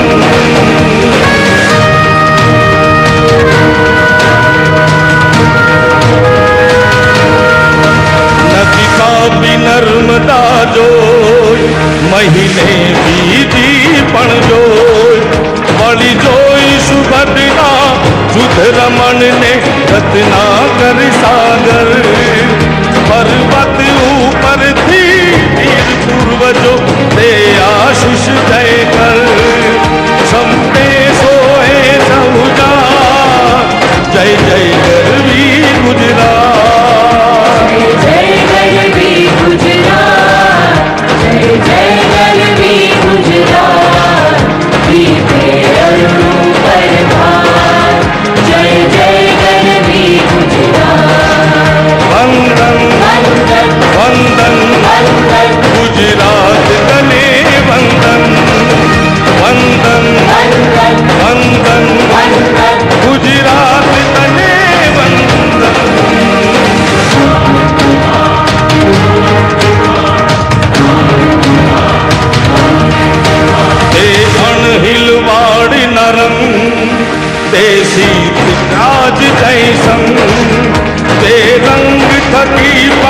अधिक सरस रंग थसे सपने मां शुभ શકું દિશે મદાન શોધ से पीती गई चेरा जल घूमे नर्मदा साथ जय जय गरवी गुजरात जय जय गरवी गुजरात जय जय गरवी गुजरात दीपे अरुणों पर भार जय जय गरवी गुजरात जय जय गरवी गुजरात जय जय गरवी गुजरात दीपे अरुणों पर भार जय जय गरवी गुजरात वंदन वंदन वंदन वंदन गुजरात तने वंदन वंदन वंदन वंदन वंदन गुजरात तने वंदन गुजरात तने वंदन गुजरात तने वंदन वंदन वंदन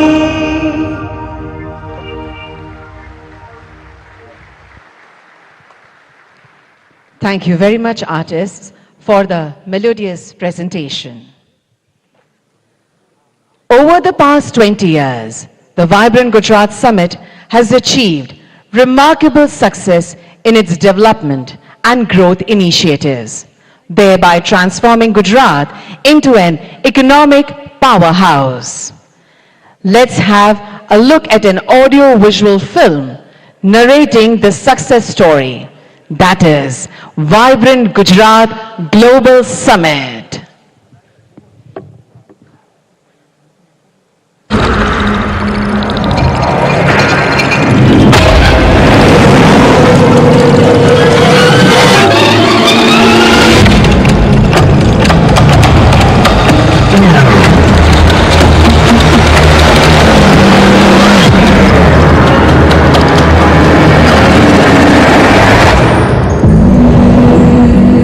A land synonymous with prosperity and growth, warmth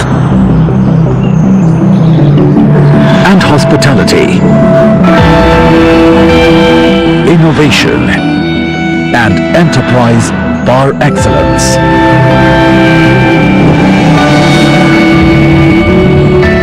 Whose people are committed to the realization of the infinite potential of humankind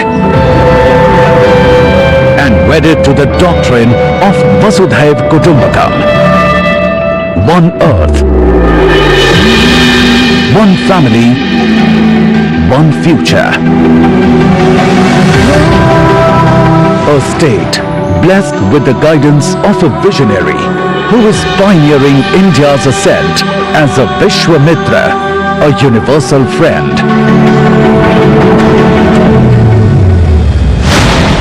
Welcome to the 10th edition of Vibrant Gujarat Global Summit, distilled by 2 decades of exponential progress that catapulted the state as one of the world's most preferred investment destinations. Gujarat's GDP of $14 billion in 2002 grew to an estimated $282 billion in financial year 2022-23, nurtured by all-round excellence that catalyzed socio-economic growth with inclusivity and unbridled entrepreneurship, led India into Amrit Kaal.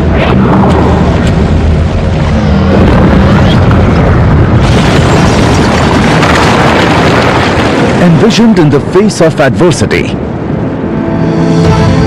by the Honorable Prime Minister Narendramodi at a time when he was the Chief Minister of Gujarat, the Vibrant Gujarat Global Summit bears an eloquent testimony to the characteristic resilience and the indomitable spirit of Gujarat.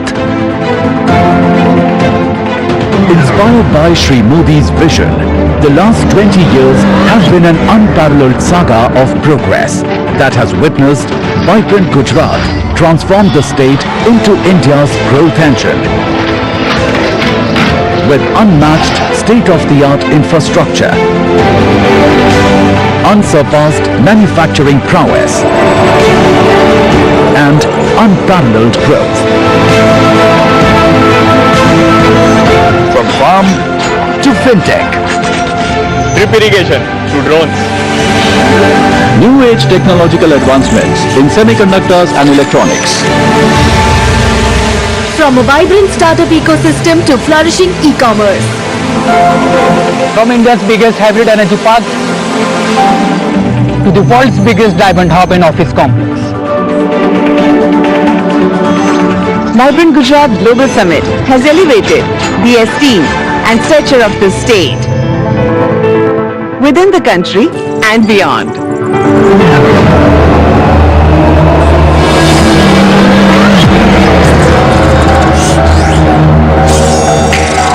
Gujarat is fully geared up to spearheading Industry 4.0, heralding the new industrial revolution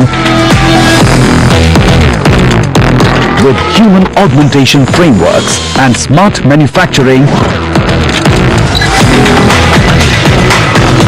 propelled with the PM Gati Shakti. The transformative approach for integrated and multimodal connectivity. See the world's tomorrow in the Gujarat of today, where Dholera Special Investment Region, a future-ready greenfield smart city, lays the foundation of modern regenerative economies. India's first bullet train is being built to usher in a dynamic ecosystem by fostering innovation and adaptability.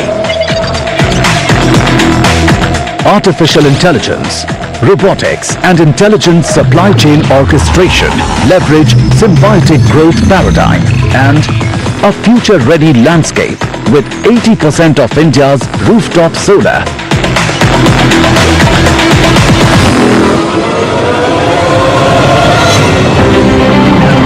To cutting-edge lab-grown diamonds, epitomize circular prosperity model for holistic sustainable development.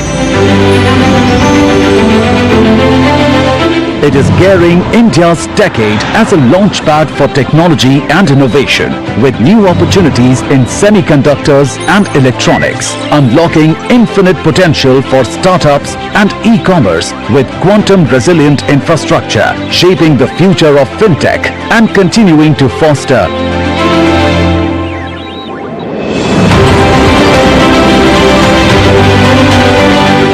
medium, small and micro enterprises with a special focus on enhancing ease of doing business, empowering of women entrepreneurs,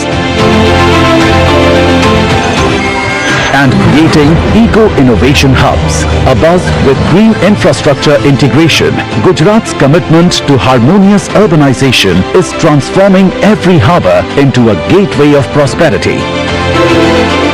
It is transitioning to still greater heights in sustainability with vast spaces of renewable energy, an exciting hub for green energy including green hydrogen, electrolyzers, renewables and EV manufacturing. Gujarat strides forward towards mitigating carbon footprint as a beacon for clean solutions and net zero. पिछले 20 वर्षों से अगले 20 वर्ष ज्यादा महत्वपूर्ण है। जब vibrant Gujarat के 40 साल पूरे होंगे, यही समय है जब भारत को एक ऐसा रोड मैप बनाना होगा जो उसे 2047 तक एक विकसित और आत्मनिर्भर भारत, आत्मनिर्भर राष्ट्र के रूप में हम उसको दुनिया के सामने प्रस्थापित करें। मुझे विश्वास है आप सभी भी इसी दिशा में जरूर सोचेंगे, जरूर कदम उठाएंगे, जरूर आगे आएंगे। आज वाइब्रेंट गुजरात समिट विश्व के thought leaders, investors, policy makers के लिए नॉलेज शेयरिंग का ग्लोबल प्लेटफॉर्म बन गया है।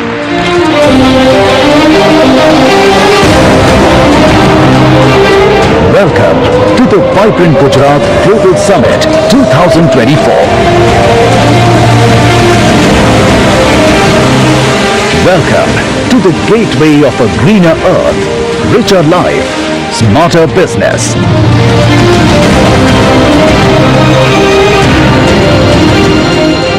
Welcome to Vibrant Gujarat 2024, the gateway to the future.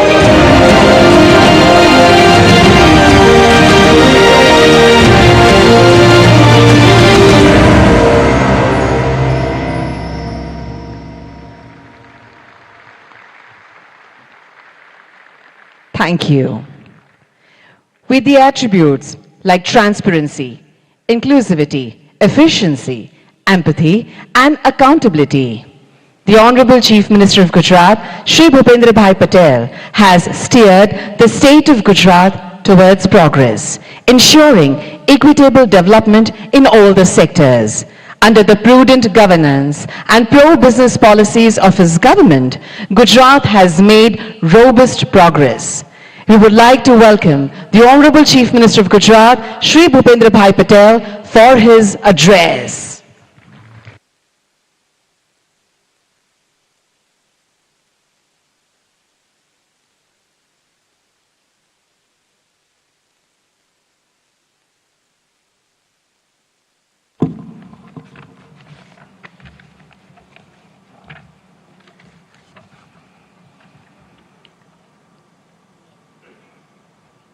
विश्व नेता और भारत के यशस्वी वड़ा प्रधान तथा वाइब्रेंट गुजरात ग्लोबल समिट के प्रणेता आदरणीय श्री नरेंद्र मोदी जी इस कार्यक्रम के मुख्य अतिथि his highness Sheikh Mohammed bin Zayed Al Nahyan president UAE, His Excellency Jose Ramos Horta, President Timor-Leste, His Excellency Philip Nyusi, President Republic of Mozambique, His Excellency Petra Fiala, Prime Minister Czech Republic, इस summit के partner countries के माननीय ministers, विश्व के विविध देशों से पधारे एम्बेसडर्स, गुजरात के माननीय गवर्नर आचार्य देवव्रत जी, माननीय केंद्रीय मंत्रीगण और गुजरात के मेरे सहयोगी मंत्री, मैं आप सभी को गुजरात की धरती पर हृदय से स्वागत करता हूं। वाइब्रेंट समिट के पायोनियर एंड आर्किटेक्ट आदरणीय प्रधानमंत्री श्री नरेंद्र मोदी ने वाइब्रेंट समिट को बिजनेस ब्रांडिंग के साथ बॉन्डिंग का भी समिट कहा है। आज यहां आप सभी की गौरवमयी उपस्थिति प्रधानमंत्री श्री की इस बात को चरितार्थ करती है। वाइब्रेंट गुजरात ग्लोबल समिट 2024 के खास बनाने वाले 34 पार्टनर कंट्रीज और 16 पार्टनर ऑर्गेनाइजेशन के प्रतिनिधियों का 130 से अधिक देशों के डेलीगेट्स का भी मैं सम्मान के साथ स्वागत करता हूं। Global industries and business community के चेयरपर्सन, सीईओज तथा सीनियर रिप्रेजेंटेटिव्स का भी गुजरात की धरती में स्वागत है। भारतीय संस्कृति के वसुधैव कुटुंबकम, एक पृथ्वी, एक परिवार, एक भविष्य के विचार को प्रधानमंत्री श्री नरेंद्र भाई मोदी ने विश्व तक पहुंचाया है। माननीय प्रधानमंत्री श्री नरेंद्र मोदी जी के नेतृत्व में हाल ही में संपन्न हुई भारत की G20 प्रेसिडेंसी भारतवासियों के लिए एक बड़ी उपलब्धि रही है। आज गुजरात ने विश्व व्यापार, वाणिज्य एवं औद्योगिक क्षेत्र में प्रमुख स्थान हासिल किया है। यह आदरणीय श्री नरेंद्र भाई मोदी के दूरंदेशी तथा कुशल नेतृत्व का ही परिणाम है। आज हम सब वाइब्रेंट गुजरात ग्लोबल समिट 2024 को सफल बनाने के विश्वास के साथ यहां एकत्र हुए हैं। 21वीं सदी की शुरुआत में कई चुनौतियों से घिरे गुजरात को तत्कालीन मुख्यमंत्री श्री नरेंद्र भाई मोदी ने वाइब्रेंट समिट के माध्यम से आशा की नई किरण दिखाई थी। 2003 में वाइब्रेंट गुजरात जैसे ये विजनरी इवेंट का प्रारंभ करते हुए आदरणीय श्री नरेंद्र भाई ने कहा था, Gujarat can and Gujaratis will. आज यह समिट 2 दशक की असीम सफलता से पूरे विश्व के लिए नॉलेज शेयरिंग तथा नेटवर्किंग का सम्मानित मंच बन गया है। आज हम बड़े गौरव से कह सकते हैं कि आपकी प्रेरणा से ही Gujarat best destination for investment तथा देश के विकास का ग्रोथ इंजन बन गया है। आदरणीय नरेंद्र भाई जी हर वाइब्रेंट समिट में गुजरात के वर्ल्ड क्लास डेवलपमेंट का विजन और नई पहलों की परिकल्पना हमें दी है। आप ही के मार्गदर्शन और नेतृत्व में गुजरात ने इसे भली भांति साकार किया है। गुजरात आप ही के मार्गदर्शन में पॉलिसी ड्रिवन स्टेट बना है। हम हमारी पॉलिसी के प्रति कमिटेड हैं। हम हर कमिटमेंट को ऑनर करते हैं। प्रधानमंत्री जी ने गुजरात में ग्लोबल फाइनेंस एक्टिविटी शुरू करने का विजन दिया और परिणाम स्वरूप उनके मार्गदर्शन में गिफ्ट सिटी आज वर्ल्ड की अनेक बड़ी फाइनेंशियल और फिनटेक कंपनियों का हब बन गया है। धौलेरा SIR साणंद मांडल बेचराजी का ऑटो मैन्युफैक्चरिंग हब, विश्व का सबसे बड़ा renewable energy park, medical devices तथा bulk drug park, semiconductor display fab उत्पादन, in space cluster, defence and aerospace manufacturing, ऐसे अनेक उपलब्धियों और विकास के नए कीर्तिमान गुजरात ने वाइब्रेंट समिट की सफलता के फलस्वरूप हासिल किया है। इतना ही नहीं, गुजरात के इस मॉडल से प्रेरित होकर देश के अन्य राज्यों ने भी अपनी राज्यों के इवेंट में समिट के आयोजन शुरू किया है। माननीय प्रधानमंत्री जी के विकसित भारत के विजन के अनुरूप ही हमने 10th वाइब्रेंट गुजरात समिट की theme gateway to the future रखी है। यह समिट भारत के अमृत काल का पहला समिट है और यह प्रधानमंत्री जी की विभिन्न राष्ट्रीय प्राथमिकताएं सेमीकंडक्टर और electronics, green hydrogen, renewable energy, electric mobility, MSME और स्किल डेवलपमेंट पर फोकस्ड है। मुझे यह बताते हुए अत्यंत खुशी हो रही है कि इस वाइब्रेंट समिट के उपलक्ष्य में हो रहे MOUs की 50% MOUs ग्रीन MOUs हैं। क्लाइमेट चेंज की चुनौतियों का सामना करने और पर्यावरण की रक्षा के प्रधानमंत्री जी के विजन को साकार करते हुए ग्रीन ग्रोथ, रिन्यूएबल एनर्जी और सस्टेनेबल डेवलपमेंट के प्रति हमारी प्रतिबद्धता ये MOUs दर्शाती है। आर्थिक विकास पर बल देने के साथ गुजरात सरकार ने हमेशा सोशल सेक्टर डेवलपमेंट और क्वालिटी ऑफ लाइफ पर भी ध्यान केंद्रित किया है। देश के इस अमृत काल में आयोजित हो रहा यह वाइब्रेंट समिट हमारे लिए अमृत भविष्य का रोड मैप तय करेगा।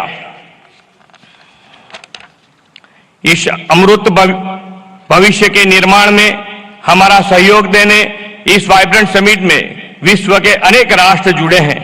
आज की समिट में उद्घाटन अवसर के मुख्य अतिथि his highness Sheikh Mohammed bin Zayed Al Nahyan president UAE की उपस्थिति का मैं ऋण स्वीकार करता हूं। आपको कुछ अचानक संयोग के लेकर इस कार्यक्रम के बीच से ही जाने की जरूरत पड़ी है। हिज हाइनेस, आप अपना अति व्यस्त अमूल्य समय निकालकर इस समिट के मुख्य अतिथि रूप में उपस्थित रहे, आपका फिर से एक बार धन्यवाद करना चाहूंगा।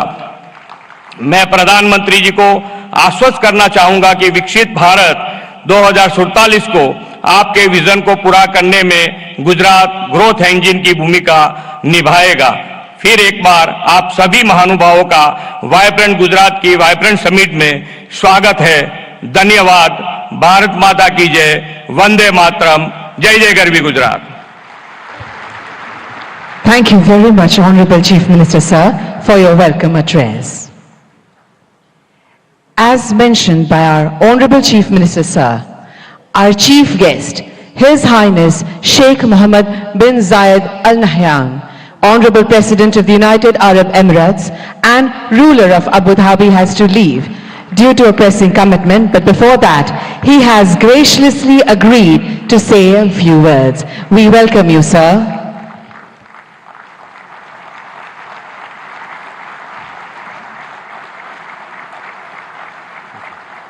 Thank you.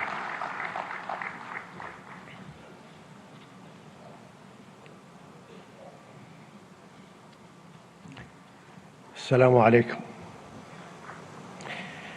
في البداية أشكر رئيس وزراء ولاية جوجرات على هذه الكلمة القيمة، كما أشكر صديقي وأخي العزيز رئيس الوزراء الهندي على دعوته الكريمة لحضور هذه القمة التي أسسها هو شخصيا عام 2003، وأصبحت منصة عالمية لتبادل الخبرات والمعلومات حول تطوير الاقتصاد والاستثمار. وأهنيكم دولة الرئيس بمناسبة مرور 20 عام على هذه الانطلاقة.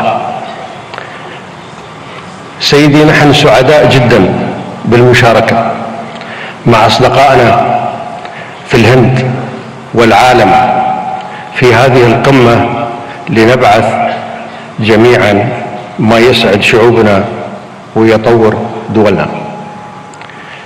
كما أشكر المشاركين والمنظمين لهذه القمة، وأتمنى للجميع النجاح والتوفيق والخروج بنتائج تخدم التعاون والتنمية والازدهار للجميع. شكرا.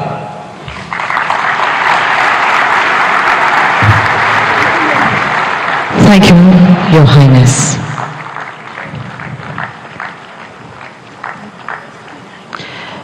We profusely thank him for his words of appreciation. It is indeed our honor and privilege to have him over here. Our Honorable Prime Minister will see him off and will join us back in few moments. But we shall continue the program.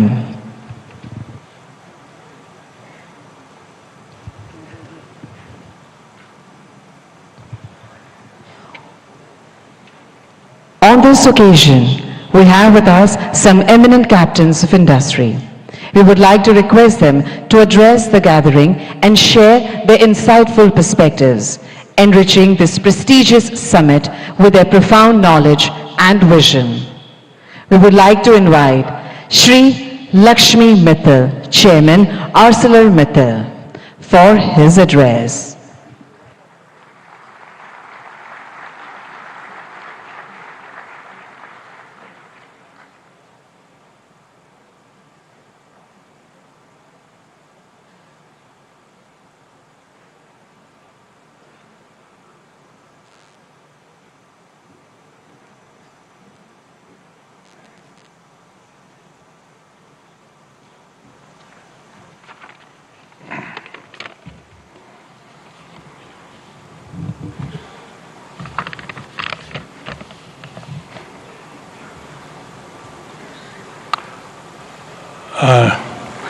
नमस्कार।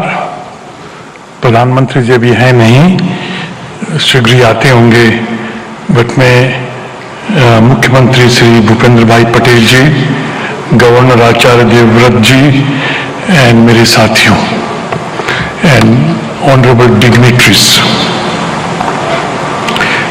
पिछले साल सितंबर में vibrant Gujarat की 20वीं anniversary पर मैं यहाँ आया था और प्रधानमंत्री जी ने बताया कैसे आइडियाज, इमेजिनेशन और प्रोसेस कंटिन्यूटी के आधार पर इस मेगा ग्लोबल इवेंट को एक इंस्टीट्यूशनलाइज्ड स्ट्रक्चर मिला है। प्रधानमंत्री जी ने उस वक्त ये बताया कि कैसे one earth, one family, one future की सच्ची भावनाओं को लेकर भारत की प्रतिष्ठा कैसे बढ़ेगी और हर इंटरनेशनल फोरम में पूरे ग्लोबल साउथ की आवाज को भी मजबूत किया है।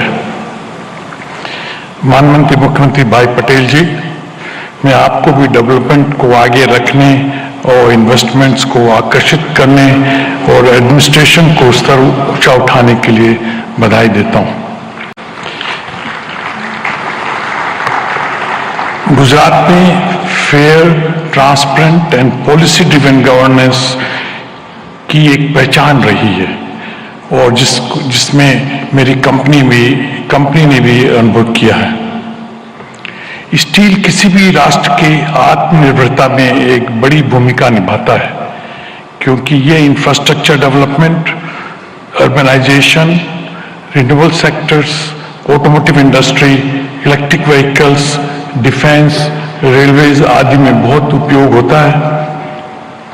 ग्लोबल टेक्नोलॉजी को सर्वोत्तम रूप से लाकर हम हाई एंड प्रोडक्ट्स को डेवलप कर रहे हैं जो एसएमई से स्टार्टअप तक के स्टील कंज्यूमर्स को कम्पिटिटिव बनाने में मदद कर रहा है।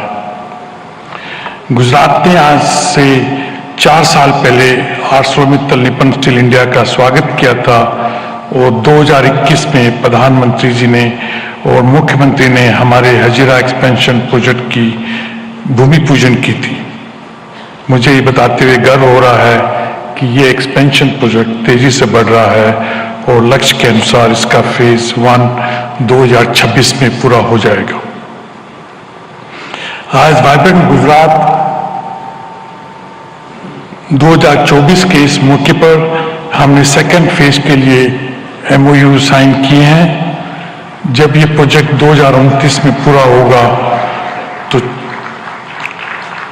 24 million tonne crude steel production की क्षमता के साथ आर्सलरमित्तल निप्पन स्टील इंडिया का हजीरा साइट विश्व के सबसे बड़े single location integrated steel plant में से एक बन जाएगा। हमें पूरा भरोसा है कि गुजरात सरकार के सहयोग के साथ हम इस प्रोजेक्ट को अगले 5 साल में पूरा करने में सफल होंगे। हम केवल स्टील में नहीं है बल्कि रिन्यूएबल एनर्जी, ग्रीन हाइड्रोजन जैसे इमर्जिंग सेक्टर्स में भी निवेश कर रहे हैं। मैं ये कहना चाहता हूं कि हम देश के लिए अगला 20 साल बहुत महत्वपूर्ण है और मैं आप सब लोगों को विश्वास दिलाना चाहता हूं कि आत्मनिर्भर और विकसित भारत के 2047 के विजन को पूरा करने के लिए हम रेडी हैं। मैं इन सब प्रधानमंत्री, मुख्यमंत्री, गवर्नर साहब, इन सब लोगों को मेरे को मंच पे आने के लिए मौका देने के लिए मैं आप लोगों का बहुत आभारी हूँ। नमस्कार। सर, आपके महत्वपूर्ण संबोधन के लिए आपका बहुत बहुत धन्यवाद। We would now like to invite Mr. Toshihiro Suzuki, President, Suzuki Motor Corporation, Japan, to please deliver his address.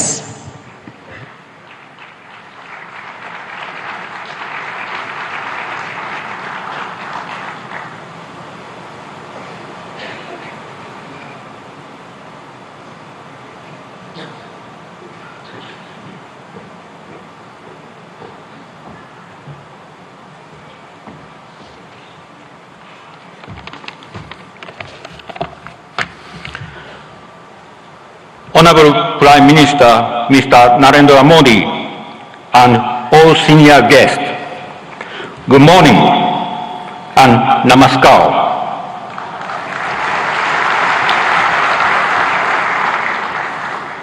I'm Toshihiro Suzuki from Suzuki Motor Corporation, Japan. I'm much honored to be invited to this ceremony. In the past 10 years, under the strong leadership and constant support of Honorable Prime Minister Mr. Modi for manufacturing industries, Indian automobile market has been expanding steadily. As a result, India has become the third largest automobile market in the world. We, Suzuki, have also scaled up production capacity substantially in India. It's noteworthy that as compared to 10 years ago, we expect 1.7 times in vehicle production and 2.6 times in export sales in the current fiscal year. Thanks to Prime Minister Mr. Modi's progressive approach and India's growth, we will invest in the future also. Firstly, the first battery electric vehicle from Suzuki Group will be rolled out from Suzuki Motor Gujarat by the end of this year. We plan to sell this model not only in India, but also export to Japan and European countries. Secondly, to expand our BEV production in future, Suzuki Group will invest 3,200 crore rupees in Suzuki Motor Gujarat to add a new fourth production line, which can produce 2.5 lakh units per year. This will increase the annual production capacity of Suzuki Motor Gujarat from the current 7.5 lakh to 1 million units. Thirdly, we will invest 35,000 crore rupees for the construction of a second car plant in Gujarat, which would produce another 1 million units per year. As a result, the annual production capacity in Gujarat will be 2 million units, namely 1 million units at SMG and 1 million units at the second new plant. Finally, as far as reduction of greenhouse gas emission is concerned, our effort will be through a multi-pathway approach.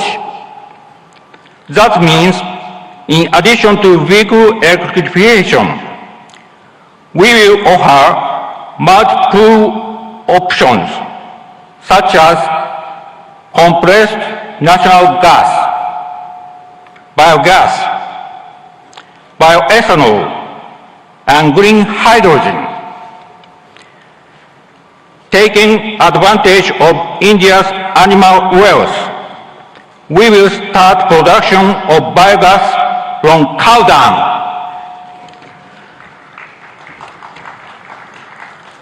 Together with National Dairy Development Board and Banas Dairy, Suzuki has already started construction of 4 biogas plants in Gujarat.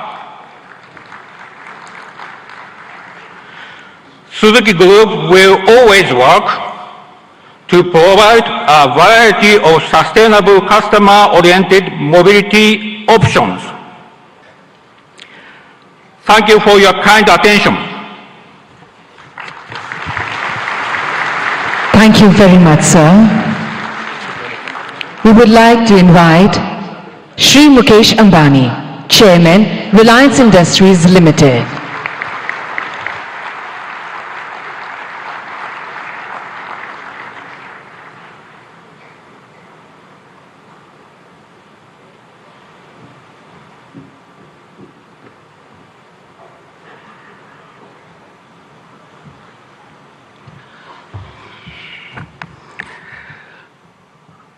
Most respected Prime Minister Shri Narendramodi, Honorable Chief Minister Bhupendra Bhai Patel ji, distinguished guests and dignitaries from all over the world, ladies and gentlemen, welcome to Gujarat and the 10th Vibrant Gujarat Summit, the most prestigious investor summit in the world today. No other summit of this kind has continued for 20 long years and going from strength to strength.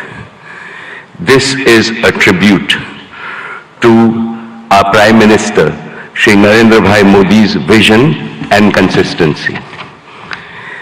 I have been one of the fortunate few to have participated in every single edition of Vibrant Gujarat.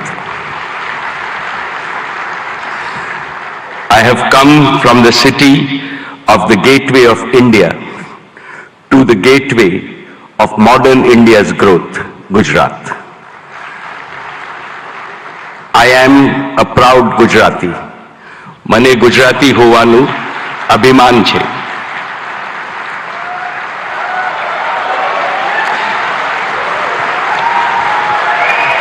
When foreigners think of new India, they think of a new Gujarat, Navu Gujarat. How did this transformation happen? Because of one leader, our beloved leader who has emerged as the greatest global leader of our times. And he is Shri Narendramodi Modi, the most successful Prime Minister in India's history.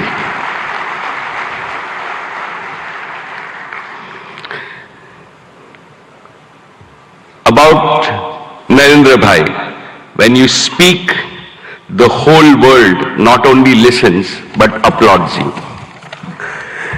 My friends abroad ask me, what is the meaning of slogan that millions of Indians are chanting, that Modi hai to mumkin hai.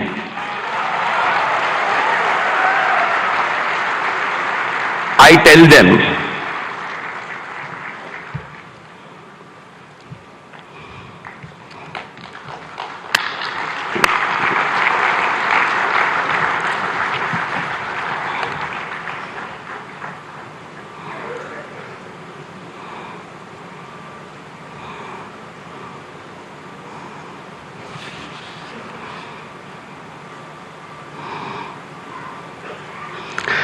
most respected Shri Narendra Modi ji, when you speak, the whole world not only listens but applauds you.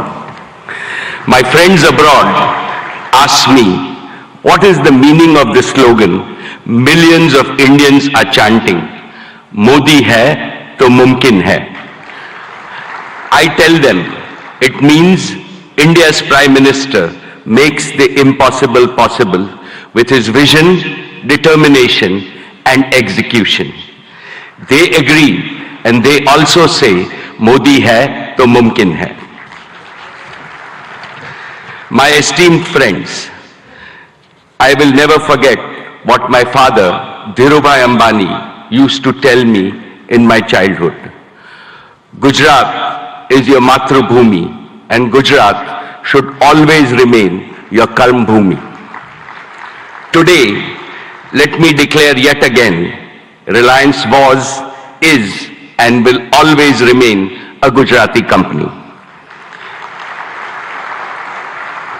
Each of Reliance's business is striving to fulfill the dreams of my 7 crore fellow Gujaratis. Reliance has invested over $150 billion, that is 12 lakh crores, in creating world-class assets and capacities across India in the last 10 years. Of this, more than 1/3 has been invested in Gujarat alone. Honorable Chief Minister Shri Bhupendra Bhai Patel ji, today I would like to make 5 commitments to the people of Gujarat.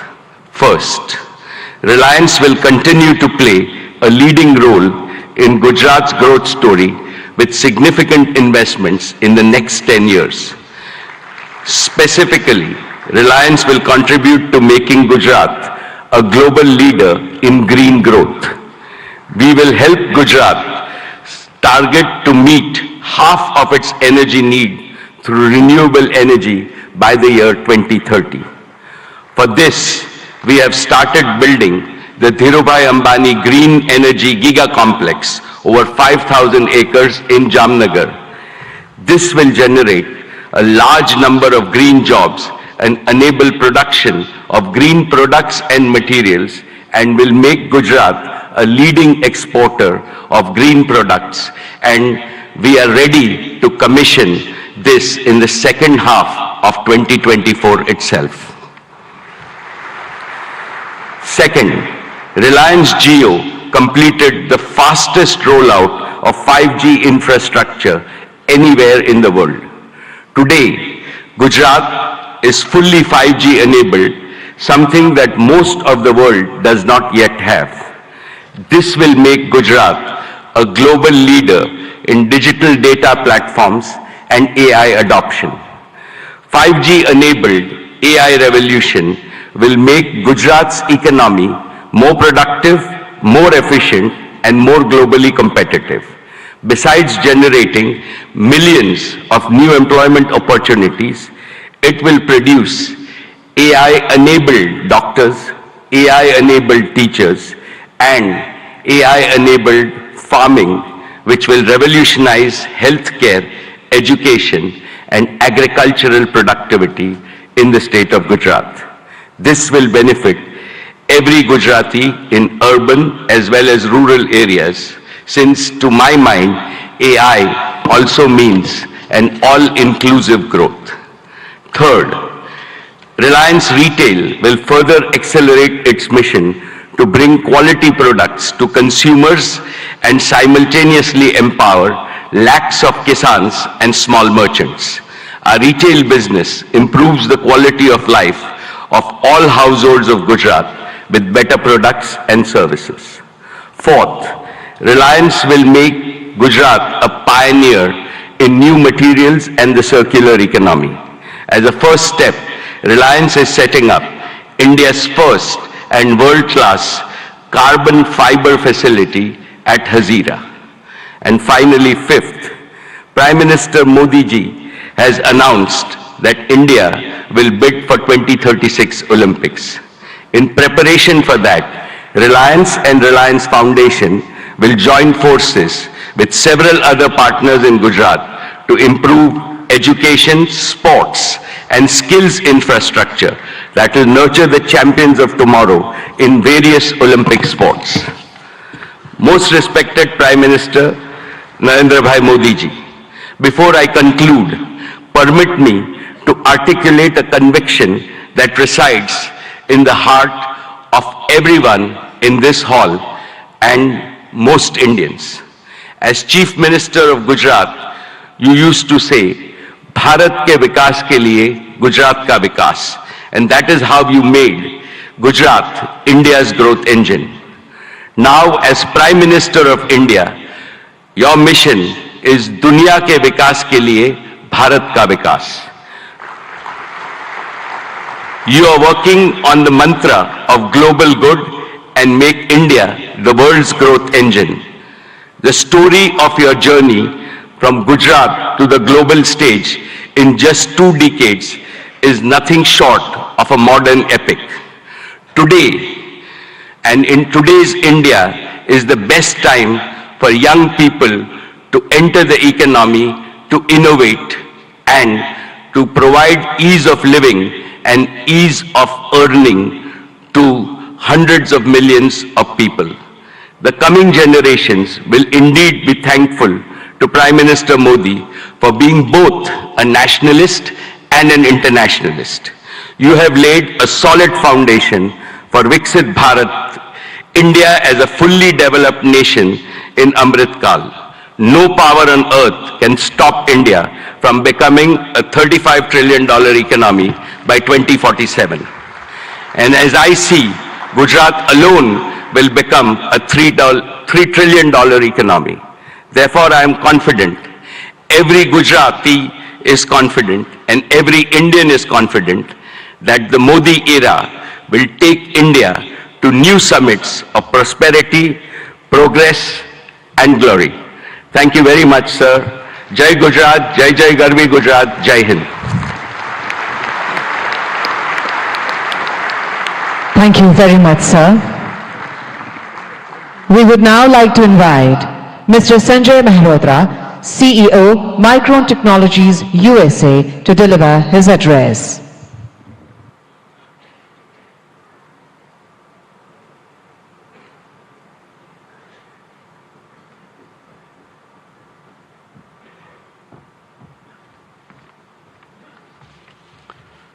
Namaste and good morning. I would like to open by thanking Prime Minister Modi ji.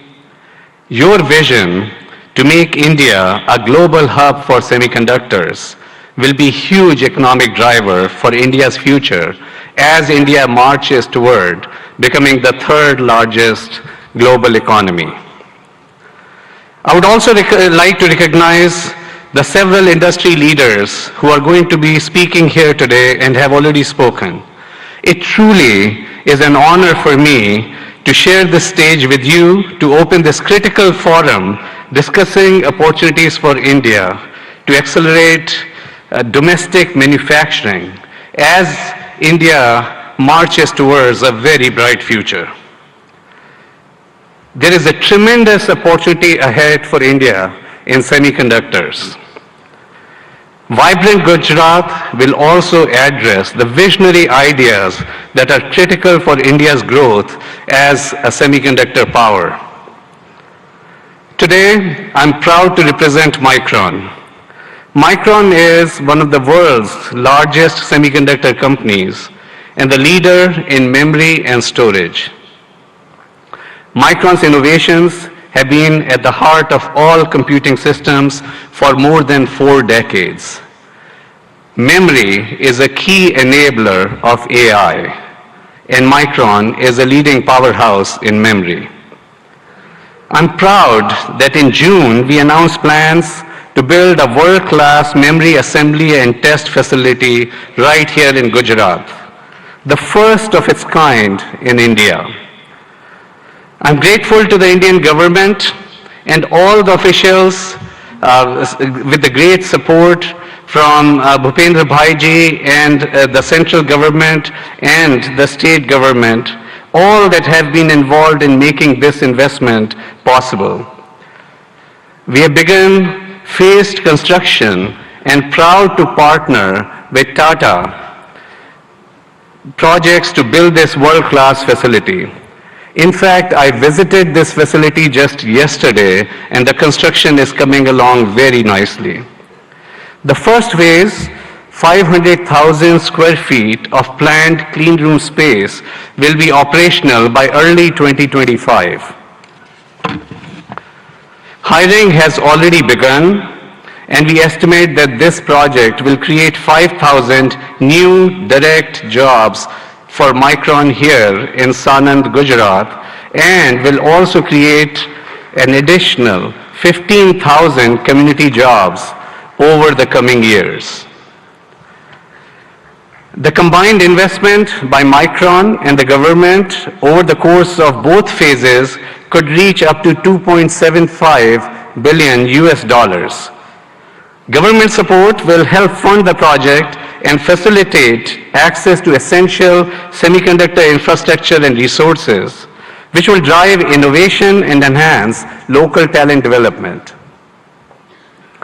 We see our investment helping initiate a cluster of semiconductor investment, building momentum that will benefit India's manufacturing goals. We are hopeful that our investment will help catalyze other investments in the sector, strengthen India's manufacturing capability, drive innovation, and support broader job creation.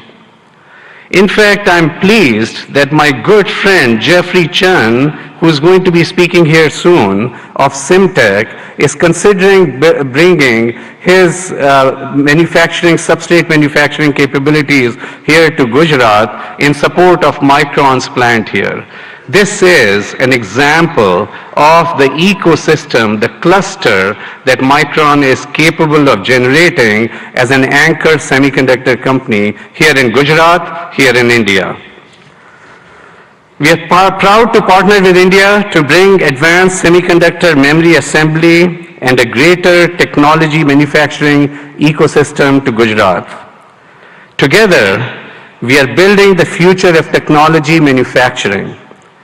not just for Micron, not just for Gujarat, not just for India, but for the world. Thank you. Thank you very much, sir. We would now like to invite Shri Gautam Adani, Chairman, Adani Group.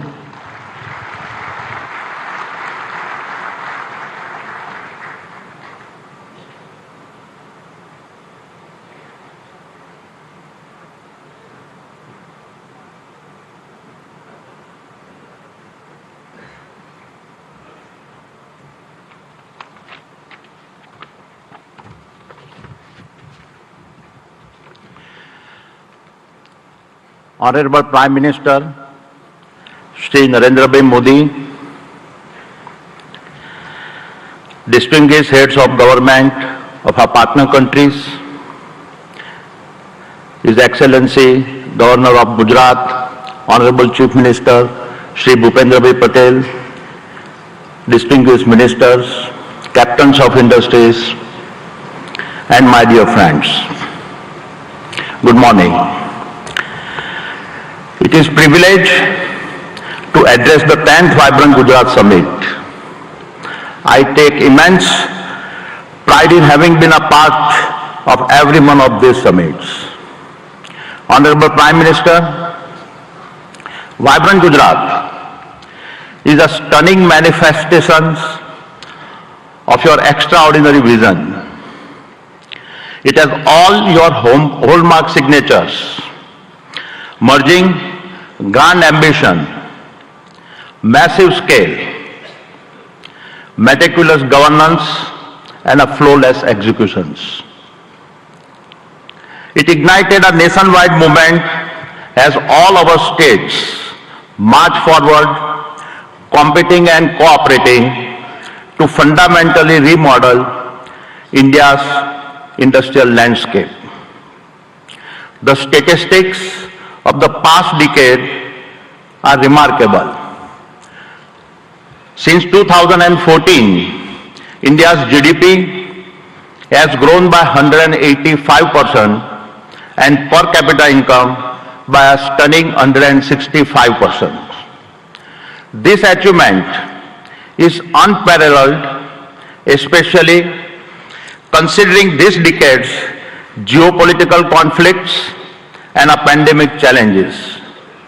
Honorable Prime Minister, your achievements on the international stage are equally remarkable. You have taken us from a country seeking a voice on a global platforms to a nation that now creates the global platforms. The Solar Alliance platform, an initiative you conceptualized, and your leadership at the G20 platform set a benchmark for a more inclusive world order. Adding the Global South to the G20 is a defining moment in our modern history. Honorable Prime Minister, you don't just predict the future, you shape it. You have reoriented India to become the world's fastest growing nation and position her as the global social champion driven by the two philosophies of Vasudhaiva Kutumbakam and a Vishwaguru. And the best is yet to come. With your foresight in harnessing India's youth to build a Viksit Bharat and make India a fully developed nation by 2047, you have ensured that the India of today is poised to shape the global future of tomorrow. Honorable Chief Minister, at the previous summit, I announced our investment of over rupees 55,000 crores by 2025. We have already surpassed rupees 50,000 crore across the various sectors I had promised and have vastly exceeded our target of 25,000 direct and indirect jobs. Today, I commit to further investments. We are constructing the world's largest green energy park in Khavda district, Kutch, generating 30 gigawatt of our renewable energy over 725 square kilometer. Even visible is from space. We are expanding the green supply chain for an Atmanirbhar Bharat and creating the largest integrated renewable energy ecosystems. This includes solar panels, wind turbines, hydrogen electrolyzers, green ammonia, PVC, and expansion in our copper and cement projects. Over the next 5 years, the Adani Group will invest over rupees 2 lakhs crore in Gujarat, thereby creating over 100,000 direct and indirect jobs. I am grateful for your support. It is my commitment that I will do my part to contribute to our Viksit Gujarat. Thank you. Jai Jai Garvi Gujarat. Jai Hind. Thank you very much, sir. We would now like to invite Mr. Jeffrey Chun, Global CEO, Simtech, South Korea.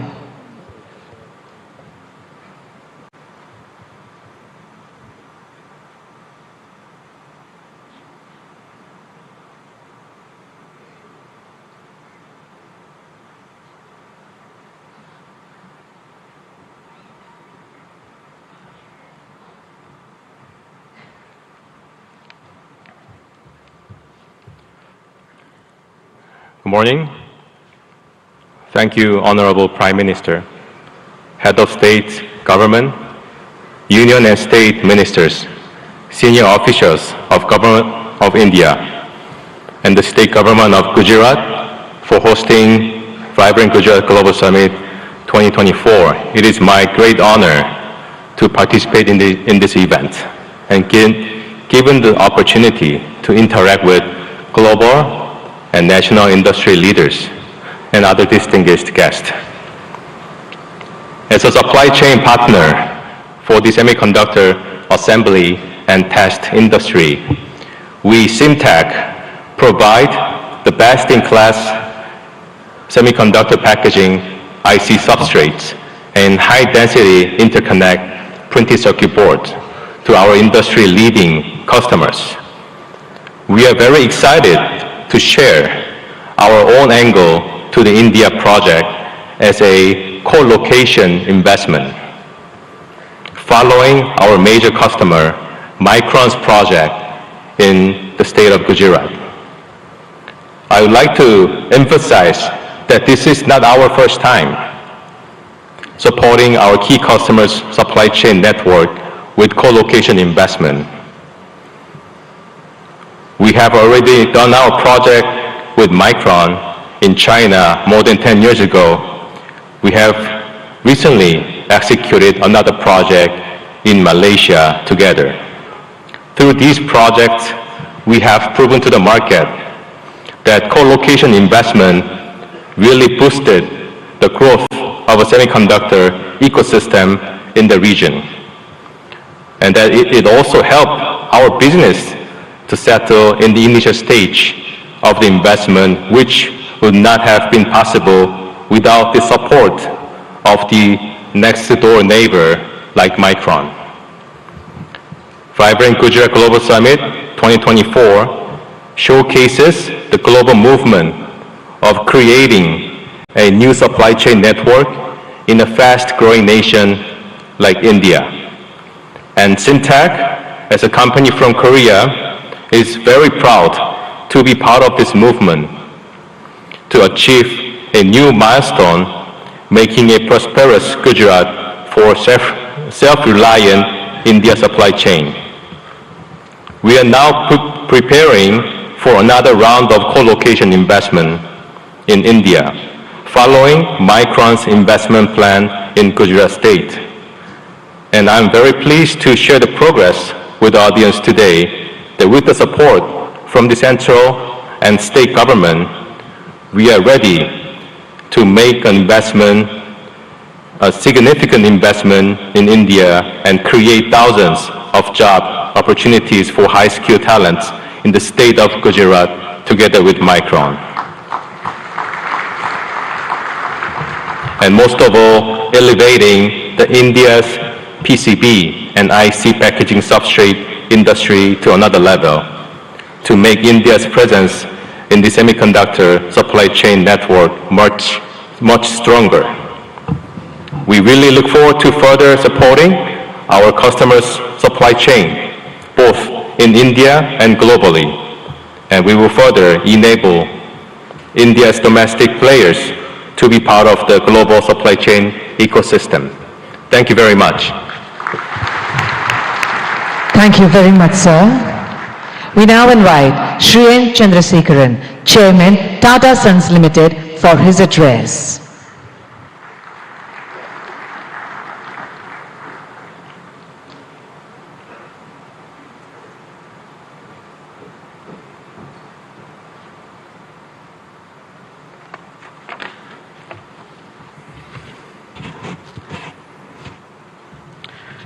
Honorable Prime Minister Shri Narendramodi ji, Honorable Chief Minister Shri Bhupendra Bhai Patel ji,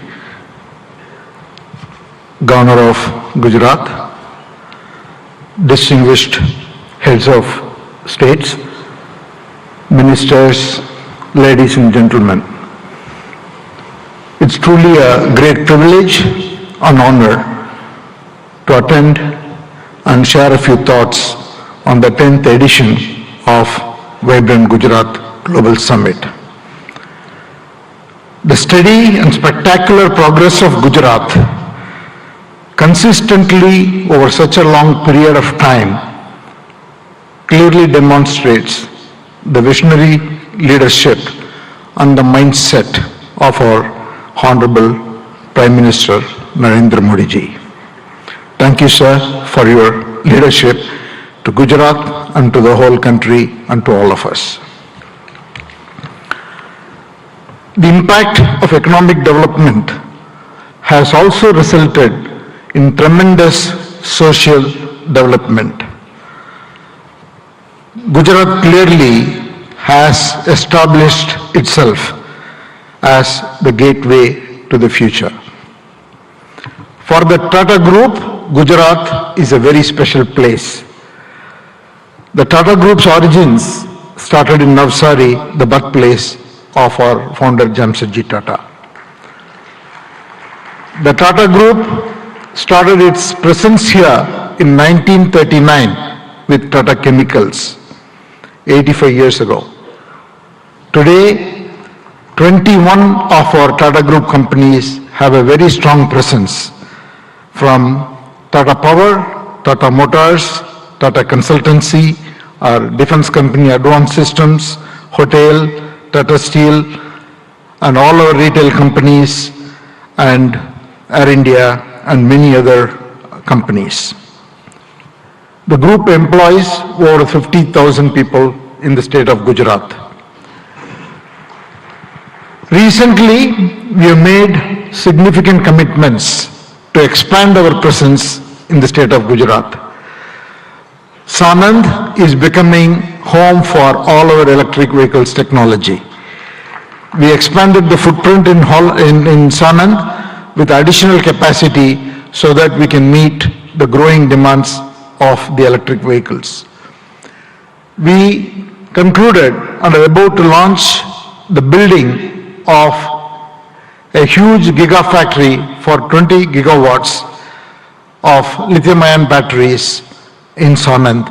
The project should start construction in the next couple of months. Then we also are building the C-295 defense aircrafts, initially in Vadodara and then in Dholera, and that work is going on full swing. The Tata Group has also made a commitment and is on the verge of concluding and announcing a huge semiconductor fab in Dholera. And we are about to complete these negotiations and start in 2024. In addition to that, the Tata Group is also building, in partnership with the Government of India and Gujarat government, an Indian Institute of Skills Institute, which will be constructed over 3.2 lakh square feet and should be fully operational and will train more than 25,000 professionals every year, primarily in advanced manufacturing, electric vehicles, advanced electronics, and then hospitality. And the project's first phase will be launched in March 2024. In all, we see Gujarat as a very, very important destination, not only for business growth, but for the future advanced technology industries that India is looking to grow at. With all this, Gujarat is one of the most important destinations for the Tata Group, and we hope to play a very important role in the future of the economic development of this state. Thank you once again, Honorable Chief Minister, for inviting me, and thank you, Prime Minister, for your leadership. Thank you very much, sir. We now invite Mr. Sultan Ahmed bin Sulaim, Chairman, DP World, UAE, for his address.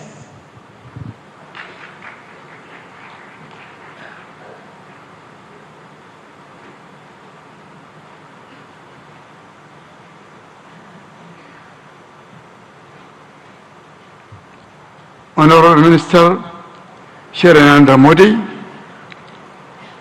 Honorable Chief Minister of Gujarat Shri Prabhupendra Patel, dignitaries of Government of India, UAE and partner countries,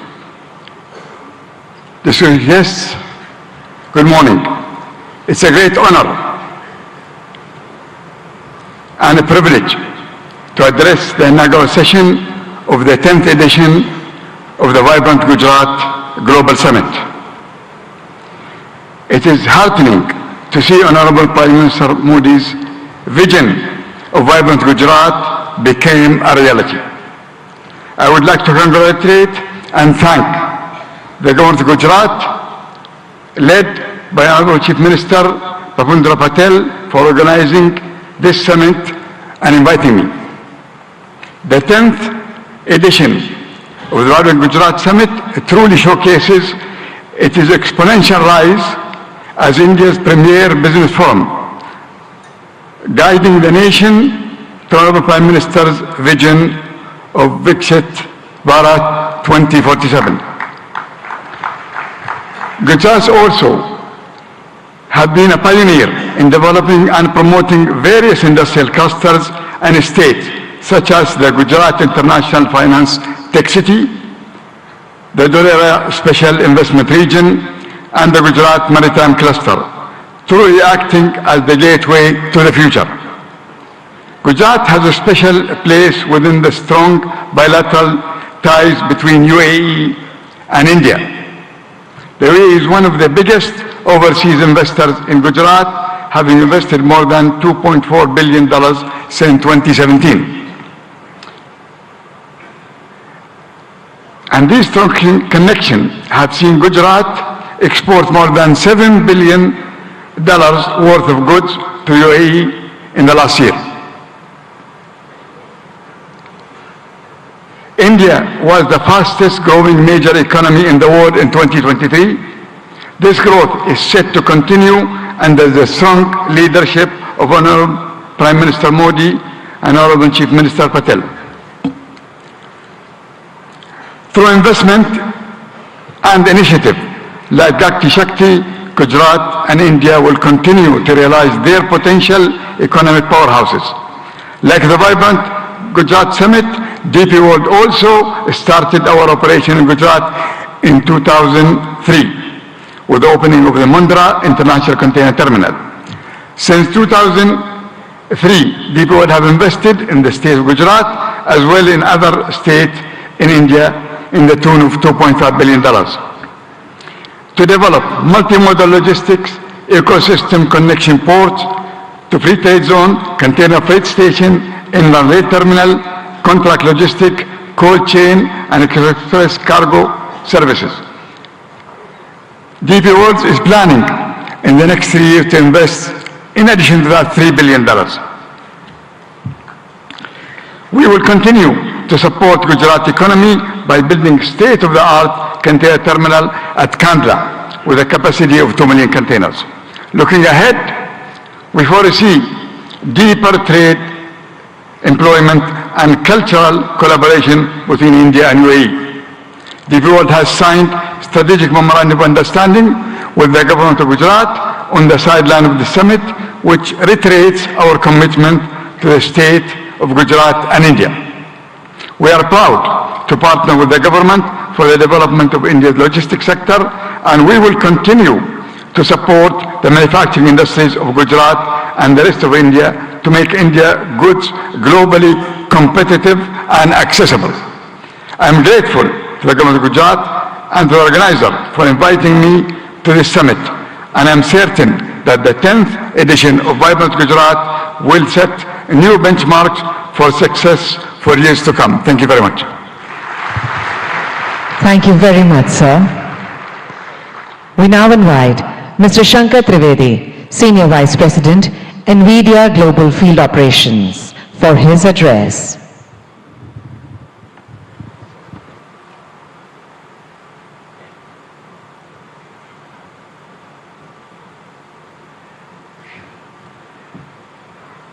Namaste.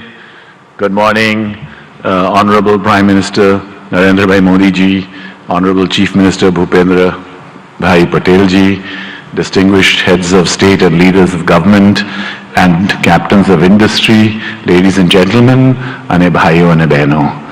It's such a pleasure and honor to be part of so many giant captains of industry here as a humble Ahmedabadi boy who started many years ago, went to IIT Delhi, and now have the privilege of representing NVIDIA at this summit.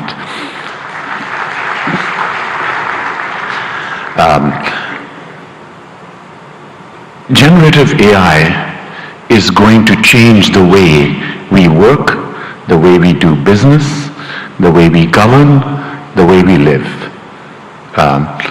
Just like the internet starting 30 years ago and the mobile revolution starting 25 years ago, the generative AI revolution will also do the same. Generative AI is going to affect all of you. More than 5 years ago, Prime Minister Narendramodi ji invited my CEO Jensen Huang to deliver a lecture to all of the heads of Indian governments in the Vigyan Bhavan. It is the first time that a global leader actually talked about implementing of AI. Thanks to the leadership of Prime Minister Modi ji, it has been a catalyst to accelerate the adoption of generative AI in India and also here in Gujarat.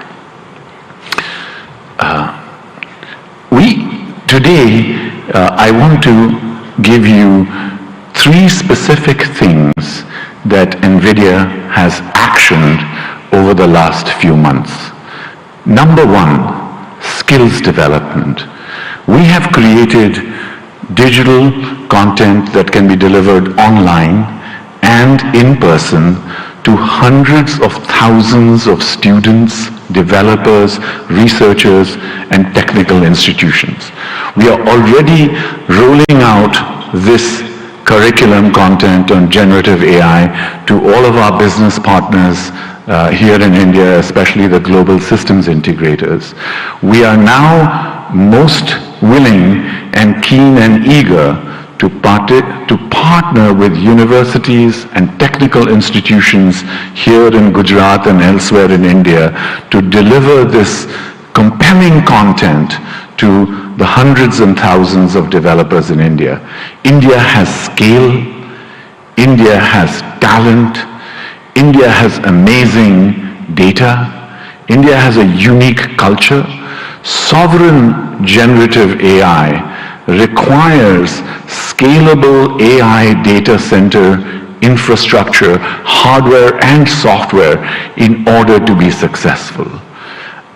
So secondly, I'm delighted to tell you that we are partnering with all of India's leading business groups, the Tatas, Reliance Group, and many others, to set up state-of-the-art AI data center facilities and provision them here in India.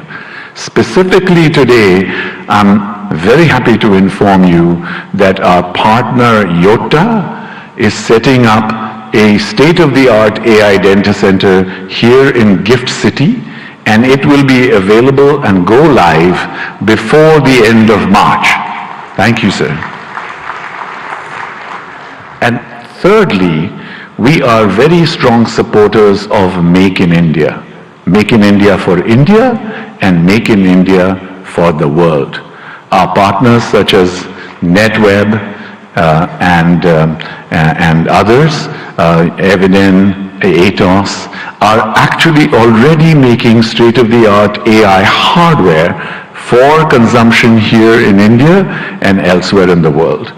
And we are working strongly with partners both in the upstream semiconductor and ecosystems such as Sanjay and his company at Micron and other semiconductor ecosystem partners, as well as downstream partners such as our system OEMs, our ODMs, our contract manufacturers, and other data center providers to establish a very strong AI electronics ecosystem in India, which can service not just here in India and Gujarat, but also the global economy. Thank you again, sir, and it's a pleasure and privilege to be here. Jai Hind, Jai Garvi Gujarat, and of course, God bless America too. Thank you. Thank you very much, sir. We now invite Mr. Nikhil Kamath, co-founder and CFO, Zerodha.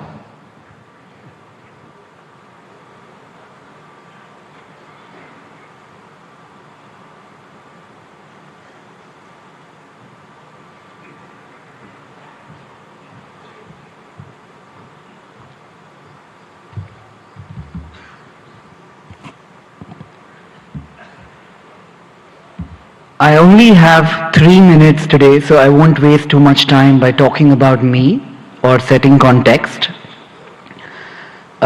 Picture a 17-year-old boy, a school dropout in Bangalore from 20 years ago, not particularly smart, not too educated, and no capital at hand.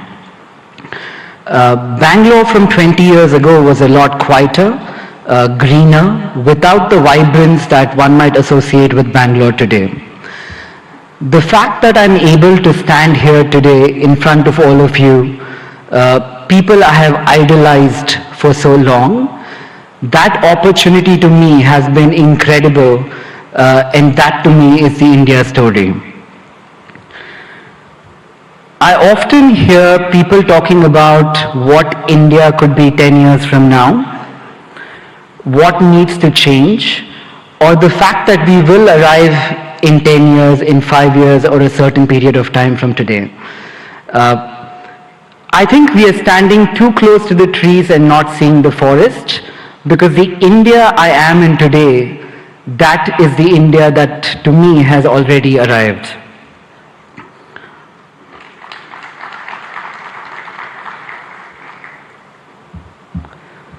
The opportunities the country threw to a 17-year-old boy, again with no education, no capital, or exceptionally smart, this, in my view, has not happened forever.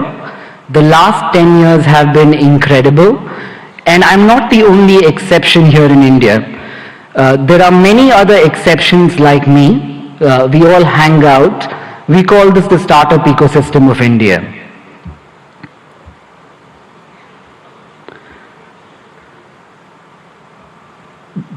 The big change in India from the last decade, in my opinion, also has been that entrepreneurship has moved from something that we have all watched around us, heard in movies, or thought could happen, something that we aspire to entrepreneurship today, which is something that we all are actively trying. You could take an example of this being a housewife watching Shark Tank, a small-time shoe salesman selling online on Flipkart. These are not stories that existed 10 years ago. To that one man in the audience here today, who in my opinion has facilitated this stable ecosystem for people like me to thrive, and millions of other who we call the youth of India to thrive, I would like to say thank you, Modi ji, for having created this ecosystem for all of us.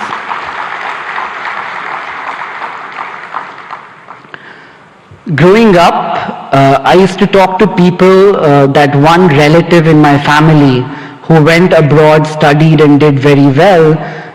Traveling to the West seemed to be the best thing that could happen to anybody. Today when I talk to Indians in the West who have done very well, the only thing I hear from them, it's a very young word, I call it FOMO, the fear of missing out. They're talking about India as a story that they fear missing out today. That change which has happened in the last 10 years is so evident to see that it makes me feel proud, it makes me feel like I'm in the right place at the right time, and that place today is India.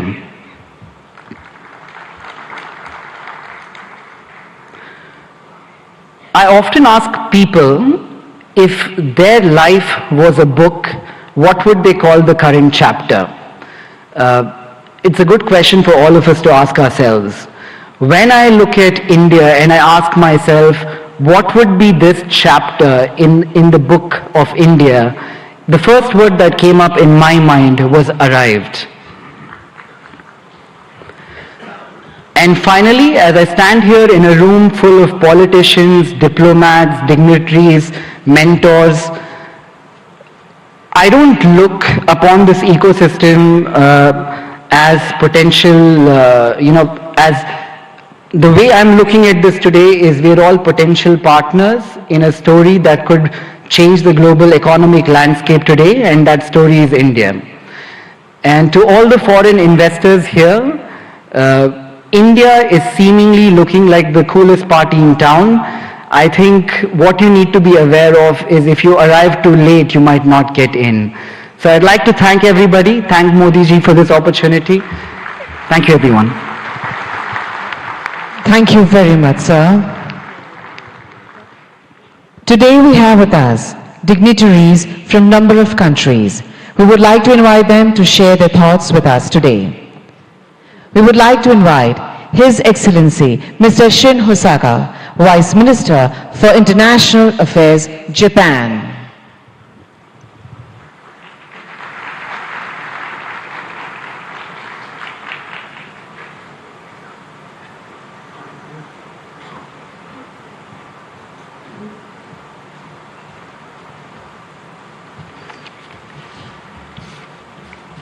Namaskar. Good morning. Honorable Prime Minister Narendramodi, Honorable Chief Minister of Gujarat, Pendra Patel, distinguished guests, all the delegates in attendance, my name is Shin Hosaka, Vice Minister for International Affairs of the Ministry of Economy, Trade and Industry of Japan, or METI for short.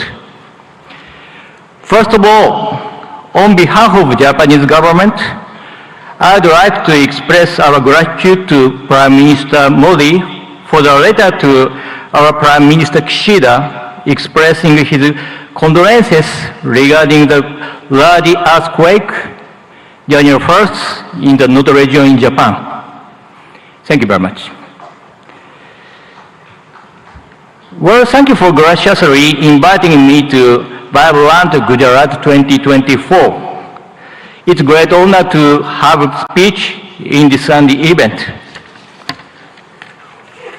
With the world facing multiple crises that include natural disasters, climate change, and geopolitical tensions, firm international cooperation for addressing challenges on a global scale is taking on greater importance. I wish to express my admiration for the formidable leadership of Prime Minister Modi, who despite such difficult circumstances has successfully upheld India's great responsibility of the G20 presidency and continue to tackle the promotion of economic cooperation among the global South nations and the resolution of other challenges on a worldwide scale. India and Japan are special strategic global partners bound by the universal values of freedom, democracy, human rights, and rule of law that we have shared over our long history of exchange. Being that we are at such global turning point, I firmly feel that more than ever, the strengthening of relations between India and Japan in the economic sector is imperative for the sake of carving out a sustainable, peaceful future. Up to this point, Japanese corporations have continued to invest in the nation of India with a cumulative amount of investment between 2000 and 2023 reaching $38.3 billion. This amount is second in the world when tax havens are excluded. The number of Japanese corporations that have entered into the Indian market and the number of their bases of operations they have respectively reached 1,400 and 4,800. Over time, these corporations have kept on contributing to the further development of India's manufacturing sector, particularly the automotive field. In the state of Gujarat, a manufacturing industry ecosystem centered on the four and two-wheeled vehicle sectors have been intensively built there. In order to further accelerate the Make in India initiative, Japan will further tackle the improvement of the investment environment through support for Japanese industrial parks. Gujarat currently hosts 6 Japanese-style manufacturing schools where we develop human resources to work on the manufacturing front lines. We intend to continue lending our cooperation in this field going forward. Initiatives by Japanese corporations are also extremely active. To give an example, Suzuki has already produced 750,000 vehicles at its Gujarat-based factory that it sells all over the world, not just in India. Moreover, the company has also adopted a plan to export electric vehicles produced in Gujarat to Japan and Europe in 2025 and beyond.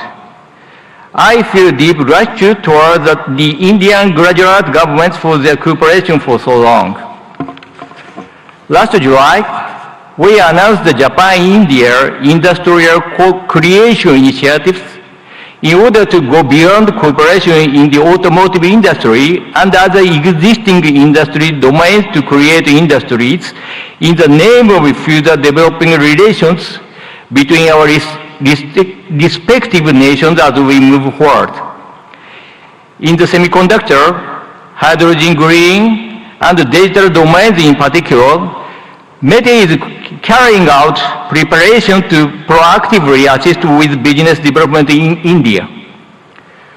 For cooperation surrounding semiconductors, in July 2023, we executed the Japan-India Semiconductor Supply Chain Partnership and launched the policy dialogue. Last November, we promptly held our first meeting of that partnership, which had over 100 individuals representing Japanese semiconductor-related enterprises in attendance. This time, as well, we carefully selected some semiconductor corporations with considerable potential to contribute to India and asked them to accompany us here.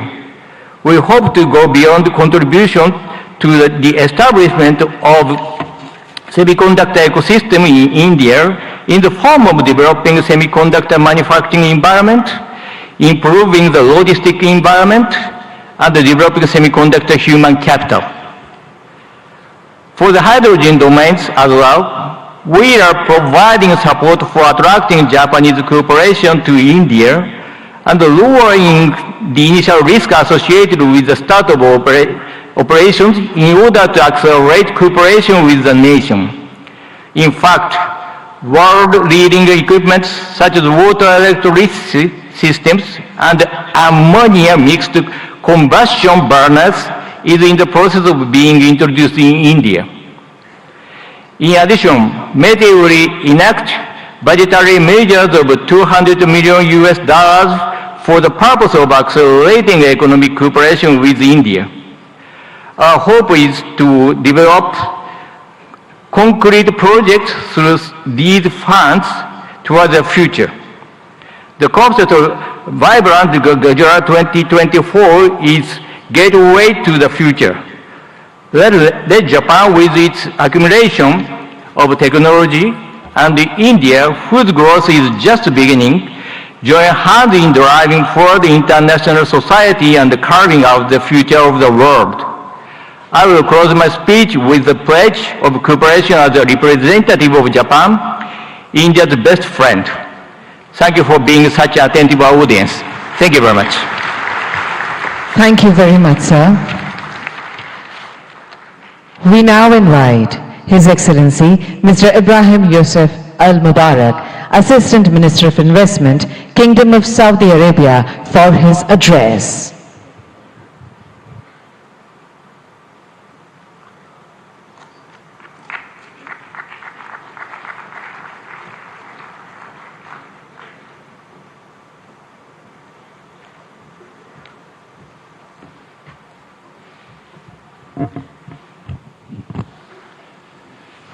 الحمد لله والصلاة والسلام على رسول الله.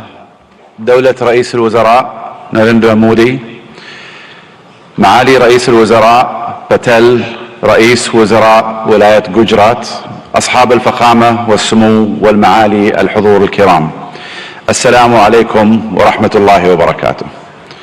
نامستي.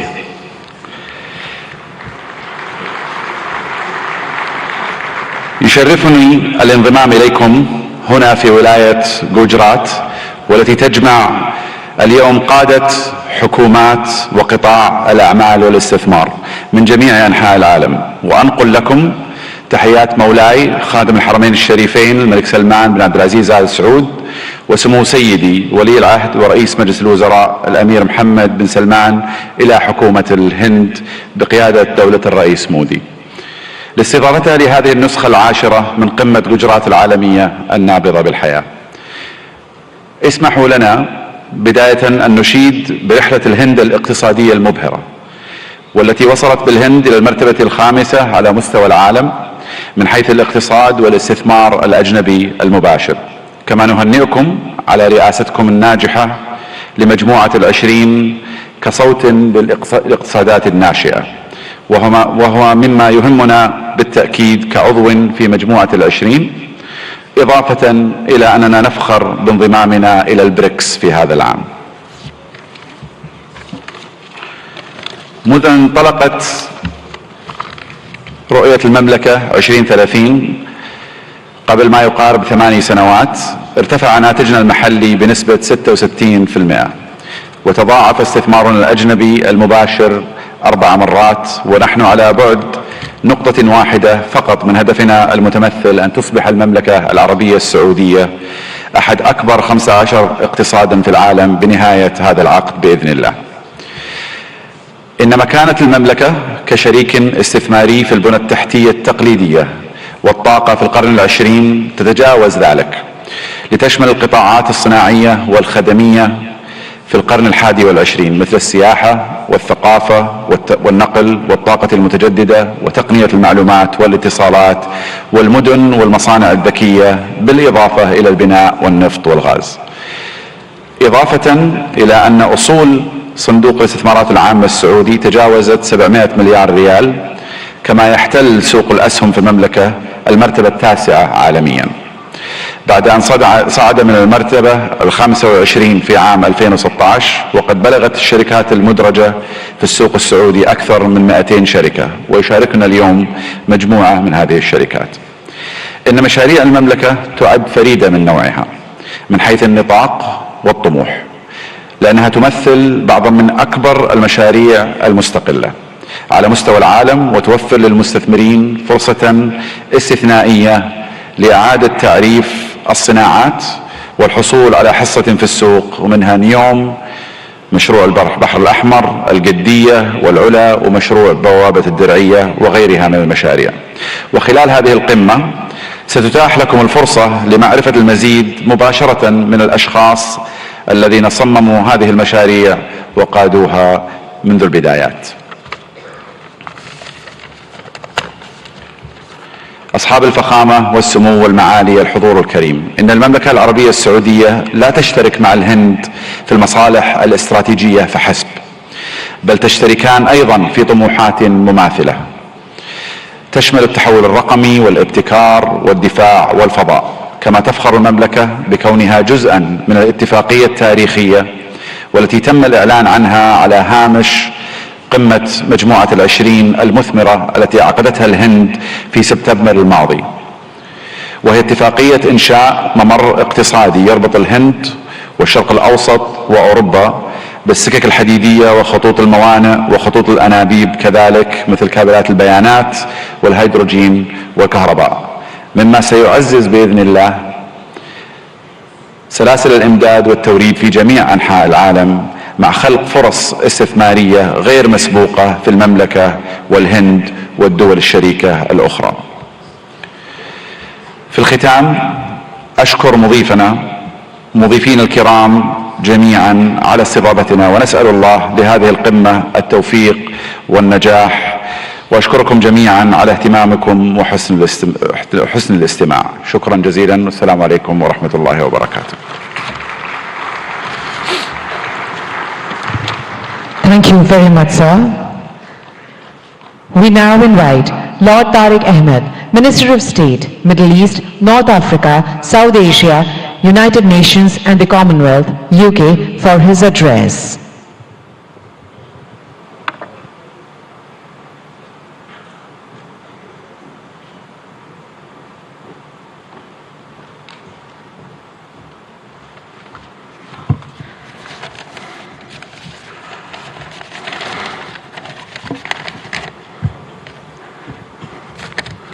Honorable Prime Minister Narendramodi ji, Chief Minister, President, Your Excellencies, ladies and gentlemen, and keeping with the tradition, I too can use the phrase, bhaiyo aur behno.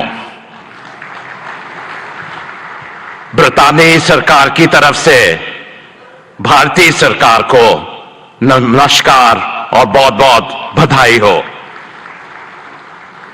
मुझे बड़ी खुशी है कि आज ब्रितानी का सरकार का नुमाइंदा एक ऐसा इंसान है जिसका हिंदुस्तान से एक गहरा ताल्लुक है। Prime Minister Modi ji, you defined the living bridge between our United Kingdom and India, and therefore it is appropriate that I also extend the greetings of my Prime Minister, Rishi Sunak, indeed the son-in-law of Bharat, the son-in-law of India. And on this occasion of the 10th Vibrant Gujarat, it's my honor to represent the British government on this auspicious occasion. This summit has truly, in every sense, served as a masterclass on how to go about attracting global investors, to have a stake in that remarkable growth, which, as we've seen captains of industry line up and say, is truly remarkable of India-Bharat's story. Our nations may be separated by thousands of miles geographically, but that vast distance can diminish with the warmth between our people, that living bridge. And there is so much in common between our two nations. I'm going to park the whole theory of cricket for a moment, but that is an important bridge. And to those nations represented here who don't quite understand cricket, I assure you we, the UK and India, stand together in helping you understand this great game. But India's leadership, and in congratulating the Prime Minister and indeed the whole government of India on G20 last year, was a true testament to its determination. And I'm grateful to my friend, the Minister for External Affairs, Jaishankar ji, for your leadership during that occasion, along with Prime Minister Modi ji as well. And I'm really confident, Prime Minister, that this living bridge of people and ideas and innovation will truly make our partnership a potent combination for the years ahead. And I just want to reflect briefly on the why this is.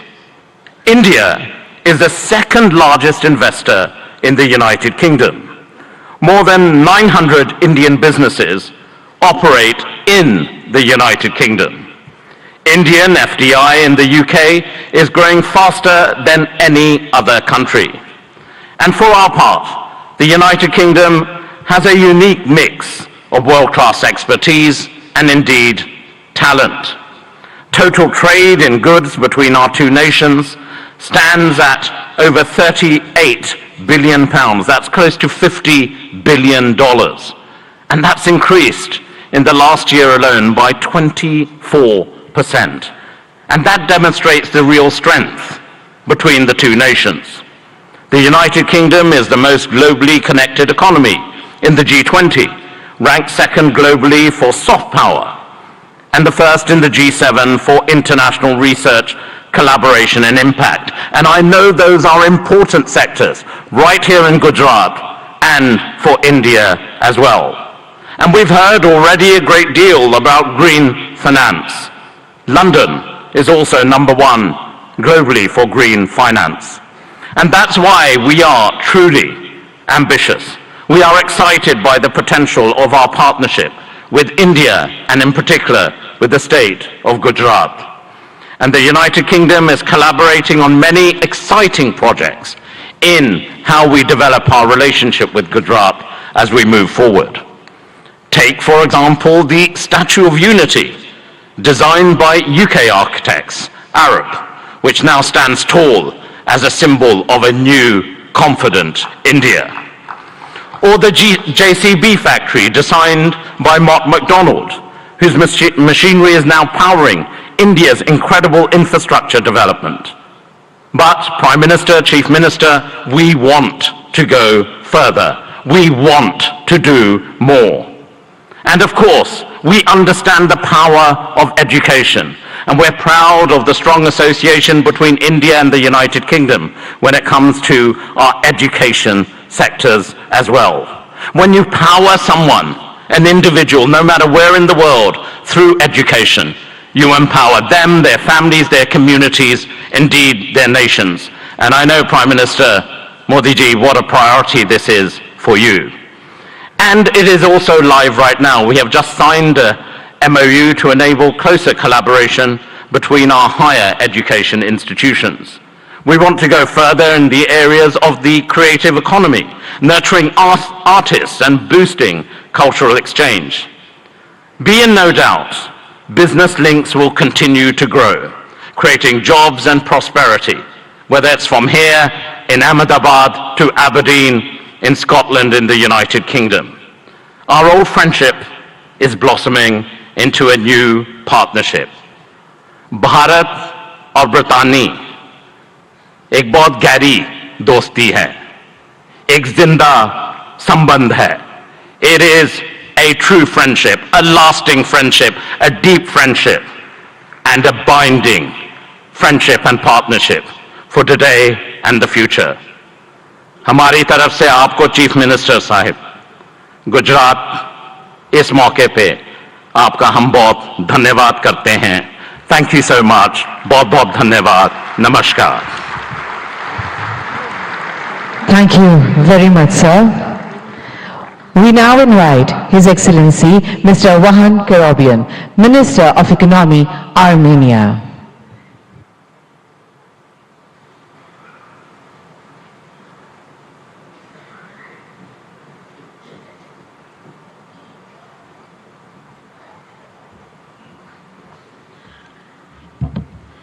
Honorable Excellency Prime Minister Shri Narendramodi, Honorable Chief Minister of Gujarat Bhupendrabhai Patel, Excellencies, distinguished guests, ladies and gentlemen.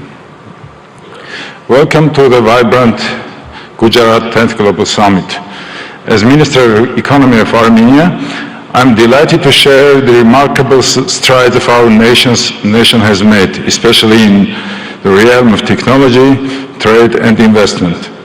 Our economy is doubled in 3-year time, and economic boom has not only reshaped our domestic landscape, but also positioned Armenia as the most advanced economy within the Caucasus and Eurasian Economic Union. In the burgeoning tech sector, dynamic trade environment and attractive investment opportunities in Armenia have drawn global attention. Our commitment to continuously improving a business-friendly environment is evident in our progressive policies, which have been instrumental in catalyzing growth and innovation.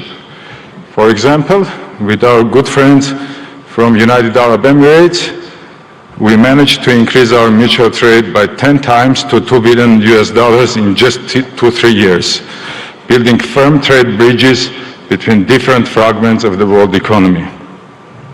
A pivotal aspect of our economic narrative is the increasing movement of trade and investments between India and Armenia.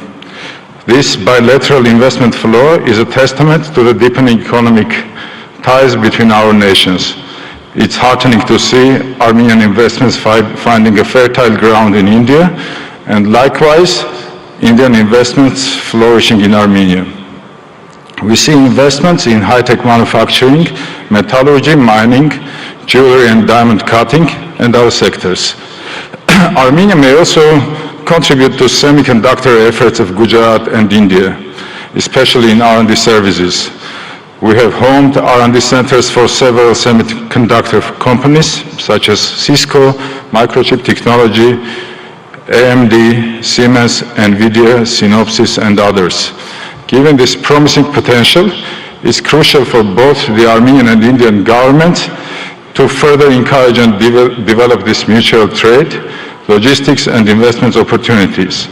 By doing so, we can unlock new avenues of collaboration, foster innovation, and pave the way for a prosperous future.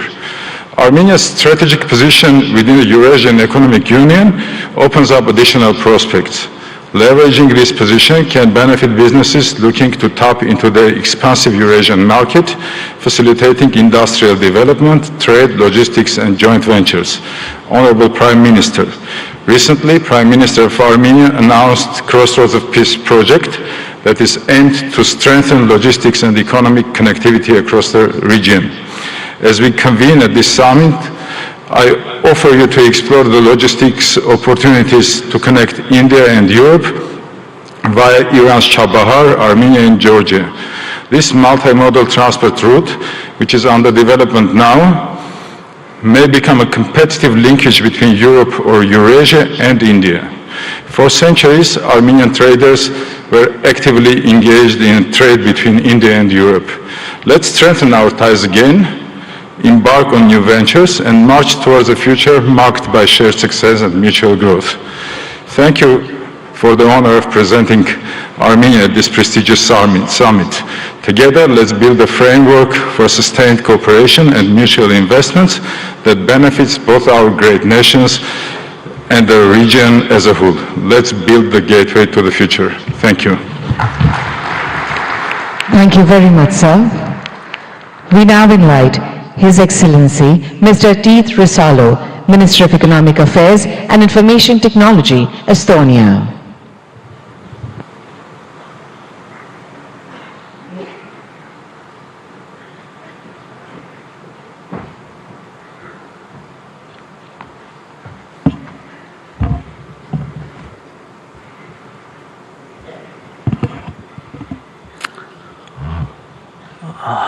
Prime Minister, Chief Minister, Excellencies, ladies and gentlemen, dear friends, Namaste, or Tere hommikust, as they say in Estonia. I believe India is a spiritual country where people believe still in miracles. And let me present you one straight away.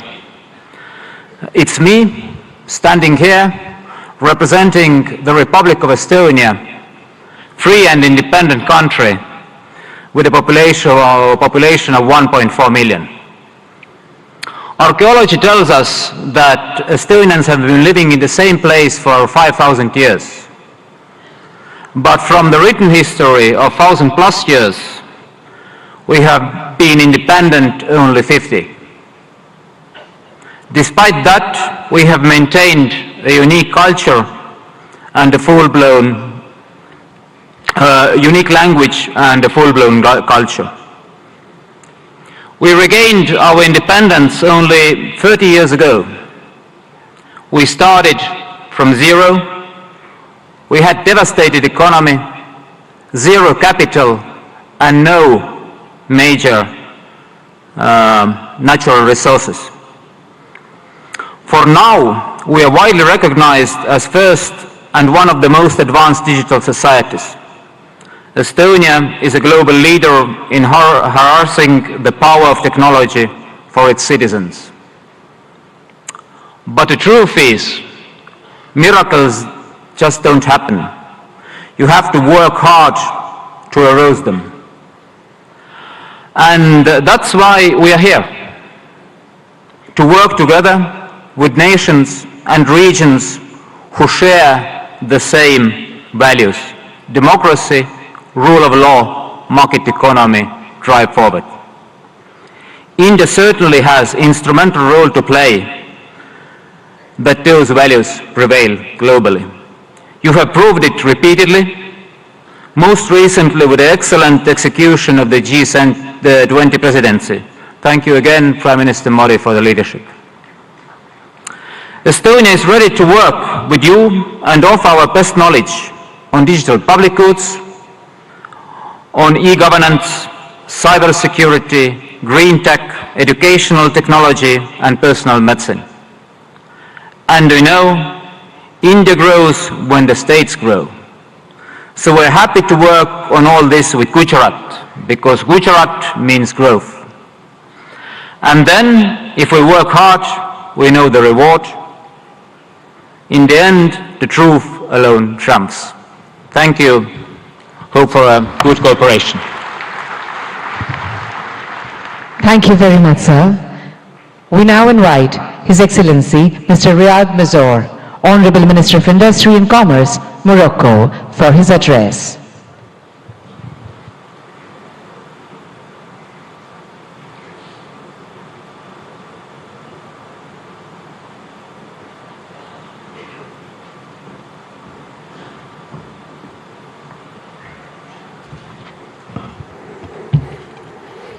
Honorable Shri Narendramodi, Prime Minister of Gujarat.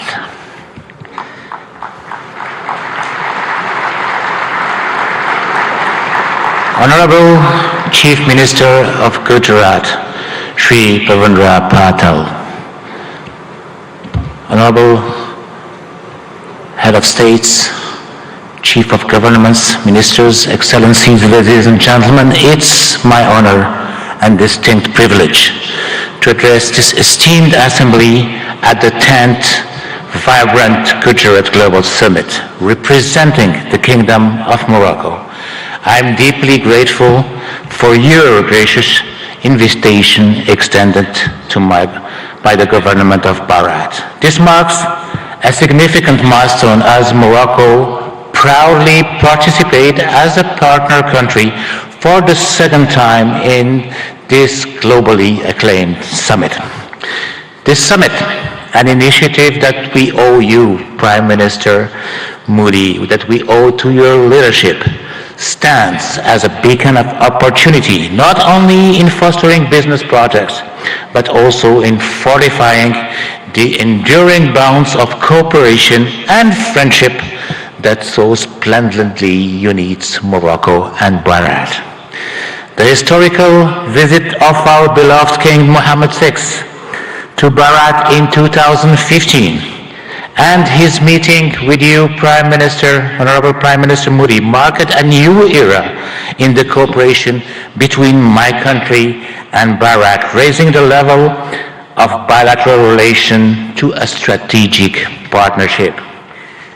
Even our beloved king at that time expressed his admiration for the Indian model, which has succeeded in emerging as one of the largest world economy. Let me comment on what has been said beforehand. Prime Minister Modi, you made Gujarat as an engine of growth for Bharat, but you made Bharat as the engine of growth of the world. Morocco, for its part, has also evolved positively, showing a regional leadership in advanced sectors, such as automotive, aerospace, semiconductor, and fertilizer industry, coupled with a significant transformation of historical sectors such as textile and agri-food. All sectors have been performing remarkably well despite successive crises, which confirm the undeniable success of the industry policy of Morocco, Gujarat, and Bharat. Since then, our two governments have worked tirelessly to achieve the objectives set. Today, there are almost 50 agreements and MOUs signed in various sectors.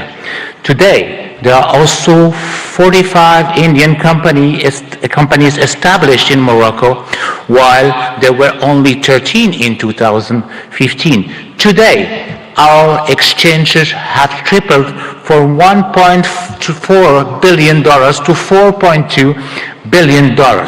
Today, Gujarat, India, has hosted the most important Moroccan investments in Asia. This is a testimony of the great momentum that had been injected into Moroccan-Indian bilateral relations, and I'm confident this will continue to grow as both of our nations share a commitment to economic growth, sustainable development, and mutual prosperities. Ladies and gentlemen, under the guidance of our beloved King, Morocco has embarked on a transformative journey, guided by a strategic development roadmap that has steered the nation towards openness and remarkable progress.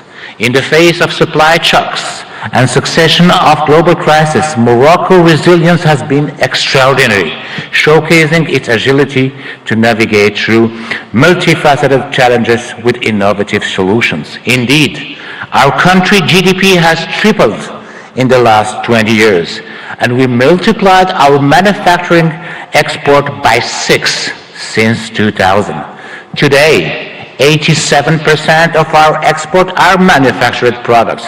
Today, Morocco is the first manufacturer of cars in Africa and one of the most competitive countries worldwide in producing cars and renewable energy. Well, the best and the most competitive country in producing cars is still Bharat. Moreover, thanks to our ideal position as a continental and world-class hub, its free trade agreements giving access to more than 100 countries and 2.3 billion consumers, and its political and monetary stability, Morocco offers great opportunities for investors to settle. Ladies and gentlemen, given the commitment of my country in accordance with the high royal vision to the promotion of an active, solid and supportive cooperation in a spirit of co-development and shared growth, Morocco and Bahrain can work closely through a South-South triangular cooperation to promote growth in Africa, India and in the world. Indeed, our strategic partnership should also enable our countries to develop joint initiatives that include the entire African continent in the process of industrializing and developing economies, but also to ensure food and health securities.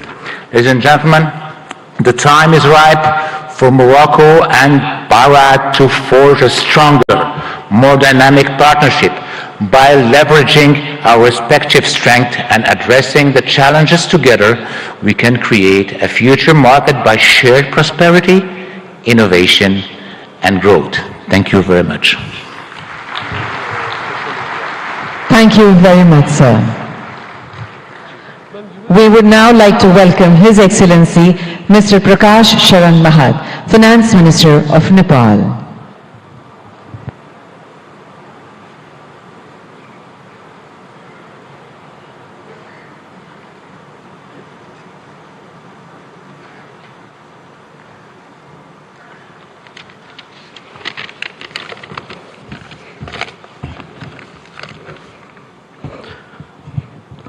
Right Honorable Prime Minister Sri Narendramodi ji, Honorable Chief Minister of Gujarat Sri Bhupendra Bhai Patel ji, distinguished participants, ladies and gentlemen, warm greetings from Nepal.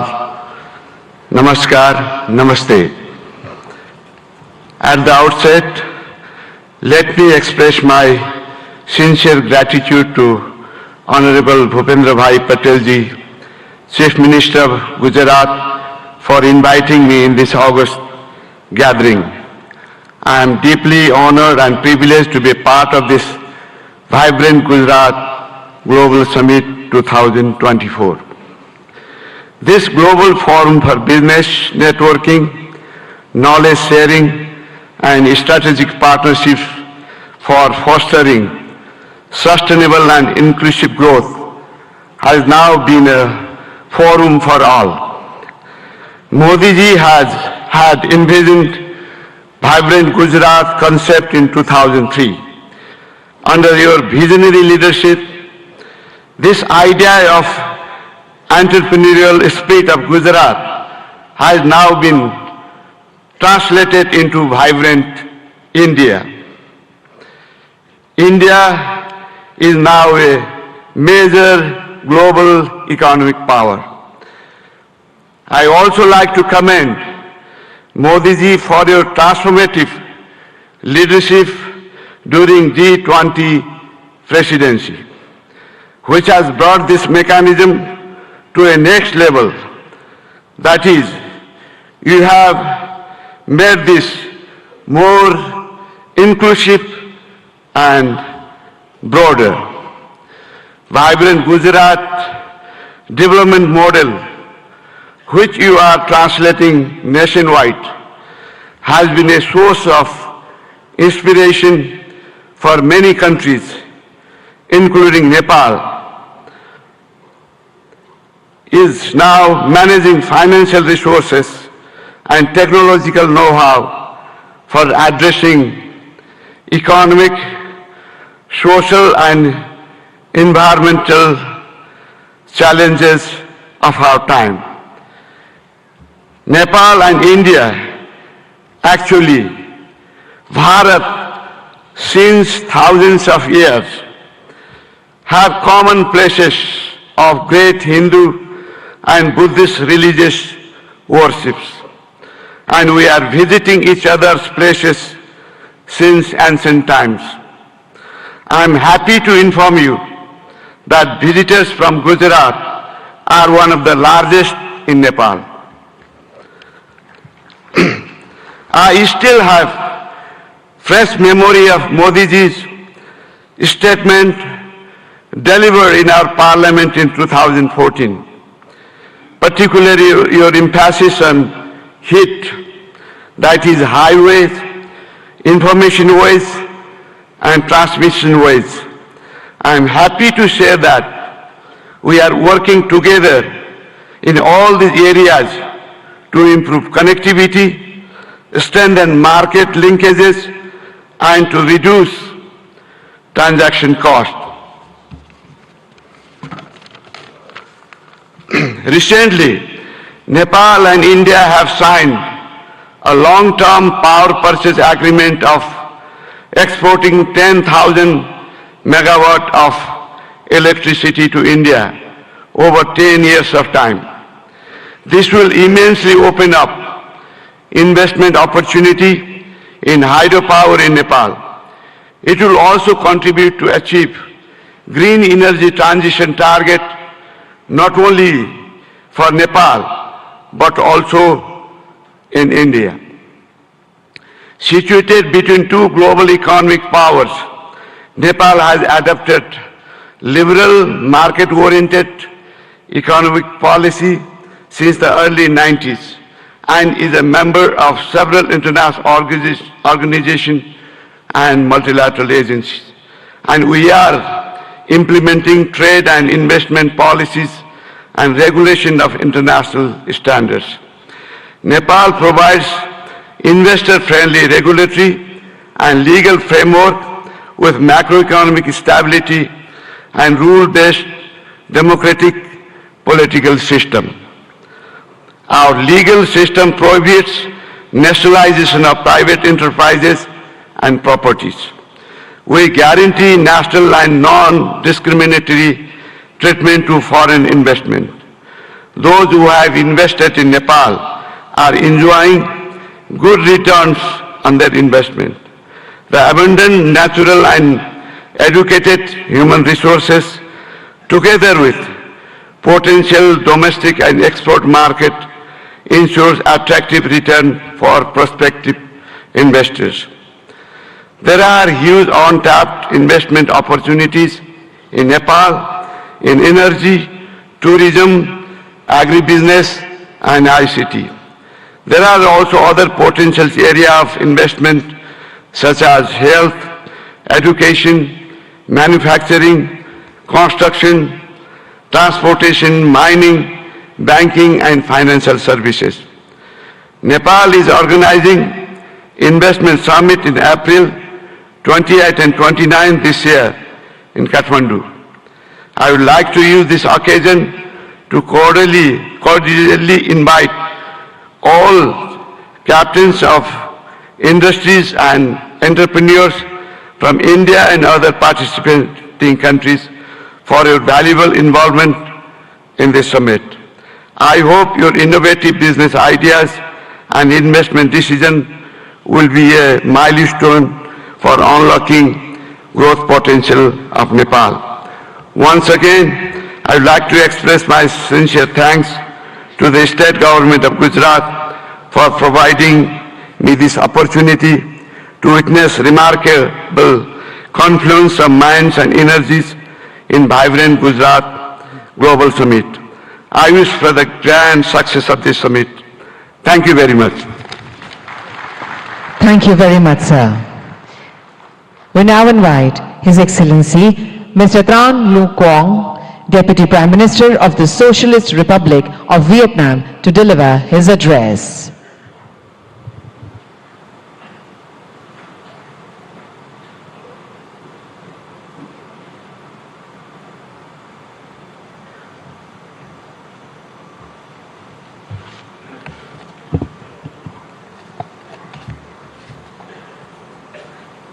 Thưa Ngài Narendramodi, Thủ tướng nước Cộng hòa Ấn Độ, thưa Ngài Thủ tướng bang Gujarat, thưa các vị nguyên thủ quốc gia, người đứng đầu chính phủ các nước, thưa toàn thể quý vị. Hôm nay, tôi rất vui mừng tham dự Hội nghị thượng đỉnh toàn cầu Gujarat đầy sức sống lần thứ 10 với chủ đề Cửa ngõ vào tương lai tại bang Gujarat, quê hương của vị lãnh tụ vĩ đại Mahatma Gandhi của đất nước và nhân dân Ấn Độ anh em, quê hương của Ngài Thủ tướng Narendramodi. Với quy mô ngày càng lớn và sự tham gia đông đảo của lãnh đạo và doanh nghiệp Ấn Độ cũng như các nước, Gujarat đầy sức sống đã thể hiện rõ tầm nhìn của Thủ tướng Modi và nỗ lực của bang Gujarat, góp phần khẳng định sự hấp dẫn cũng như vai trò và vị thế quốc tế ngày càng cao của Ấn Độ. Chúng ta đang sống trong một thế giới đầy biến động phức tạp và khó lường. Dù gặp nhiều khó khăn thách thức, song hòa bình, hợp tác và phát triển vẫn là xu thế lớn. Chúng tôi đánh giá cao việc hội nghị lần này tập trung thảo luận những động lực, xu thế phát triển mới, trong đó có kinh tế xanh, kinh tế tuần hoàn, kinh tế số, thành phố thông minh. Đây cũng là những lĩnh vực ưu tiên trong tiến trình phát triển và hội nhập quốc tế của Việt Nam.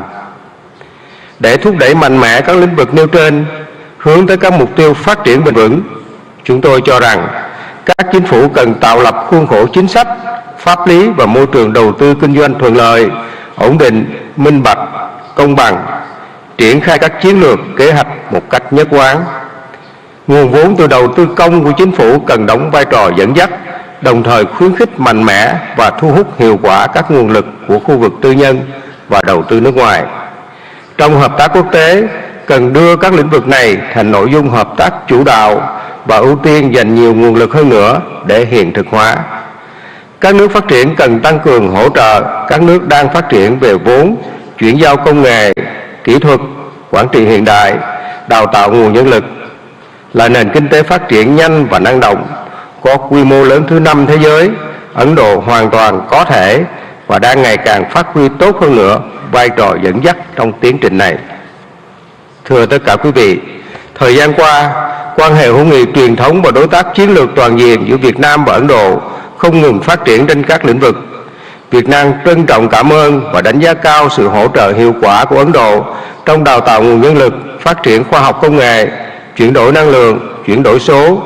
Trong thời gian tới, chúng tôi mong muốn đẩy mạnh hơn nữa hợp tác với Ấn Độ nói chung và bang Gujarat nói riêng, nhất là trong các lĩnh vực có thế mạnh của Ấn Độ và phù hợp với ưu tiên phát triển của Việt Nam.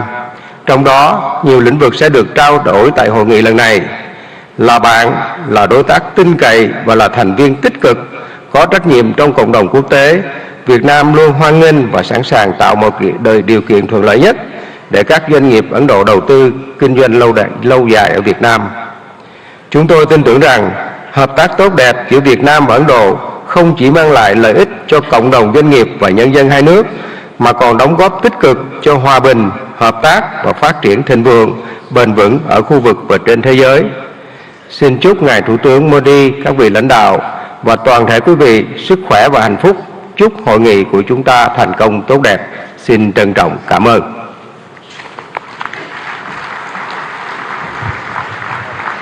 Thank you very much, sir. We now honored to invite His Excellency Mr. Petr Fiala, Honorable Prime Minister, Czech Republic, for his address.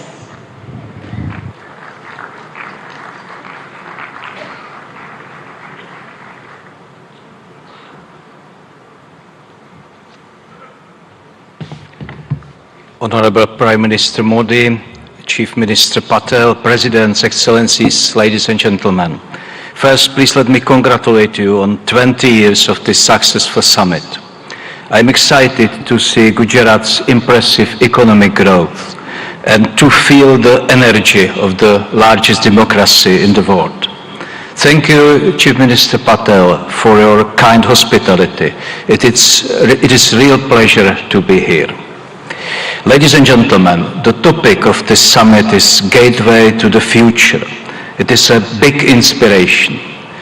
We are at a special point and can choose our future. It is a time of dramatic risks, but also of great chances, because the problems of today are very complex. It is not wise to concentrate on only one strategy. I think the humanity needs to work with three main priorities, three keys to unlock the gateway. The first key is innovation and new technologies. The second key is advanced industry. And the third key is applied research, which benefits the public, like in health and medicine. Please let me tell you about the position of the Czech Republic. The first key is innovation and new technologies.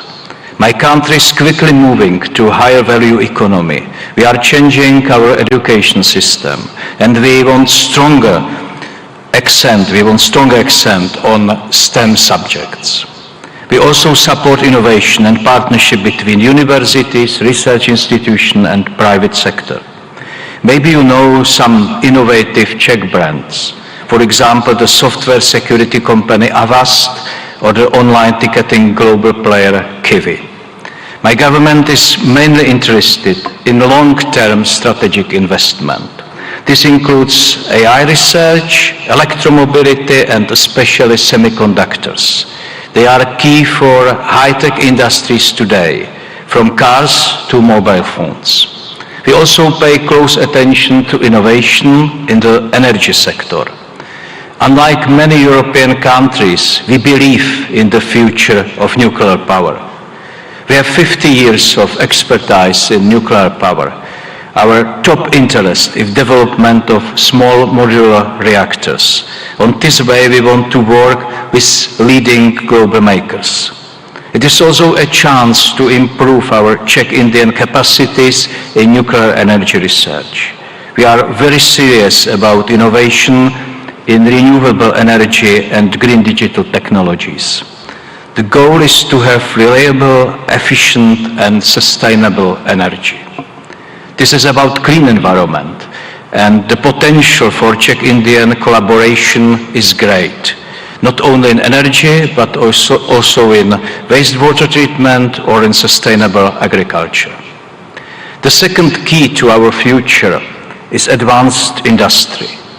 My country is a great exporter of high-quality industrial goods. I am sure that you know some of the traditional Czech brands. Bata, Škoda, Tatra or Java are well established in India. Our companies are leaders in land transport. Škoda Auto produces cars here and has a new logistics center in Pune. It can be active and make India e-mobility hub of tomorrow. We also have great railway cars makers. Czech companies build wheel sets here in India. And we offer solutions for cities, trams, hydrogen buses or smart transport systems. We have many advanced companies in space industry. It is very strong in the Czech Republic. Their products are parts of rockets and satellites from the European Space Agency and others. Our aerospace and defense industry is always ready to help our friends in India. In all sectors of our industry, we are proud of traditional and new products and their quality. The third key is applied research in fields like healthcare and medicine. There are many major issues in public health: lifestyle diseases, sustainability of public health systems, and the new health dangers. COVID-19 is a typical example. It shows us the benefits of international cooperation, sharing results and experience and fighting the virus faster than ever before. It also shows us the need to be prepared for other new dangers.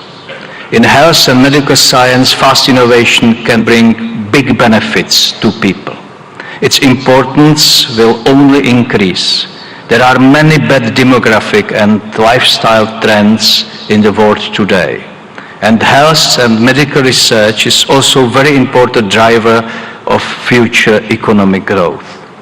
I am very pleased that Czech Republic and Indian universities cooperate successfully in this area. Tomorrow I will visit the NIMS University in Jaipur. It has a strong focus on medical research and training of health professionals. It is an institution which applies experience of top Czech and Indian experts.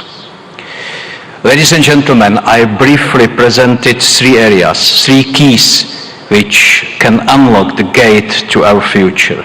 With them, we have a chance for a sustainable future. It offers a better life for humanity. All of them are connected to science, technology, and innovation. This is intentional. I believe that knowledge is the most important factor for growth, well-being, and happiness. I am very happy that the partnership between India and the Czech Republic is based on this vision. We show this today together with Prime Minister Modi by endorsing our strategic partnership on innovation.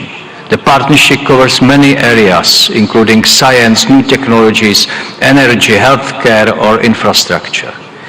There is great potential in this joint statement.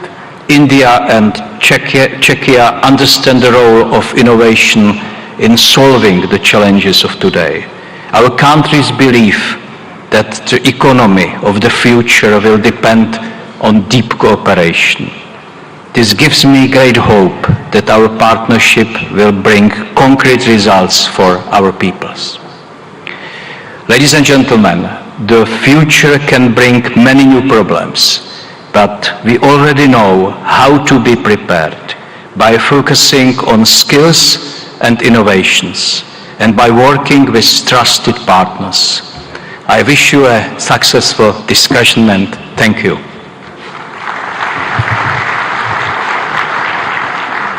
Thank you very much, sir, for your words of appreciation and encouragement. We now feel proud in inviting His Excellency Mr. Philip Nyusi, Honorable President, Mozambique, to deliver his address.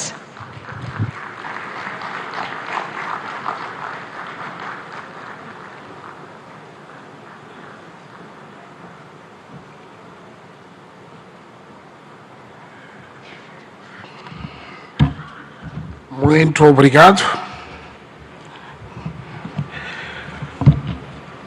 Sua Excelência Narendramodi ji, Primeiro-Ministro da República da Índia. Sua Excelência José Ramos Horta, Presidente de Timor-Leste. Sua Excelência Petr Fiala, Primeiro-Ministro da República Tcheca. Sua Excelência Bhupendra Patel, Ministro-Chefe do Estado de Gujarat. Senhores Ministros presentes nesta cimeira, minhas senhoras e meus senhores. Inicio a minha intervenção saudando e agradecendo a Vossa Excelência e meu irmão Narendramodi, Primeiro-Ministro da Índia, pelo convite que nos foi formulado na qualidade de parceiro para participar neste evento de grande relevância para os nossos países.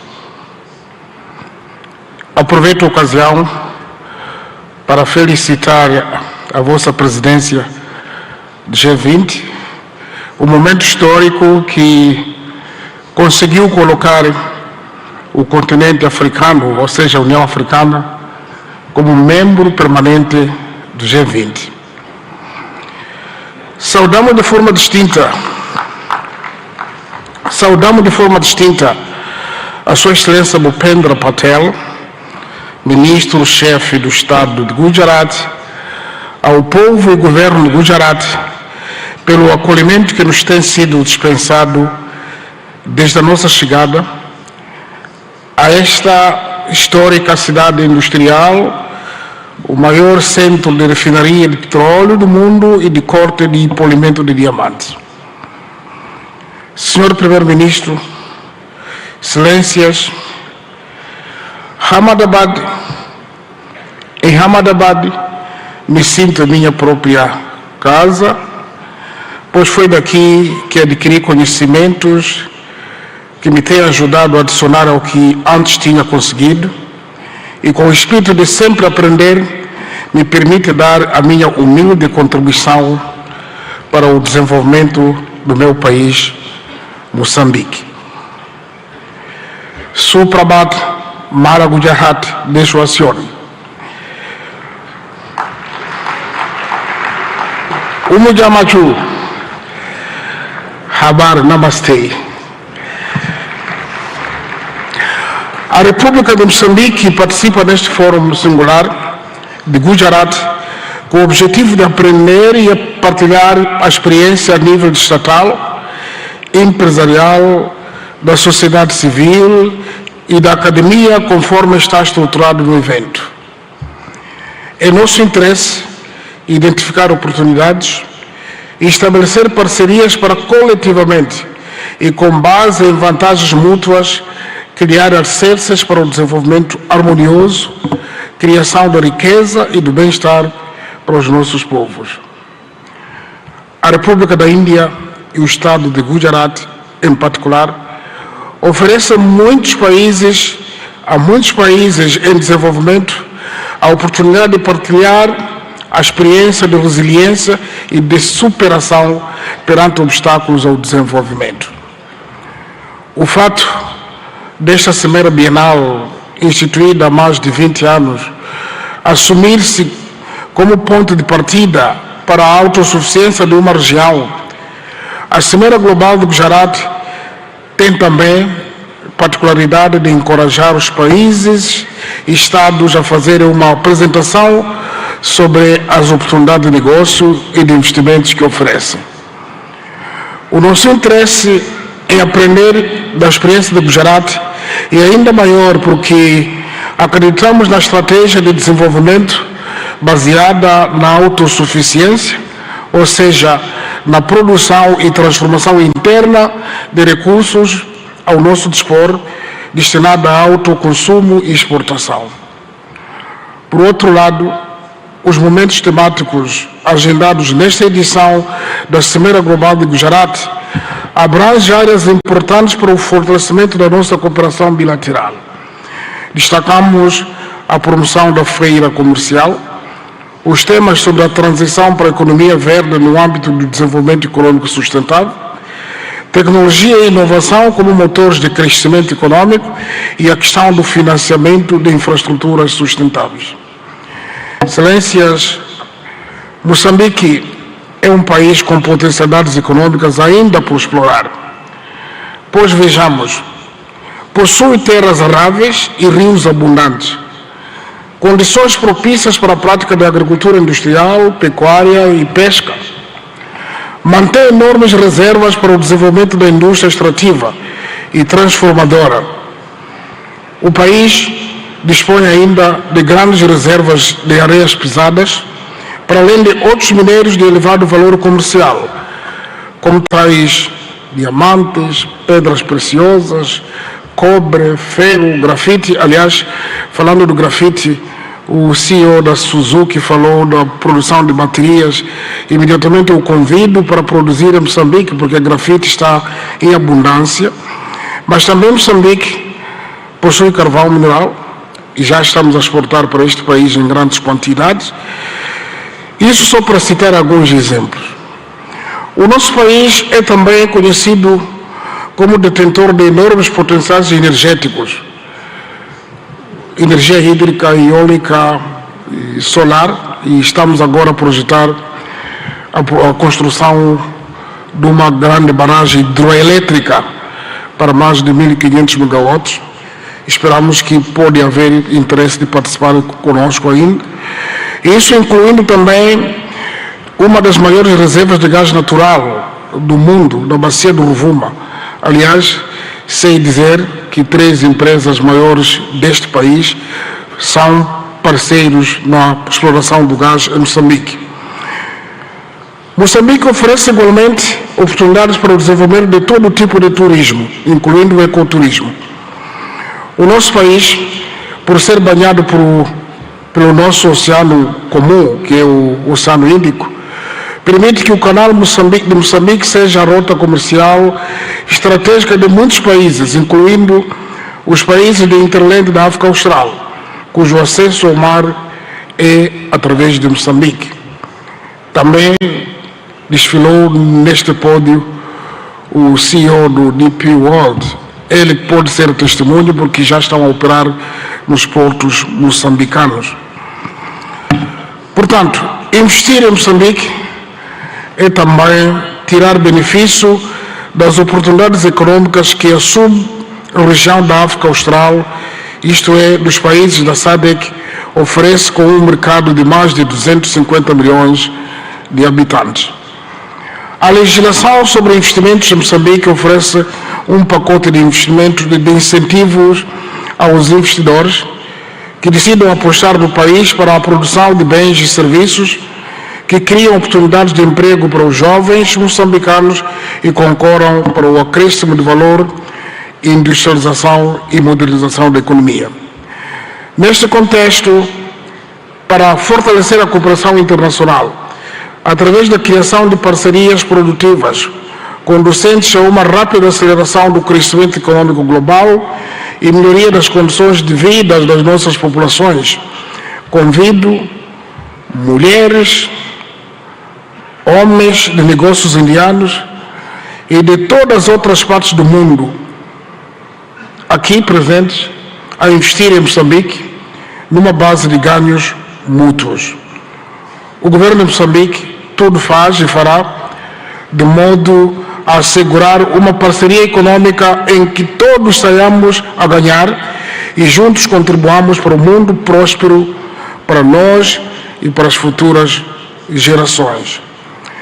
Termino afirmando que a meta coletiva ficou patente, que é melhorar as condições de vida da humanidade num ambiente de paz, cooperação, solidariedade e de sustentabilidade em que se respeite e se preserve o planeta Terra, a nossa casa comum. Fazemos votos que desta semeira brotem negócios viáveis em benefício dos nossos países e povos. A todos desejamos melhores venturas e muitos sucessos na criação do progresso e bem-estar comum. Obrigado, parabéns, Primeiro-Ministro Modi. Thank you so much, sir, for your words of praise and your insights on shared journey of development. We would now with pleasure invite His Excellency, Mr. José Ramos Mirta, Honorable President Timor-Leste, to deliver his significant address.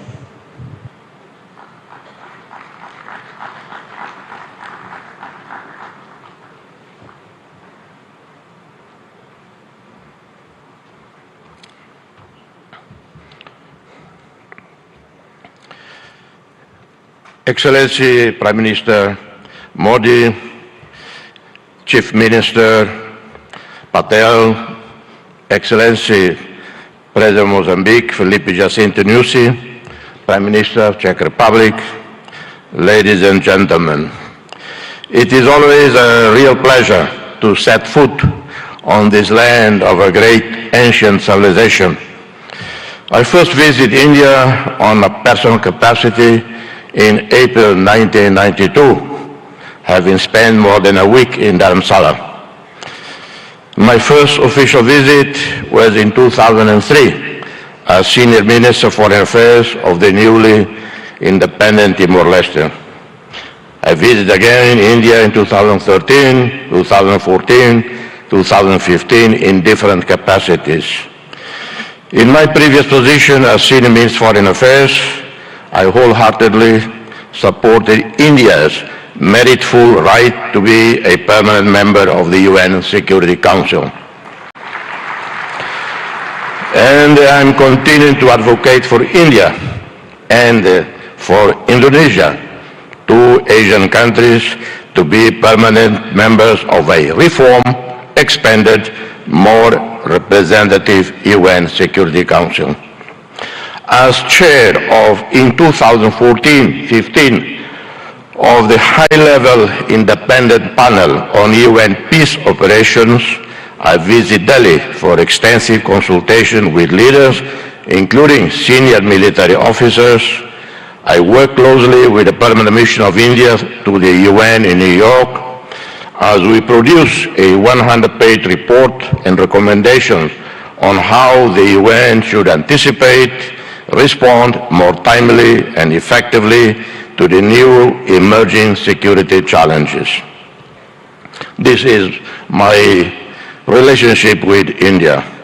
My sincere appreciation for the invitation to address this prestigious international forum, my gratitude to a great visionary, transformative leader, Prime Minister Narendra Modi, who conceived the 10th Vibrant Gujarat Global Summit in 2003. Gratitude for the warm reception extended to me and members of my delegation.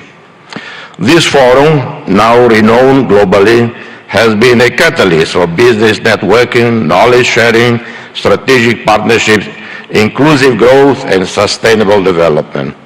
The state of Gujarat, driven by an inherent entrepreneurial spirit, has emerged as an industrial leader and a favored destination for investment. Timor-Leste, for its part, represents an oasis of peace, tolerance, and stability, where fundamental rights and freedoms are strictly safeguarded. The International Media Watch, called Reporters Without Borders, based in Brussels, rates Timor-Leste number 10 globally in media freedom out of 193 countries.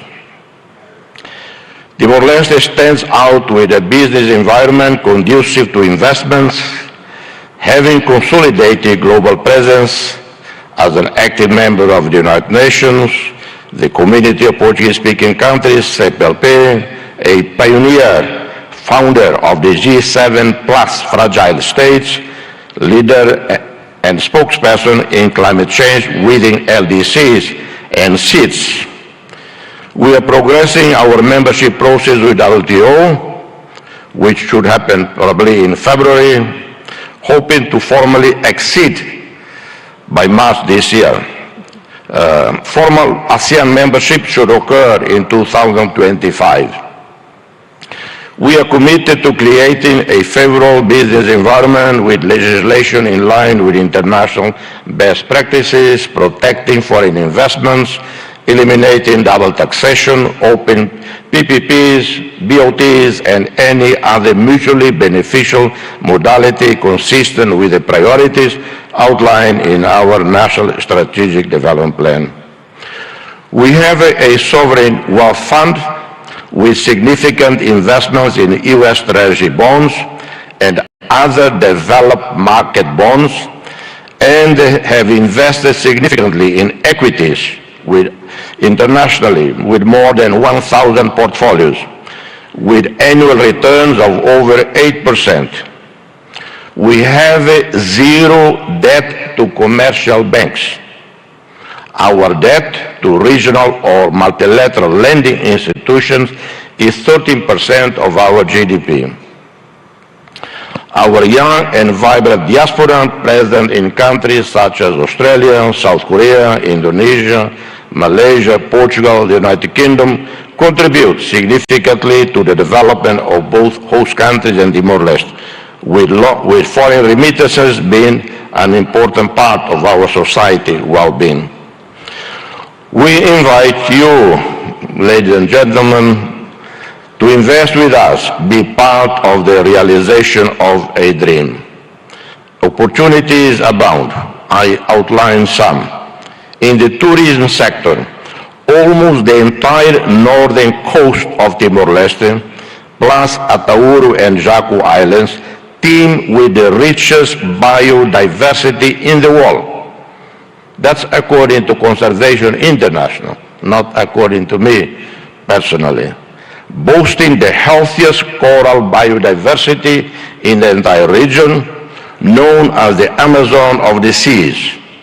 Atauru Island, located north of Timor-Leste's capital, is recognized as a most important part of the global center of marine biodiversity and a global priority for conservation. We integrate a region that covers 1.6% of the planet's ocean area, boasting with marine life, home to 76% of all known coral species in the world, and habitat of more than 3,000 species of fish.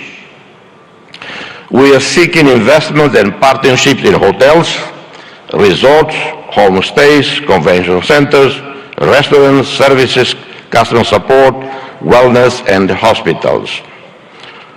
In the oil, gas, minerals and renewables, we have a vast resources, oil and natural gas reserves, onshore and offshore, within our exclusive economic zone, where the Greater Sunrise gas field stands out, whose consortium led by Woodside is expected to bring this important wealth onshore very soon. In the coming years, Timor-Leste will invest in the construction of a modern gas pipeline and petrochemical industry as part of our major Tasimane project. This major national investment includes, among others, the construction of a refinery, the adaptation of our power station to natural gas, and the development of a multifunctional supply base for all the related needs. We also have large reserves of other minerals, huge marble structures, limestone, as you know, a key resource for the development of cement industries and other construction products, capable of feeding the domestic market and supplying growing foreign demand. Green economy, renewable energies. Committed to sustainable development, we seek to invest in renewable energy as prudent, incremental transition to renewable energies. We are looking forward to working with the UAE, led by a visionary leader, our friend, President Sheikh Mohammed bin Zayed Al Nahyan, with whom we share many commonalities. This is in line with commitments made at the recent COP28 summit held in Dubai. I take the opportunity to congratulate His Royal Highness, the President of UAE, Sheikh Mohammed bin Zayed Al Nahyan, for the success of the UAE chairmanship of the 28th Conference of the Parties to UNFCCC. We have a great potential for developing solar and wind energy production fields, and some projects are underway with the support of the Asia Development Bank, namely in the municipality of Mandir, where an initial investment of US $120 million is expected to produce in 25 years overall return above US $300 million. We seek to develop hydroelectrics with the construction of dams and mini hydroelectric plants that can take advantage of the mountainous terrain and rainy season, guaranteeing access to clean energy and reserve water for irrigation and urban supply. Infrastructure and transport. In the last 15 years, we have seen dramatic improvements in our infrastructure sector. National roads, electricity now covering 96.1% of the country, one state-of-the-art port, the Port of Tiber Bay, operating since 2022 with a total investment of $280 million. This was a first public-private partnership celebrated between Timor-Leste with the French Bolloré Group and the World Bank. One of the best projects in this sector, it is capable of transforming this port into a hub for connecting people and goods at regional level. We are also starting the first phase of the expansion of Dili International Airport with an initial investment of $97.7 million, partially funded by the ADB, IFC, and the government of Australia and Japan. This includes expanding the runway, building a modern terminal. This links up to a wider program facilitating air services with other national and regional airports, combined with aircraft maintenance network capable of transforming Timor-Leste into a hub for air connectivity and services. In connectivity, we are looking forward to the arrival onshore in Dili in 2024, in 9 months from now, of a submarine cable from Port Hedland, Australia, a project funded by the Australian government. Health, the development of the national health system with improvement and modernization of our primary, secondary, tertiary healthcare network go hand in hand with investments planned in tourism, infrastructure, in different economic activities, responding to the needs of our national and foreign customers. We are looking at building new, modern, well-equipped hospitals. In 2002, we had 20 medical doctors for roughly 900,000 people. In 2024, we have over 1,200 medical doctors for 1,400,000 people. Our ASEAN roadmap and accession anticipates the construction of suitable infrastructure to host international summits, such as airports, communication facilities, five-star hotels, convention centers, modern health and hospital services. Agriculture, fisheries and forestry. Timor-Leste has great potential for agricultural development. Traditional crops such as rice, coffee, maize, cassava, cocoa, vanilla. We have one of the best, or I would say the best coffees in the world. I apologize to any coffee producing country here, but I think we are rated the best in the world. And the Prime Minister, I suggest Indians should drink more coffee. That would help selling our coffee. We plan to develop projects that can respond to the needs of domestic consumers, enhance food security and self-sufficiency in order to reduce excessive dependence on imported food. We will invest more in the production, processing, distribution and export of meat, fish and seafood, milk and dairy products with added value that may contribute to reducing malnutrition and poverty. Investments can also be in the reforestation of areas at risk of natural disasters, planting traditional species such as sandalwood, or those with great commercial potential such as mahogany. Inspired by India, we seek technologically sustainable growth, promoting innovation and digital economy. India has highly trained and specialized human resources in the new technology sector, taking advantage of the different telecommunications infrastructures. You have also been successful in developing highly profitable digital economy projects that benefit the entire production value chain. You have linked producers, distributors, retailers and consumers on the one hand and promoting increasingly innovative, creative, competitive products through digital platforms and social online networks on the other. Prime Minister, dear friend, we eagerly anticipate the inauguration of the Embassy of Democratic Republic of Timor-Leste in Delhi soon, this year.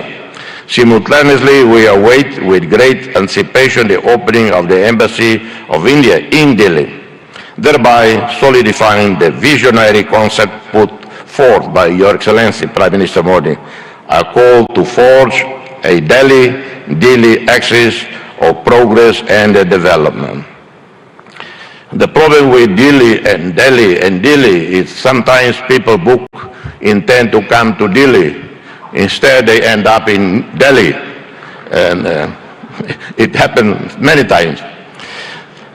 This axis of progress is set to build upon the robust foundations laid by our shared bilateral and multilateral cooperation. It promises to be a testament to an enduring friendship, echoing the dedicated service of Indian diplomats such as Ambassadors Kamalesh Sharma, Atul Kar, two dear friends who serve in our country as special representatives of the UN Secretary General in Timor-Leste. Our gratitude extends to the 7,737 peacekeepers, military and police, who played critical role over a decade of United Nations missions in Timor-Leste. India, a active contributor to UNTAED, UNICEF, UNOTIL, UNMIT, played critical role in fostering stability and security in Timor-Leste.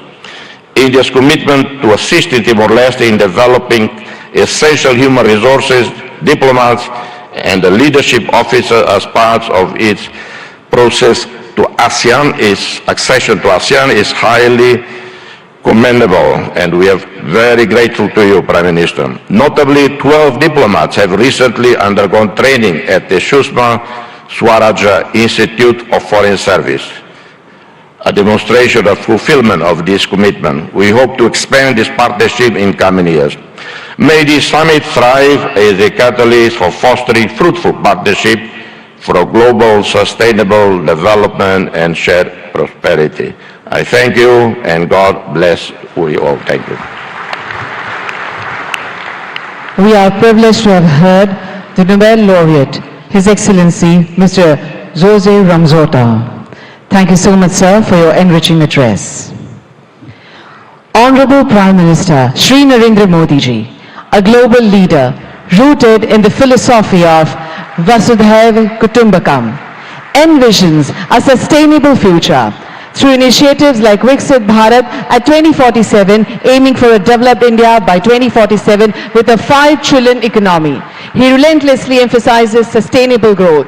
Hailing from vibrant Gujarat, Modi ji's leadership reflects its ethos of entrepreneurship and progress, showcasing Gujarat as a model for development. His global outlook aligns with a vision for an inclusive and prosperous future inspired by Gujarat's cultural richness and economic vibrancy. स्वयं की ज्योति से चमकेगा वो तो हीरा लाल है, स्वयं मस्तक पर जिसके दामोदर का हाथ है. Ladies and gentlemen, please join your hands together to welcome the one and only Honorable Prime Minister of India, Shri Narendra Modi ji.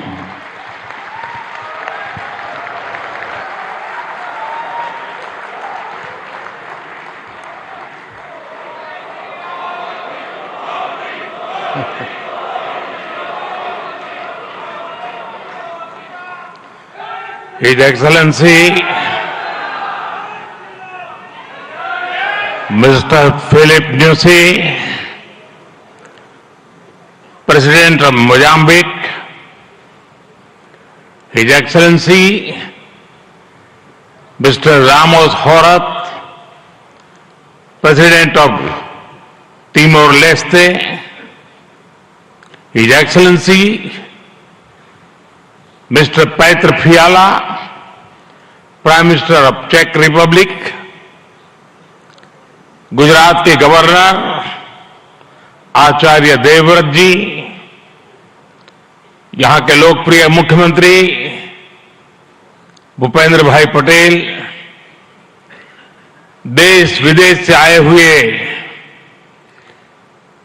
सभी विशेष अतिथि, अन्य महानुभाव, देवी और सज्जनों, आप सभी को 2024 की अनेक अनेक शुभकामनाएं।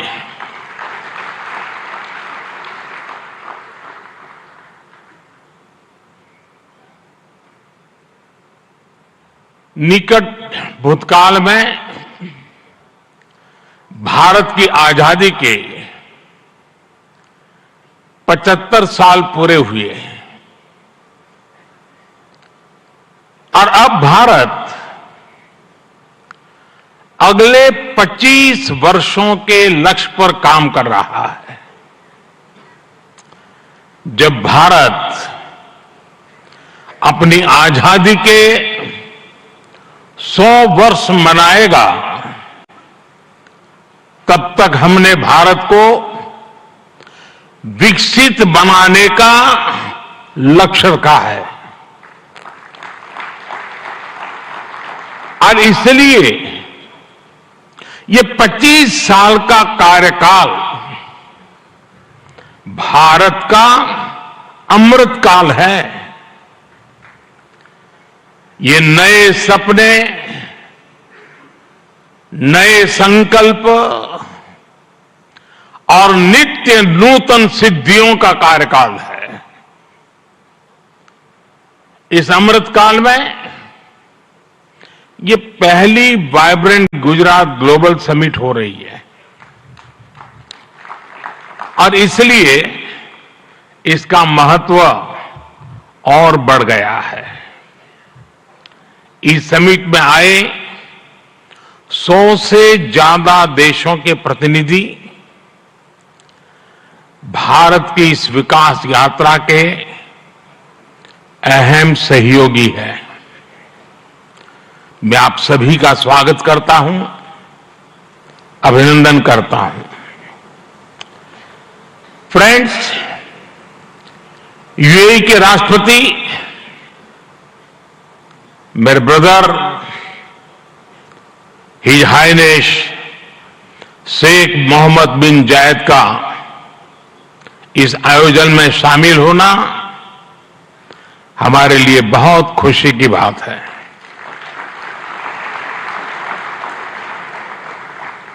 वाइब्रेंट गुजरात में इस समिट में उनका यहां चीफ गेस्ट के तौर पर उपस्थित होना भारत और यूएई के दिनों दिन मजबूत होते आत्मीय संबंधों का प्रतीक है।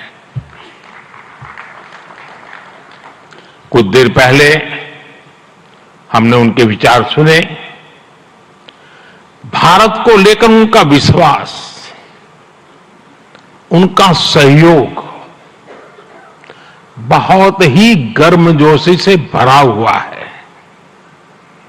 जैसा उन्होंने कहा, vibrant Gujarat summit economic development और इन्वेस्टमेंट से जुड़ी जानकारियों और अनुभव साझा करने का ग्लोबल प्लेटफॉर्म बन गई है।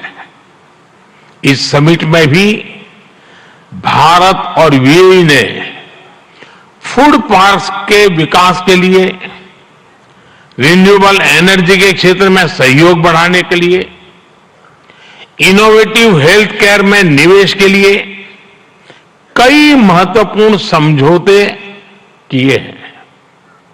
भारत के पोर्ट इंफ्रास्ट्रक्चर में यूएई की कंपनियों द्वारा कई बिलियन डॉलर के नए निवेश पर सहमति बनी है।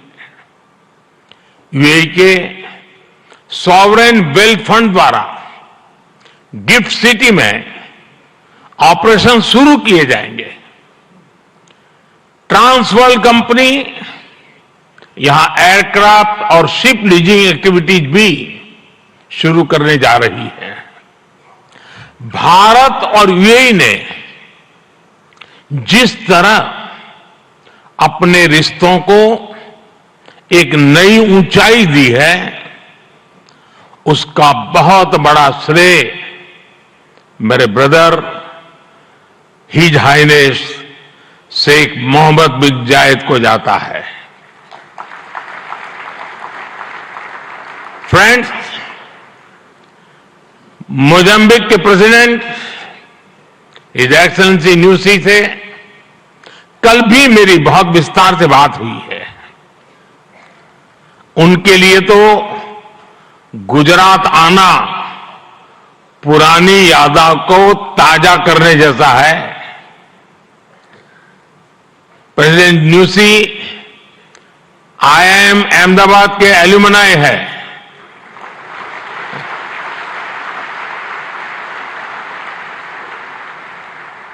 भारत के लिए गर्व की बात है कि हमारी G20 प्रेसिडेंसी में अफ्रीकन यूनियन को स्थायी सदस्यता मिली। प्रेसिडेंट न्यूसी की भारत यात्रा से हमारे संबंधों को तो बल मिला ही है, भारत अफ्रीका के बीच घनिष्ठता और बढ़ी है। साथियों, चेक के प्रधानमंत्री हिज एक्सेलेंसी पैत्र फियाला जी की ये पहली भारत यात्रा इस पद पर है। वैसे वो भारत पहले भी आए हैं। चेक लंबे समय से वाइब्रेंट गुजरात समिट से जुड़ा हुआ है। भारत और चेक के बीच टेक्नोलॉजी, ऑटोमोबाइल्स, मैन्युफैक्चरिंग जैसे सेक्टर्स में सहयोग लगातार बढ़ रहा है। हिज एक्सेलेंसी पैत्र फियाला, मुझे विश्वास है आपकी इस यात्रा से दोनों देशों के संबंध और मजबूत होंगे।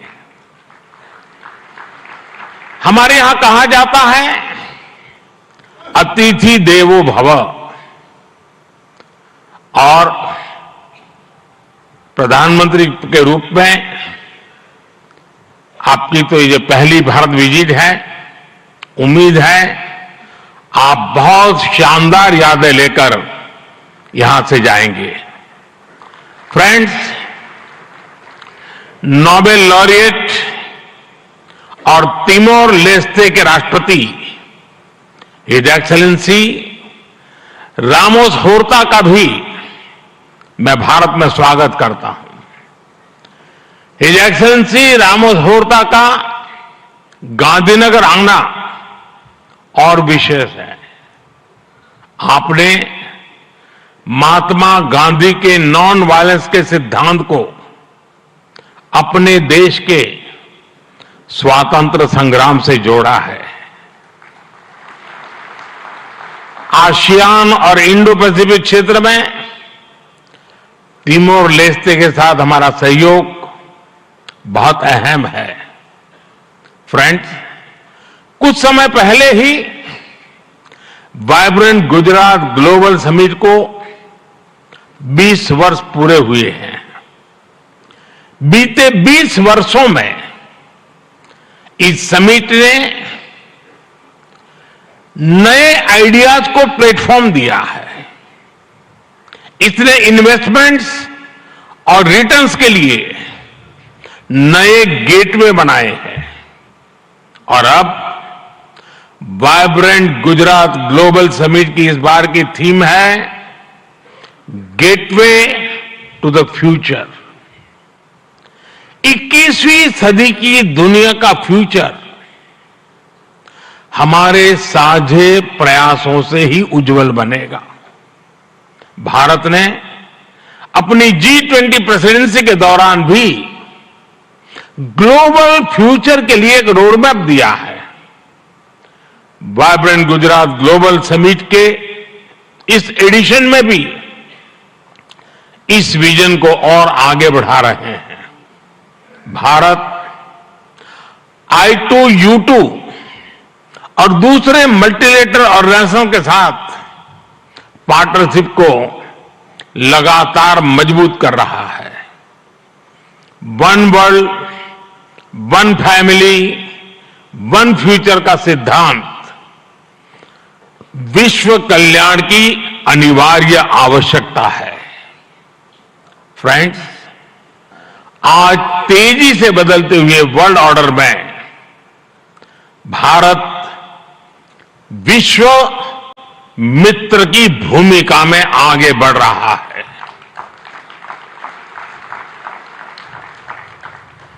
आज भारत ने विश्व को ये भरोसा दिया है कि हम साझा लक्ष्य तय कर सकते हैं, अपने लक्ष्य प्राप्त कर सकते हैं। विश्व कल्याण के लिए भारत की प्रतिबद्धता, भारत की निष्ठा, भारत के प्रयास और भारत का परिश्रम आज की दुनिया को ज्यादा सुरक्षित और समृद्ध बना रहा है। The world looks at India as an important pillar of stability, a friend who can be trusted, a partner who believes in people-centric development, a voice that believes in global good, a voice of the global south, an engine of growth in the global economy, a technology hub for finding solutions, a powerhouse of talented youth, and a democracy that delivers. Friends, Bharat के 1.4 billion लोगों की priorities और aspirations human centric development पर उनकी आस्था, inclusivity और equality का हमारा commitment, विश्व समृद्धि और विश्व के विकास का बहुत बड़ा आधार है। आज भारत दुनिया की 5th लार्जेस्ट इकोनॉमी है। 10 साल पहले भारत 11th पर था। आज दुनिया की हर प्रमुख रेटिंग एजेंसी का अनुमान है कि भारत अगले कुछ वर्षों में दुनिया की टॉप 3 इकोनॉमी में जाएगा।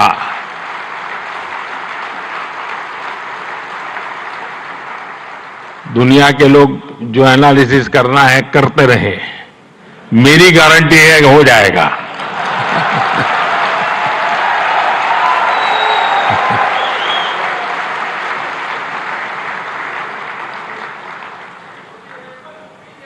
एक ऐसे समय में जब विश्व अनेक अनिश्चितताओं से घिरा हुआ है, तब भारत दुनिया में विश्व की एक नई किरण बनकर के उभरा है।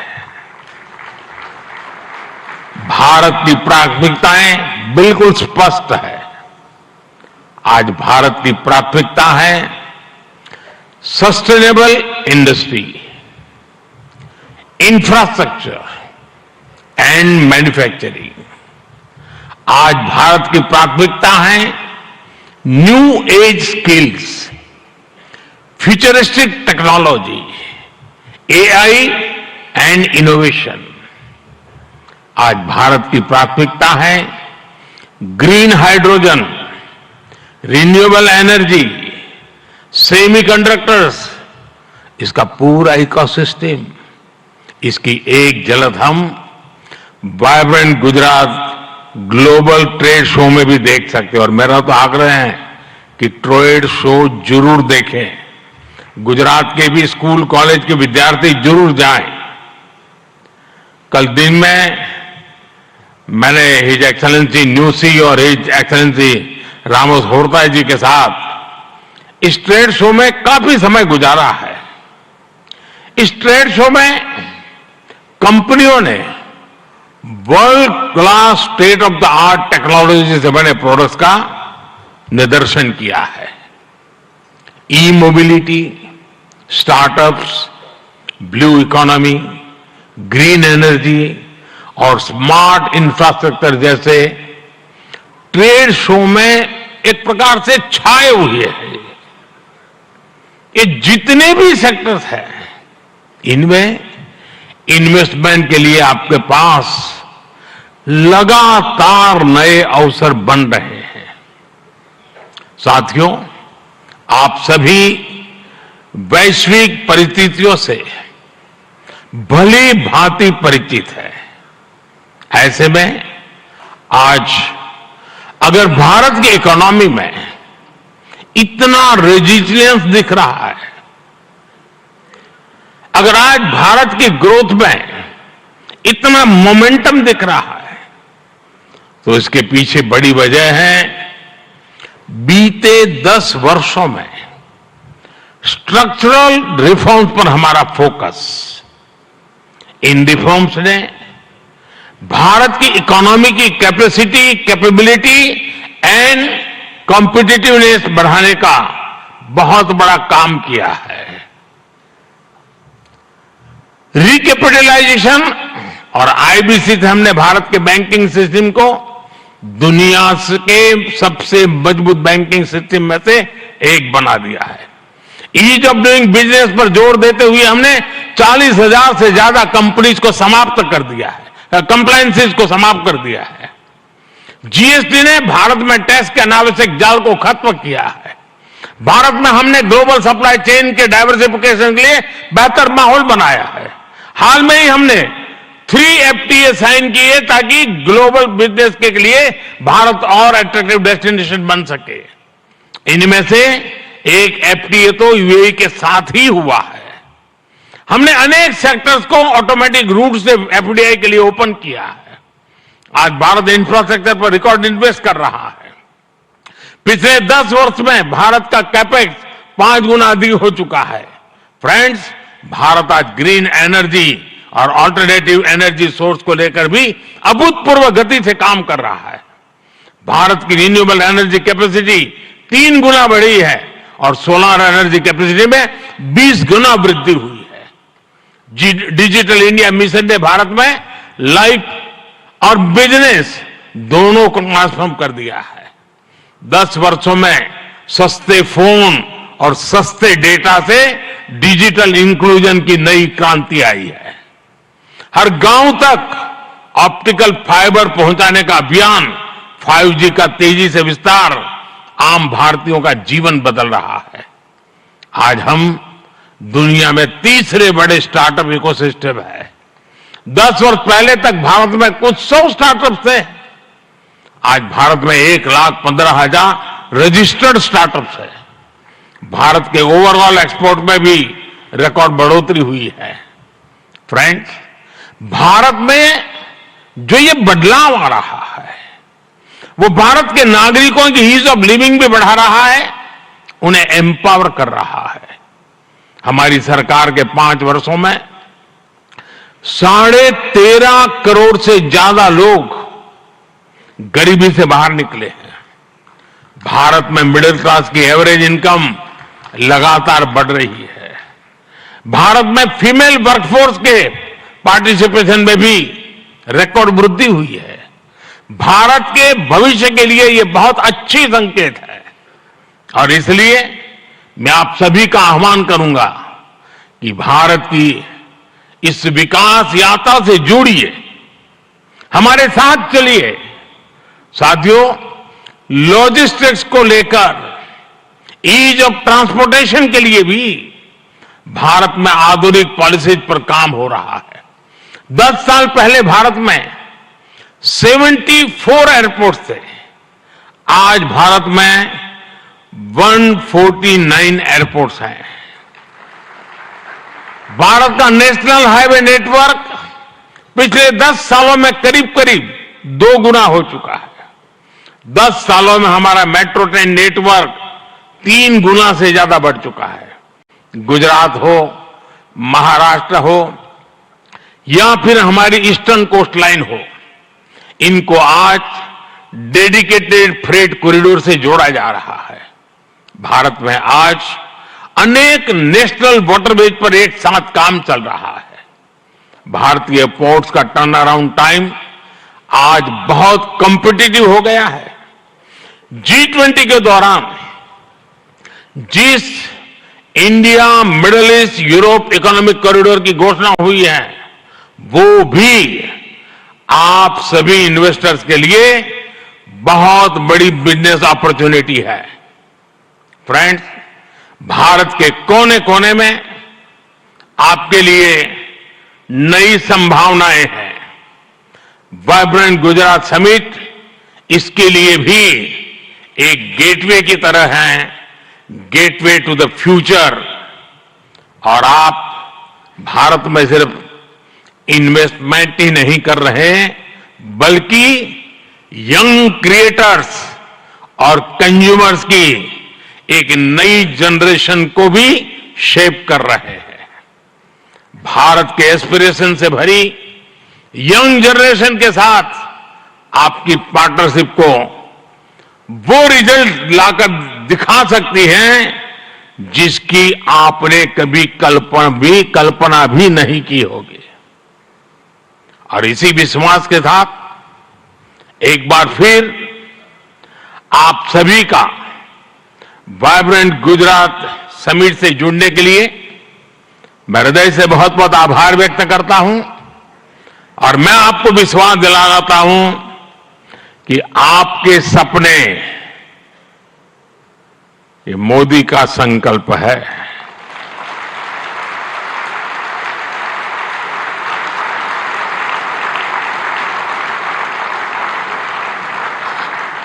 आपके सपने जितने बड़े होंगे, मेरा संकल्प भी उतना ही बड़ा होगा। आइए, सपने देखने के अवसर अनेक हैं, संकल्प पूरा करने का सामर्थ्य भी मौजूद है। बहुत बहुत धन्यवाद। माननीय प्रधानमंत्री महोदय, आपके प्रेरणादायक उद्बोधन और गुजरात की विकास कहानी में सक्रिय रूप से भाग लेने के लिए, सभी को प्रोत्साहित करने के लिए एवं आपकी प्रेरक उपस्थिति के लिए हम भी आपका बहुत बहुत धन्यवाद करते हैं। We extend our heartfelt appreciation for the same. एक बार फिर यहां उपस्थित सभी गणमान्य अतिथि एवं समस्त सभागण का हम आभार व्यक्त करते हैं। बहुत बहुत धन्यवाद।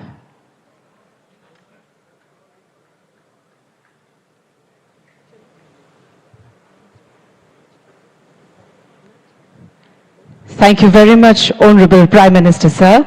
We also extend our heartfelt thanks to His Excellency Sheikh Mohammed bin Zayed Al Nahyan, His Excellency Mr. Jose Ramzorta, His Excellency Mr. Philip Newsey, His Excellency Mr. Petre Fiala, and the dignitaries. You will be escorted for the lunch by ushers. So we request you to kindly cooperate. We let first the esteemed dignitaries, our Honorable Prime Minister, sir, and His Excellencies to depart, and then according to the ushers, you will be guided for the lunch area. Thank you. Thank you very much.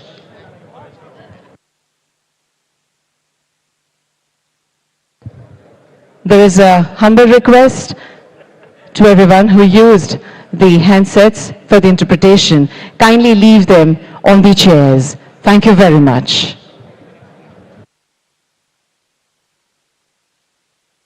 We request to leave the receivers and the headphones to be global summit का किया उद्घाटन प्रधानमंत्री नरेंद्र मोदी ने गांधीनगर से। आप देख रहे थे हमारी स्पेशल लाइव कवरेज। अमृत काल की अगर बात करें तो अमृत काल में ये हमारा पहला वाइब्रेंट गुजरात ग्लोबल समिट है और इसके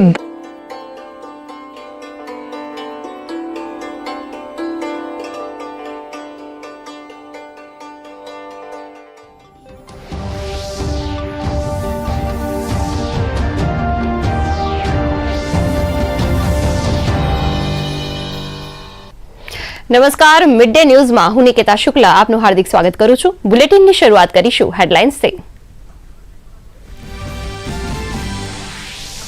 ગાંધીનગરમાં વાઇબ્રન્ટ ગુજરાત ગ્લોબલ સમિટનું પ્રધાનમંત્રી નરેન્દ્ર મોદીએ કર્યું ઉદ્ઘાટન। ગેટવે ટુ ધ ફ્યુચરની થીમ આધારિત ઐતિહાસિક સમિટમાં 34 ભાગીદાર દેશ અને 16 ભાગીદાર સંગઠન સામેલ। વિશ્વના ઉદ્યોગપતિઓ અને રાષ્ટ્રોના વડા ઉપસ્થિત। आत्मनिर्भर भारत थी समृद्ध गुजरातना लक्ष्य गुजराते हासिल करी नवी ऊंचाई। भारत विश्वનું પાંચમું સૌથી મોટું અર્થતંત્ર। પ્રધાનમંત્રી નરેન્દ્ર મોદીએ વાઇબ્રન્ટ ગુજરાત સમિટને સંબોધન કરતા કહ્યું, સપના જેટલા મોટા હશે, સંકલ્પ એટલા મજબૂત હશે। ગુજરાતમાં અવસરોનો ભંડાર। ભારત વિશ્વ મિત્રની ભૂમિકામાં વધી રહ્યું છે આગળ।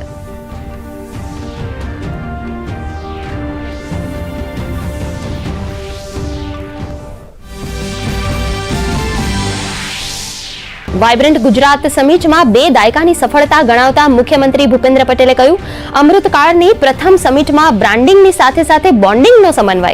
વાઇબ્રન્ટ સમિટ સમગ્ર વિશ્વ માટે જ્ઞાનની વહેંચણી અને નેટવર્કિંગ માટેનું બન્યું ભવ્ય પ્લેટફોર્મ। કહ્યું, વિકસિત ભારતના સંકલ્પને સાકાર કરશે ગુજરાત। પ્રધાનમંત્રીના એક પૃથ્વી એક પરિવાર એક ભવિષ્યના વિચારે ગુજરાતને વેપાર વાણિજ્યમાં અપાવી સફળતા। गुजरात बन्यो औद्योगिक हबનું डेस्टिनेशन। वाइब्रન્ટ समिटમાં ઉદ્યોગપતિઓએ રોકાણ માટે દર્શાવી પ્રતિબદ્ધતા। રિલાયન્સના ચેરમેન મુકેશ અંબાણીએ કહ્યું, આધુનિક ભારતના વિકાસના પ્રવેશદ્વાર ગુજરાતને ગ્રીન પ્રોડક્ટમાં બનાવીશું લીડર। તો ગૌતમ અદાણીએ આગામી 5 વર્ષમાં ગુજરાતમાં રૂપિયા 2 લાખ કરોડના રોકાણની કરી જાહેરાત।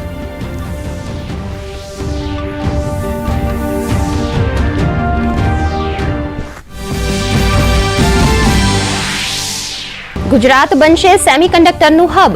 વાઇબ્રન્ટ સમિટમાં માઇક્રોન ટેકનોલોજી કંપનીએ સાણંદમાં સેમિકન્ડક્ટર પ્રોજેક્ટ માટે $2.75 બિલિયન રોકાણની કરી જાહેરાત. 20,000 રોજગારીનું થશે સર્જન. ટાટા ગુજરાતમાં કરશે ડિફેન્સ એરક્રાફ્ટનું ઉત્પાદન. તો મારુતિ સુઝુકી 30,000 કરોડના રોકાણ સાથે ગુજરાતમાં પ્રથમ બેટરી ઇલેક્ટ્રિક વ્હીકલ મોડલ વર્ષના અંત સુધીમાં કરશે લોન્ચ. ગુજરાતમાં રિન્યુએબલ એનર્જી અને ગ્રીન હાઇડ્રોજનમાં આર્સેલર મિત્તલ કરશે રોકાણ. હજીરા સ્ટીલ હબ તરીકે વિકસાવવા બતાવી તૈયારી. મહારાષ્ટ્રમાં શિવસેનાના ધારાસભ્યોની અયોગ્યતાના મામલે વિધાનસભા અધ્યક્ષ આજે આપશે નિર્ણય. આજના નિર્ણય પર મુખ્યમંત્રી એકનાથ શિંદે અને તેમના જૂથના 16 ધારાસભ્યોનું ભાવિ થશે નક્કી.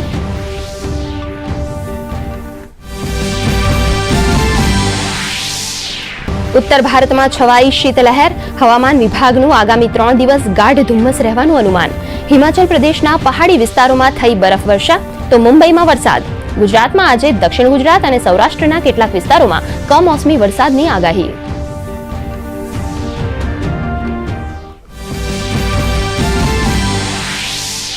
મલેશિયા ઓપન બેડમિન્ટનમાં લક્ષ્ય સેન, એસ.એચ. પ્રણોય, ચિરાગ શેટ્ટી, સાત્વિક સાઈરાજ રંકી રેડ્ડીની જોડી આજે ટુર્નામેન્ટમાં પોતાનો દાવો કરશે રજૂ.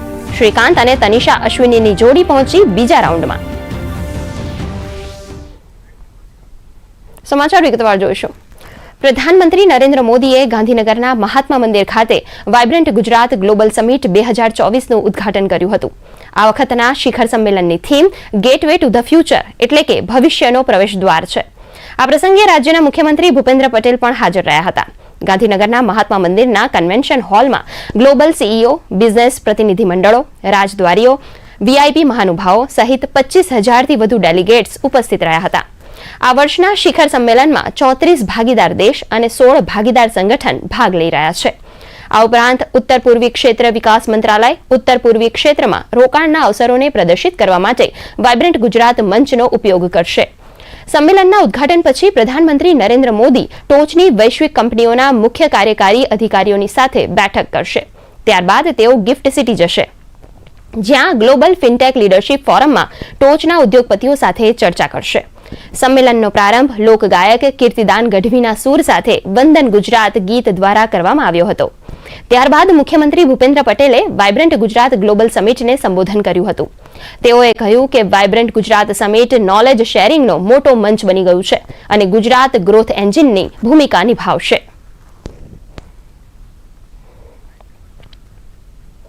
પ્રધાનમંત્રી નરેન્દ્ર મોદીએ ગાંધીનગરના મહાત્મા મંદિર ખાતે વાઇબ્રન્ટ ગુજરાત ગ્લોબલ સમિટ 2024નું ઉદ્ઘાટન કર્યું હતું.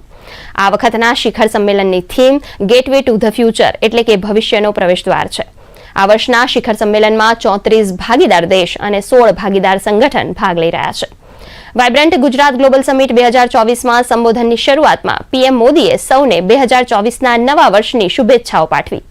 પીએમ મોદીએ ભારત અને યુએઈના સંબંધો પર ઊંડો પ્રકાશ પાડ્યો અને ભારત અને યુએઈ વચ્ચે થયેલ સમજૂતી કરાર અંગે વાત કરી.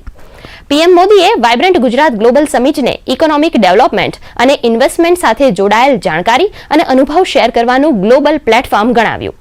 પીએમ મોદીએ આગામી વર્ષોમાં વિશ્વના ટોપ 3 અર્થતંત્રમાં સામેલ થવાની ગેરંટી આપી. તો પીએમ મોદીએ વિદ્યાર્થીઓને ટ્રેડ શો જોવાની સલાહ આપી. વધુમાં પીએમએ કહ્યું કે ભારત વિશ્વ મિત્રની ભૂમિકામાં આગળ વધી રહ્યું છે. એક વિશ્વ એક પરિવારને ભારત સાર્થક કરી રહ્યું છે. આજે ભારતની પ્રાથમિકતા એઆઈ, ગ્રીન હાઇડ્રોજન છે. પીએમએ આગામી 25 વર્ષનો કાર્યકાળ અમૃતકાળ ગણાવ્યો છે.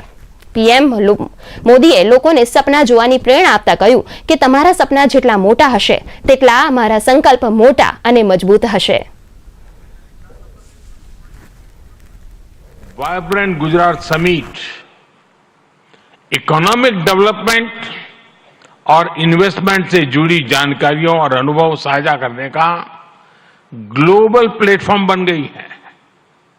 इस समिट में भी भारत और यूएई ने फूड पार्क्स के विकास के लिए, रिन्यूएबल एनर्जी के क्षेत्र में सहयोग बढ़ाने के लिए, इनोवेटिव हेल्थ केयर में निवेश के लिए कई महत्वपूर्ण समझौते किए हैं.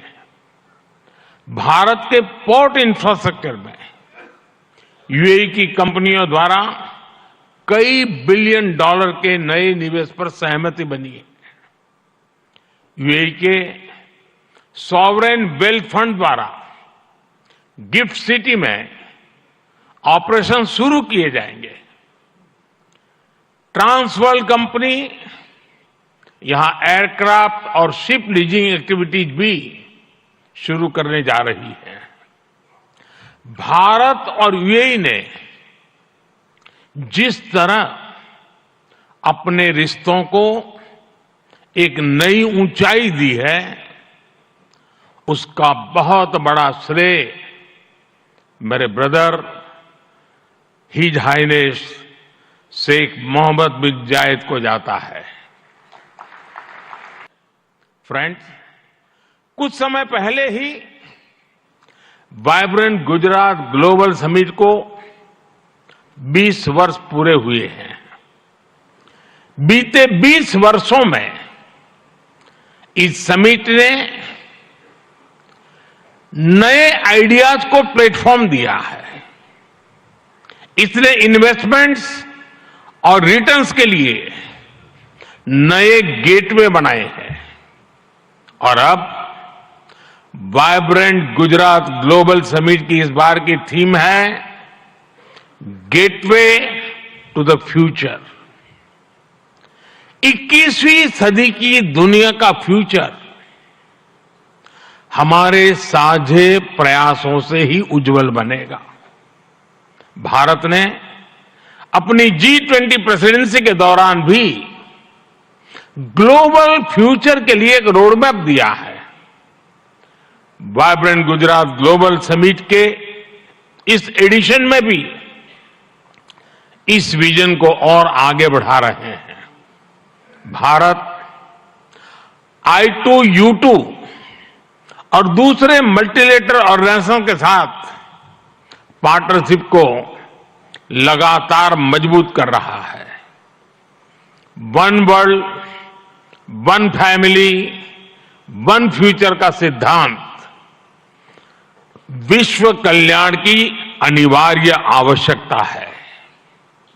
फ्रेंड्स, आज तेजी से बदलते हुए वर्ल्ड ऑर्डर में भारत विश्व मित्र की भूमिका में आगे बढ़ रहा है।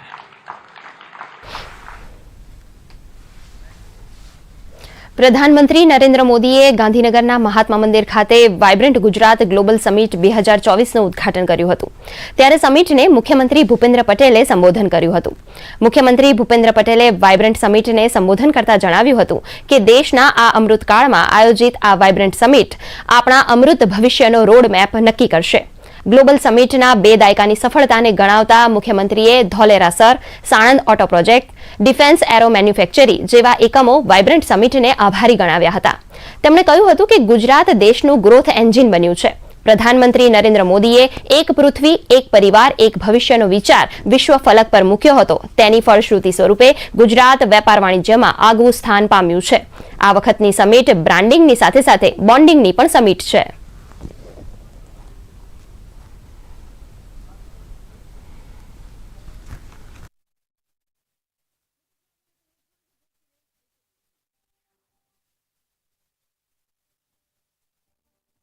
इक्कीसवीं सदी की शुरुआत में कई चुनौतियों से घिरे गुजरात को तत्कालीन मुख्यमंत्री श्री नरेंद्र भाई मोदी ने वाइब्रेंट समिट के माध्यम से आशा की नई किरण दिखाई थी। 2003 में वाइब्रेंट गुजरात जैसे ये विजनरी इवेंट का प्रारंभ करते हुए आदरणीय श्री नरेंद्र भाई ने कहा था, Gujarat can and Gujaratis will. आज यह समिट 2 दशक की असीम सफलता से पूरे विश्व के लिए नॉलेज शेयरिंग तथा नेटवर्किंग का सम्मानित मंच बन गया है। आज हम बड़े गौरव से कह सकते हैं कि आपकी प्रेरणा से ही Gujarat best destination for investment तथा देश के विकास का ग्रोथ इंजन बन गया है। माननीय प्रधानमंत्री जी के विकसित भारत के विजन के अनुरूप ही हमने 10th वाइब्रेंट गुजरात समिट की theme gateway to the future रखी है। यह समिट भारत के अमृत काल का पहला समिट है और यह प्रधानमंत्री जी की विभिन्न राष्ट्रीय प्राथमिकताएं सेमीकंडक्टर और electronics, green hydrogen, renewable energy, electric mobility, MSME और स्किल डेवलपमेंट पर फोकस्ड है। मुझे यह बताते हुए अत्यंत खुशी हो रही है कि इस वाइब्रेंट समिट के उपलक्ष्य में हो रहे एमओयूज की 50% एमओयूज ग्रीन एमओयूज हैं। क्लाइमेट चेंज की चुनौतियों का सामना करने और पर्यावरण की रक्षा के प्रधानमंत्री जी के विजन को साकार करते हुए ग्रीन ग्रोथ, रिन्यूएबल एनर्जी और सस्टेनेबल डेवलपमेंट के प्रति हमारी प्रतिबद्धता ये एमओयूज दर्शाती है। आर्थिक विकास पर बल देने के साथ गुजरात सरकार ने हमेशा सोशल सेक्टर डेवलपमेंट और क्वालिटी ऑफ लाइफ पर भी ध्यान केंद्रित किया है। प्रधानमंत्री जी ने गुजरात में ग्लोबल फाइनेंस एक्टिविटी शुरू करने का विजन दिया और परिणाम स्वरूप उनके मार्गदर्शन में गिफ्ट सिटी आज वर्ल्ड की अनेक बड़ी फाइनेंशियल और फिनटेक कंपनियों का हब बन गया है। धौलेरा, SIR, साणंद मंडल बेचराजी का ऑटो मैन्युफैक्चरिंग हब, विश्व का सबसे बड़ा renewable energy park, medical devices तथा bulk drug park, semiconductor display fab उत्पादन, in space cluster, defence and aerospace manufacturing, ऐसे अनेक उपलब्धियों और विकास के नए कीर्तिमान गुजरात ने वाइब्रेंट समिट की सफलता के फलस्वरूप हासिल किया है। इतना ही नहीं, गुजरात के इस मॉडल से प्रेरित होकर देश के अन्य राज्यों ने भी अपनी राज्यों के इवेंट में समिट के आयोजन शुरू किया है।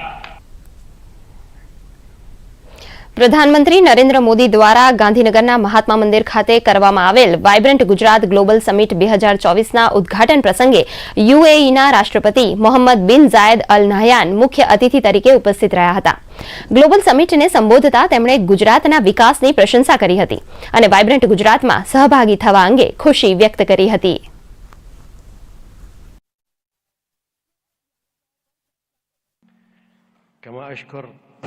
صديقي واخي العزيز رئيس الوزراء الهندي على دعوته الكريمه لحضور هذه القمه التي اسسها هو شخصيا عام 2003 واصبحت منصه عالميه لتبادل الخبرات والمعلومات حول تطوير الاقتصاد والاستثمار.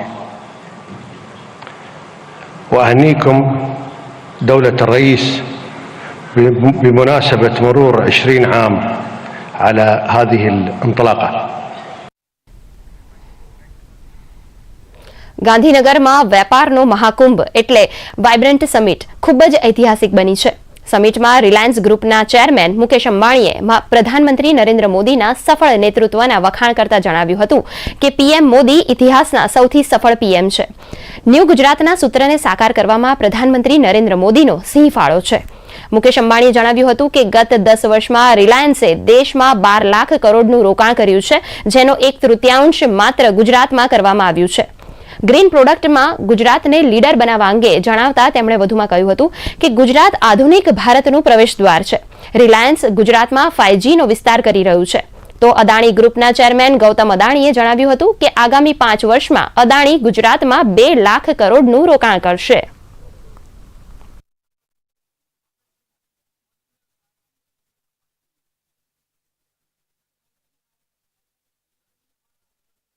I have come from the city of the gateway of India to the gateway of modern India's growth, Gujarat.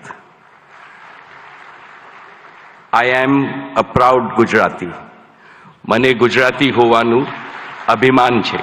Today, let me declare yet again, Reliance was, is and will always remain a Gujarati company.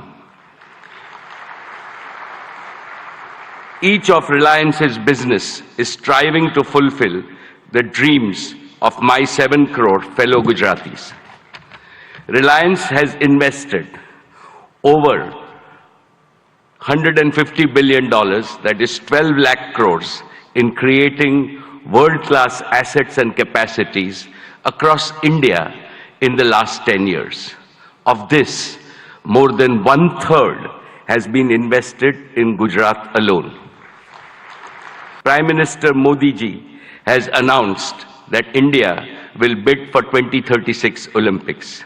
In preparation for that, Reliance and Reliance Foundation will join forces with several other partners in Gujarat to improve education, sports, and skills infrastructure that will nurture the champions of tomorrow in various Olympic sports. Honorable Prime Minister, you don't just predict the future, you shape it. You have reoriented India to become the world's fastest growing nation and position her as the global social champion driven by the two philosophies of Vasudhaiva Kutumbakam and a Vishwa Guru. And the best is yet to come. With your foresight in harnessing India's youth to build a Viksit Bharat and make India a fully developed nation by 2047, you have ensured that the India of today is poised to shape the global future of tomorrow. I announce our investment of over rupees 55,000 crores by 2025. We have already surpassed rupees 50,000 crore across the various sectors I had promised and have vastly exceeded our target of 25,000 direct and indirect jobs. I commit to further investments. We are constructing the world's largest green energy park in Khavda district, Kutch, generating 30 gigawatt of our renewable energy over 725 square kilometers. Even visible is from space. We are expanding the green supply chain for an Atmanirbhar Bharat and creating the largest integrated renewable energy ecosystems. ગુજરાતમાં renewable energy અને green હાઇડ્રોજનમાં Arcelor Mittal રોકાણ કરશે. ઉદ્યોગપતિ Lakshmi મિત્તલે vibrant સમિટને સંબોધન કરતા જણાવ્યું હતું કે અમે પ્રધાનમંત્રી નરેન્દ્ર મોદીના 2047ના વિઝનને સાકાર કરવામાં મદદ કરવા તૈયાર છીએ. અમારી કંપની ગુજરાતમાં માત્ર સ્ટીલમાં જ નહીં પણ રિન્યુએબલ એનર્જી અને ગ્રીન હાઇડ્રોજનમાં પણ રોકાણ કરી રહી છે.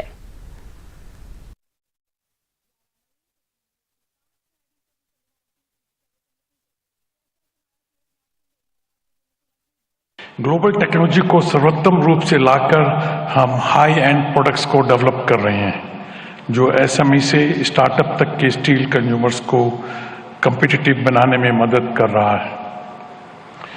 गुजरात ने आज से 4 साल पहले आर्सलरमित्तल निपन स्टील इंडिया का स्वागत किया था और 2021 में प्रधानमंत्री जी ने और मुख्यमंत्री ने हमारे हजीरा एक्सपेंशन प्रोजेक्ट की भूमि पूजन की थी. मुझे ये बताते हुए गर्व हो रहा है कि ये एक्सपेंशन प्रोजेक्ट तेजी से बढ़ रहा है और लक्ष्य के अनुसार इसका फेज 1 2026 में पूरा हो जाएगा. आज वाइब्रेंट गुजरात 2024 के इस मौके पर हमने सेकंड फेज के लिए MOU साइन किए हैं. जब ये प्रोजेक्ट 2029 में पूरा होगा तो 24 million tonne crude steel production की क्षमता के साथ आर्सलरमित्तल निपन स्टील इंडिया का हजीरा साइट विश्व के सबसे बड़े single location integrated steel plant में से एक बन जाएगा. તો આ સાથે જ મિડ ડે ન્યૂઝ અહીં સમાપ્ત કરીશું. નમસ્કાર.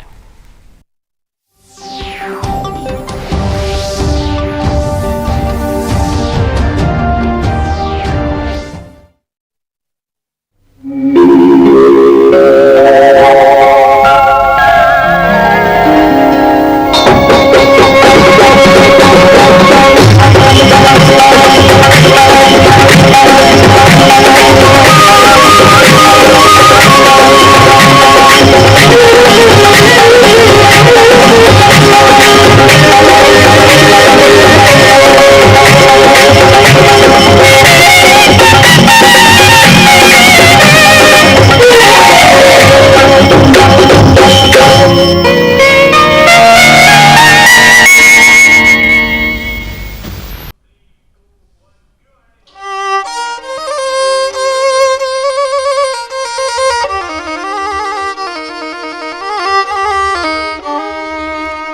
તમારી ચિંતા વિઘન વિનાશિની અને મારી કમલાસની સક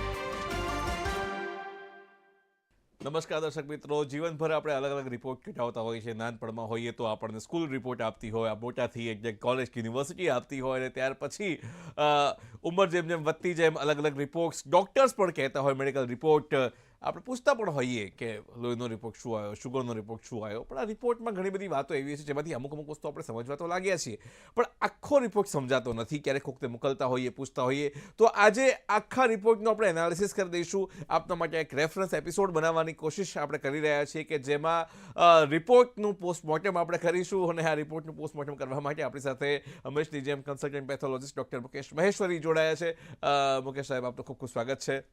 તો સૌથી પહેલાં તો આપણે જો શરૂઆત કરીએ ડૉક્ટર મુકેશ, તો એક તો રિપોર્ટનું મહત્વ શું હોય છે ત્યાંથી આપણે શરૂઆત કરીએ, પછી આપણે પછી એક રિપોર્ટની વાત કરીએ એમ. હા, ઉત્સવભાઈ, આ બહુ જ સરસ ટોપિક છે.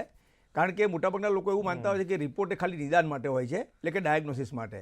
તો આપણે લોકોને એવું કહીએ કે ખાલી નિદાન માટે નહીં, જે કંઈ રોગ આપણને થયો એની સિવિયરિટી જાણવા માટે પણ કામ આવે છે, કે રોગ આપણો કેટલો ગંભીર પ્રકારનો છે, સાદો છે કે ખરેખર જરૂર છે આઈસીયુની કે કોઈક એકદમ એક્સટેન્સિવ આપણે ટ્રીટમેન્ટની, એ સિવિયરિટી આપણને ખબર પડે છે. પછી અમુક ટાઈપના ટેસ્ટ એવા હોય છે કે જેનાથી રોગ આપણને મટી રહ્યો છે કે નહીં એ ખબર પડે, એટલે એનું પ્રોગ્નોસિસ ખબર પડે કે આગળ જતાં રોગ કેવી રીતે થશે. ત્રીજી વસ્તુ એક એવી આવી છે કે જે આપણને પહેલેથી પ્રિડિક્ટ કરી શકીએ કે આ રોગ આપણને થવાનો છે કે નહીં. એ આખું ફ્યુચર ડાયગ્નોસ્ટિક આવી રહ્યું છે, એટલે એમાં આપણને એ પણ ખબર પડી શકે. અને લાસ્ટ વસ્તુ, જે કેન્સર જેવા રોગ હોય છે, જેમાં આપણે કીમોથેરાપી લઈ લીધી હોય, સર્જરી થઈ ગઈ હોય, મટી ગયો હોય, તો ફરી પાછો એ રોગ ઉથલો મારે છે કે નહીં, એના માટે પણ ટેસ્ટનું ખૂબ ઇમ્પોર્ટન્સ રહેલું છે. એટલે ટેસ્ટ ખાલી નિદાન પૂરતા નહીં, પણ નિદાનની સાથે તમારી સિવિયરિટી કેટલી છે, તમારી આગળ કેવું એનો કોર્સ રહેશે, ફરીવાર ડિસીઝ થયો છે કે નહીં, આ બધી વસ્તુઓમાં કામ આવે છે. અને એમાં લેબોરેટરી ટેસ્ટ એ બહુ મોટો રોલ ભજવી રહ્યા છે. અત્યારે જે પ્રમાણે ડાયગ્નોસિસ આગળ વધી રહ્યું છે એ પ્રમાણે જે અસાધ્ય રોગો હતા, આપણે છેલ્લું કોરોનાનું જ એક્ઝામ્પલ જુઓ કે કોરોનામાં આપણે 2 મહિનામાં આખી સિક્વન્સ એની સેટ કરી દીધી વાયરસની. આપણને ખબર પડી કે આ ટાઈપનો વાયરસ છે, આટલા બધા મ્યુટેશન, આટલા બધા ચેન્જીસ કરે છે. એટલે એ આ એક ડાયગ્નોસ્ટિક ફિલ્ડનું એક જમા પાસું છે, અને જે અત્યારે મેડિકલ ફિલ્ડમાં એકદમ મસ્ટ અથવા નેસેસરી થઈ ગયું છે. જી, હવે રિપોર્ટ્સ પર જઈએ. સૌથી પહેલાં તમને ડૉક્ટર કહેતા હોય કે CBC કરાવજો, કમ્પ્લીટ બ્લડ કાઉન્ટ કરાવજો. તો ડૉક્ટર સાહેબ, સૌથી પહેલું આપણે એમાં લખ્યું હિમોગ્લોબિન. એનું શું મહત્વ, અને એ વધારે હોય તો શું, ઓછું હોય તો શું? હિમોગ્લોબિન એટલે આપણા લોહીની ટકાવારી. આપણે નોર્મલી જોઈએ ને તો મેલમાં 12થી લગભગ 18ની રેન્જ હોય અને ફિમેલમાં 10થી 16ની રેન્જ હોય આપણે ઇન્ડિયન પોપ્યુલેશનમાં. અને એ આટલું હોય ને તો માણસ સારી રીતે પોતાની પૂરી ક્ષમતાથી કામ કરી શકે.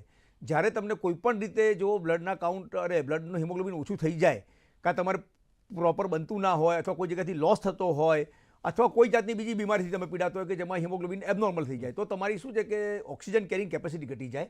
અને ઓક્સિજન કેરિંગ કેપેસિટી ઘટી જાય કારણ કે હિમોગ્લોબિન ઓક્સિજનને કેરી કરતું હોય છે, તો તમે પૂરતી ક્ષમતાથી કામ ના કરી શકો. એટલે એ લોહીના ટકા બતાવે છે, તમારા લોહીના ટકા કેટલા છે. નોર્મલી ધારો કે 14-15 હોય તો તમે પૂરી ક્ષમતાથી કામ કરી શકો, તમારું ઓક્સિજનેશન બી સરસ રહે અને કોઈ પ્રોબ્લેમ ના થાય. હા, જ્યારે ઘટે એટલે લાઈક મેલમાં જ્યારે કે 11ની નીચે જાય, ફિમેલમાં 9ની નીચે જાય, એટલે શું થાય કે ઓક્સિજન કેરી કેપેસિટી ઘટી જાય, એટલે તમને થાક લાગવા માંડે, તમે પૂરી ક્ષમતાથી કામ ના રહી શકો, તમને કામ કરો, શ્રમ કરો, તમને શ્વાસ ચડવા માંડે, આ બધું તમને ફીલ થવા માંડે. બહુ જ રેર કેસમાં હિમોગ્લોબિન વધતું હોય, લાઈક કોઈક વાર રોગ, ધારો કે ડેન્ગ્યુ છે, તો એમાં શું થાય કે આપણા બ્લડમાંથી બે કોમ્પોનન્ટ હોય, એક લોહીના કણ હોય ને બીજું પ્લાઝમા હોય. તો પ્લાઝમા બહાર જતું રહે તો લોહી કોન્સન્ટ્રેટેડ થઈ જાય, અને જો કોન્સન્ટ્રેટેડ લોહી થઈ જાય તો એ પણ તમારા માટે નુકસાનકારક છે. તો એ એના માટે કામ આવે. ને કોઈક વાર વેરી રેરલી બ્લડ કેન્સરમાં જે RBC જે હોય છે, આપણા જે વ્હાઇટ આપણે શ્વેત કણ હોય છે, અને બીજા જે આપણા હોય છે રક્તકણો છે, જો રક્તકણો વધી જાય તો એનો RBC, તો એ પોલિસાયથીમિયા વેરા નામનું કેન્સર થાય. તો એનાથી એમાં હિમોગ્લોબિન છે ને 20, 22, 25 થઈ જાય, એટલે તમારા બ્લડમાં નળીઓમાં ફરી જ ના શકે. એટલે આ રેન્જમાં હિમોગ્લોબિન હોય ને બહુ જરૂરી છે. ફિમેલમાં 10થી આપણે 14 જેવું, અને મેલમાં 12થી 18 જેટલું. પછી છે RBC. હા, RBC પણ એ જ આપણને રિફ્લેક્ટ કરે છે. આરબીસી હોય પ્લસ બ્લડ ઇન્ડાઇસિસ હોય, જેમાં આપણે પીસીવી, એમસીવી, એમસીએચ એ બધું કહેતા હોઈએ છીએ, એ બધું જ તમને હિમોગ્લોબિન અને એ ટાઈપના એનિમિયાની વસ્તુ કહે છે. એનિમિયા એટલે આપણે પાંડુ રોગ કહેતા, તમને ખબર હોય તો પહેલા આપણે મહાભારતના શાસ્ત્રની જે પાંડુ રોગ ઓળખાય છે. પાંડુ રોગ એટલે શું કે પીળો કલર થઈ જાય સ્કિનનો, કારણ કે હિમોગ્લોબિન ઓછું હોય. હિમોગ્લોબિન તમને રેડનેસ આપે છે, એટલે પીળો રંગ થઈ જાય એટલે એને પાંડુ રોગ કહેવાય. એટલે એનિમિયા થાય તો તમારા આરબીસીનો કાઉન્ટ બી ઘટી જાય, હિમોગ્લોબિન બી ઘટી જાય, પીસીવી બી ઘટી જાય. અને કોઈક વાર એવું બને કે B12 કે ફોલેટની ડેફિશિયન્સી હોય તો એ અલગ ટાઈપનો એનિમિયા થાય કે જેમાં હિમોગ્લોબિન આયન હોવા છતાં હિમોગ્લોબિન ના બને. બરાબર. એટલે એ રિફ્લેક્ટ કરે છે તમારા આરબીસી કાઉન્ટ છે. બરાબર. પછી છે બ્લડ ઇન્ડાઇસિસ. હવે એના વિશે આપ જોતા હો, પણ એના વિશે ચર્ચા હંમેશા ઓછી થાય. પણ એક જો સમજાવો કે એક પીસીવી સૌથી પેલું પેક્ડ સેલ વોલ્યુમ. હા, પેક્ડ સેલ વોલ્યુમ એ શું છે કે તમારું જે હિમોગ્લોબિન હોય ને એ પ્રમાણેનું કોન્સન્ટ્રેશન એનું દેખાય. નોર્મલી તમને છે ને 42 થી 48ની આજુબાજુ પીસીવી રહેતું હોય, જે તમારા માટે આઈડિયલ છે. જ્યારે તમને એનિમિયા થાય એટલે કે તમારું હિમોગ્લોબિન ઓછું થઈ જાય, આયર્ન ડેફિશિયન્સીના કારણે થાય, કે તમે ખોરાક પૂરતો ના લઈ શકતા હોય એના કારણે થાય, કે તમને વિટામિનની ડેફિશિયન્સી થાય, તો તમારું હિમોગ્લોબિન ઘટી જાય. હિમોગ્લોબિન ઘટી જાય તરત પીસીવીમાં રિફ્લેક્ટ થાય, પીસીવી ઓછું થઈ જાય, આરબીસી ઓછા થઈ જાય. બરાબર છે. કોઈક કન્ડિશન એવી હોય કે જેમાં તમારું પીસીવી પ્રોપર હોય અથવા પીસીવી વધી ગયું હોય પણ ખરેખર આરબીસી ઓછા હોય, એ ધારો કે હિમો કોન્સન્ટ્રેશન થાય તો એવું થઈ શકે. બરાબર. પછી છે એમસીવી, મીન કોર્પસ્ક્યુલર વોલ્યુમ. હા, એનાથી આપણને છે ને જે એનિમિયા મેં કહ્યું છે, પાંડુ રોગ કયો, એની ટાઈપ ખબર પડે. એની રેન્જ છે આપણે 80 થી 100. એટલે મોટાભાગના આપણા દેશમાં અથવા દુનિયાભરમાં જે એનિમિયાના કેસ હોય કે જેમાં હિમોગ્લોબિન ઓછું હોય એ બધા 80 થી નીચે એમસીવી વાળા હોય. બરાબર. એટલે એને આરબીસીની સાઇઝ નાની થઈ જાય. એમસીવી એ આરબીસીની સાઇઝ એટલે કે આપણા જે શ્વેત કણ છે, રક્ત કણ છે, એની સાઇઝ બતાવે છે. બરાબર. એટલે સાઇઝ નાની થવા માંડે. અને કોઈક રેર કેસમાં 10-15% એનિમિયા એવા હોય કે જેમાં આરબીસીની સાઇઝ મોટી થઈ જાય, 100 થી વધારે થઈ જાય. અને એમાં મોટાભાગના ટાઈમે કાં તો હિમોલેટિક એનિમિયા એટલે બ્લડ તૂટતું એવું હોય, અથવા પછી વિટામિન B12 અને ફોલેટની ડેફિશિયન્સી હોય. બરાબર. પછી એમસીએચ અને એમસીએચ એ બંને ઇન્ડાઇસિસ સાથે જ જોવાતા હોય છે. બરાબર. એટલે એમાં એકાદ કન્ડિશન એવી છે કે જે એમસીએચ તમે જો પ્રોપર મોનિટર કરો તો ખબર પડે. સિડરોપ્લાસ્ટિક નામનો એનિમિયા હોય તો એમાં એમસીએચસી તમારો એનિમિયા હોવા છતાં પણ વધારે હોય. બરાબર. એટલે આ બધી ઇન્ડાઇસિસ છે, પેથોલોજી સારી રીતે સ્ટડી કરે અને ક્લિનિશિયનને એના પરથી ફીડબેક આપે કે ભાઈ તમારે કઈ ટાઈપનો એનિમિયાથી તમે લડી રહ્યા છો, વેધર આયર્ન ડેફિશિયન્સીનો છે કે વિટામિન B12 ડેફિશિયન્સીનો છે કે કાં તો તમારો કોઈ જાતનું બ્લડ તૂટી રહ્યું છે એનો છે. એટલે આખું તમે જે કહે ને કે હિમોગ્લોબિન, આરબીસી, બ્લડ ઇન્ડાઇસિસ, પીસીવી સાથે બધા એ એનિમિયાનું ટાઈપિંગ માટે ખૂબ મહત્વના છે. બરાબર છે. પછી છે આરડીડબ્લ્યુ. આરડીડબ્લ્યુ એ છે ને વિડથ બતાવે છે. એટલે જ્યારે તમારા શરીરમાં લોહી તૂટતું હોય એટલે લોહીના શ્વેત કણો આપણે શું કહેવાય રક્ત કણો તૂટતા હોય તો શું થાય કે એક આરબીસી મોટો હોય, એક આરબીસી નાનો હોય. એટલે એક તમારે 120 એમસીવી વાળો હોય, બીજો તમારો 60 એમસીવી વાળો હોય. બરાબર. તો એ રેડ સેલ ડિસ્ટ્રીબ્યુશન વિડથ વધી જાય. એટલે તમને એનાથી અંદાજ આવે કે તમારા શરીરમાં કોઈક આવી પ્રક્રિયા ચાલી રહી છે કે એનાથી આરડીડબ્લ્યુ થઈ. બરાબર. પછી બધાનો ફેવરેટ એક WBC. WBC બહુ જ મહત્વનો છે, કારણ કે આપણે કોરોનામાં બધા લોકો WBC કાઉન્ટ પર રોજ જોતા હતા અને ડેન્ગ્યુમાં રોજ જોતા હતા. બરાબર. વ્હાઇટ બ્લડ સેલનું કામ શું છે કે રોગ પ્રતિકારક શક્તિ આપવાનું. બરાબર છે. એમાં 4-5 જાતના અલગ અલગ સેલ હોય, પણ એ રોગ પ્રતિકારક શક્તિનું આપણને પ્રતિબિંબ આપે છે. એટલે વ્હાઇટ બ્લડ સેલનો નોર્મલ કાઉન્ટ આપણે 4000 થી 10,500 જેટલો ગણતા હોઈએ. જ્યારે શરીરમાં ઇન્ફેક્શન થાય, કોઈ પણ પ્રકારનું ઇન્ફેક્શન હોય તો એ WBC કાઉન્ટ વધી જશે મોટાભાગની કન્ડિશનમાં. કોઈક જ વાર એવું બને કે તમને હાઈ ઇન્ફેક્શન હોય, સેપ્ટિસિમિયા કહીએ, આખા બોડીમાં ફેલાઈ ગયું, ત્યારે કાઉન્ટ ઘટી પણ શકે. પણ 90% 95% કન્ડિશનમાં જ્યારે WBC કાઉન્ટ વધે સમજવાનું કે શરીરમાં કોઈ ટાઈપનું ઇન્ફેક્શન આવ્યું છે.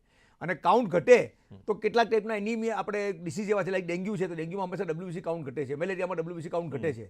તો એના પરથી તમને એક અંદાજ આવે કે તમે કોઈક ટાઈપના ફીવરથી પીડાઈ રહ્યા છો. અને લ્યુકેમિયા, તો લ્યુકેમિયા એટલે આપણે જે બ્લડ કેન્સર કહીએ તો એમાં જે તમારું 10,000 વાળો છે કાઉન્ટ લાખોમાં જતો રહે. WBC કાઉન્ટ લાખોમાં 1 લાખ, 2 લાખ, 5 લાખ એવો આવે. અને કોઈક વાર એવું બને કે જ્યારે તમને પર્નિશિયસ એનિમિયા એટલે બહુ જ ખતરનાક ટાઈપનો એનિમિયા હોય તો એમાં તમારો WBC કાઉન્ટ ઘટી જાય.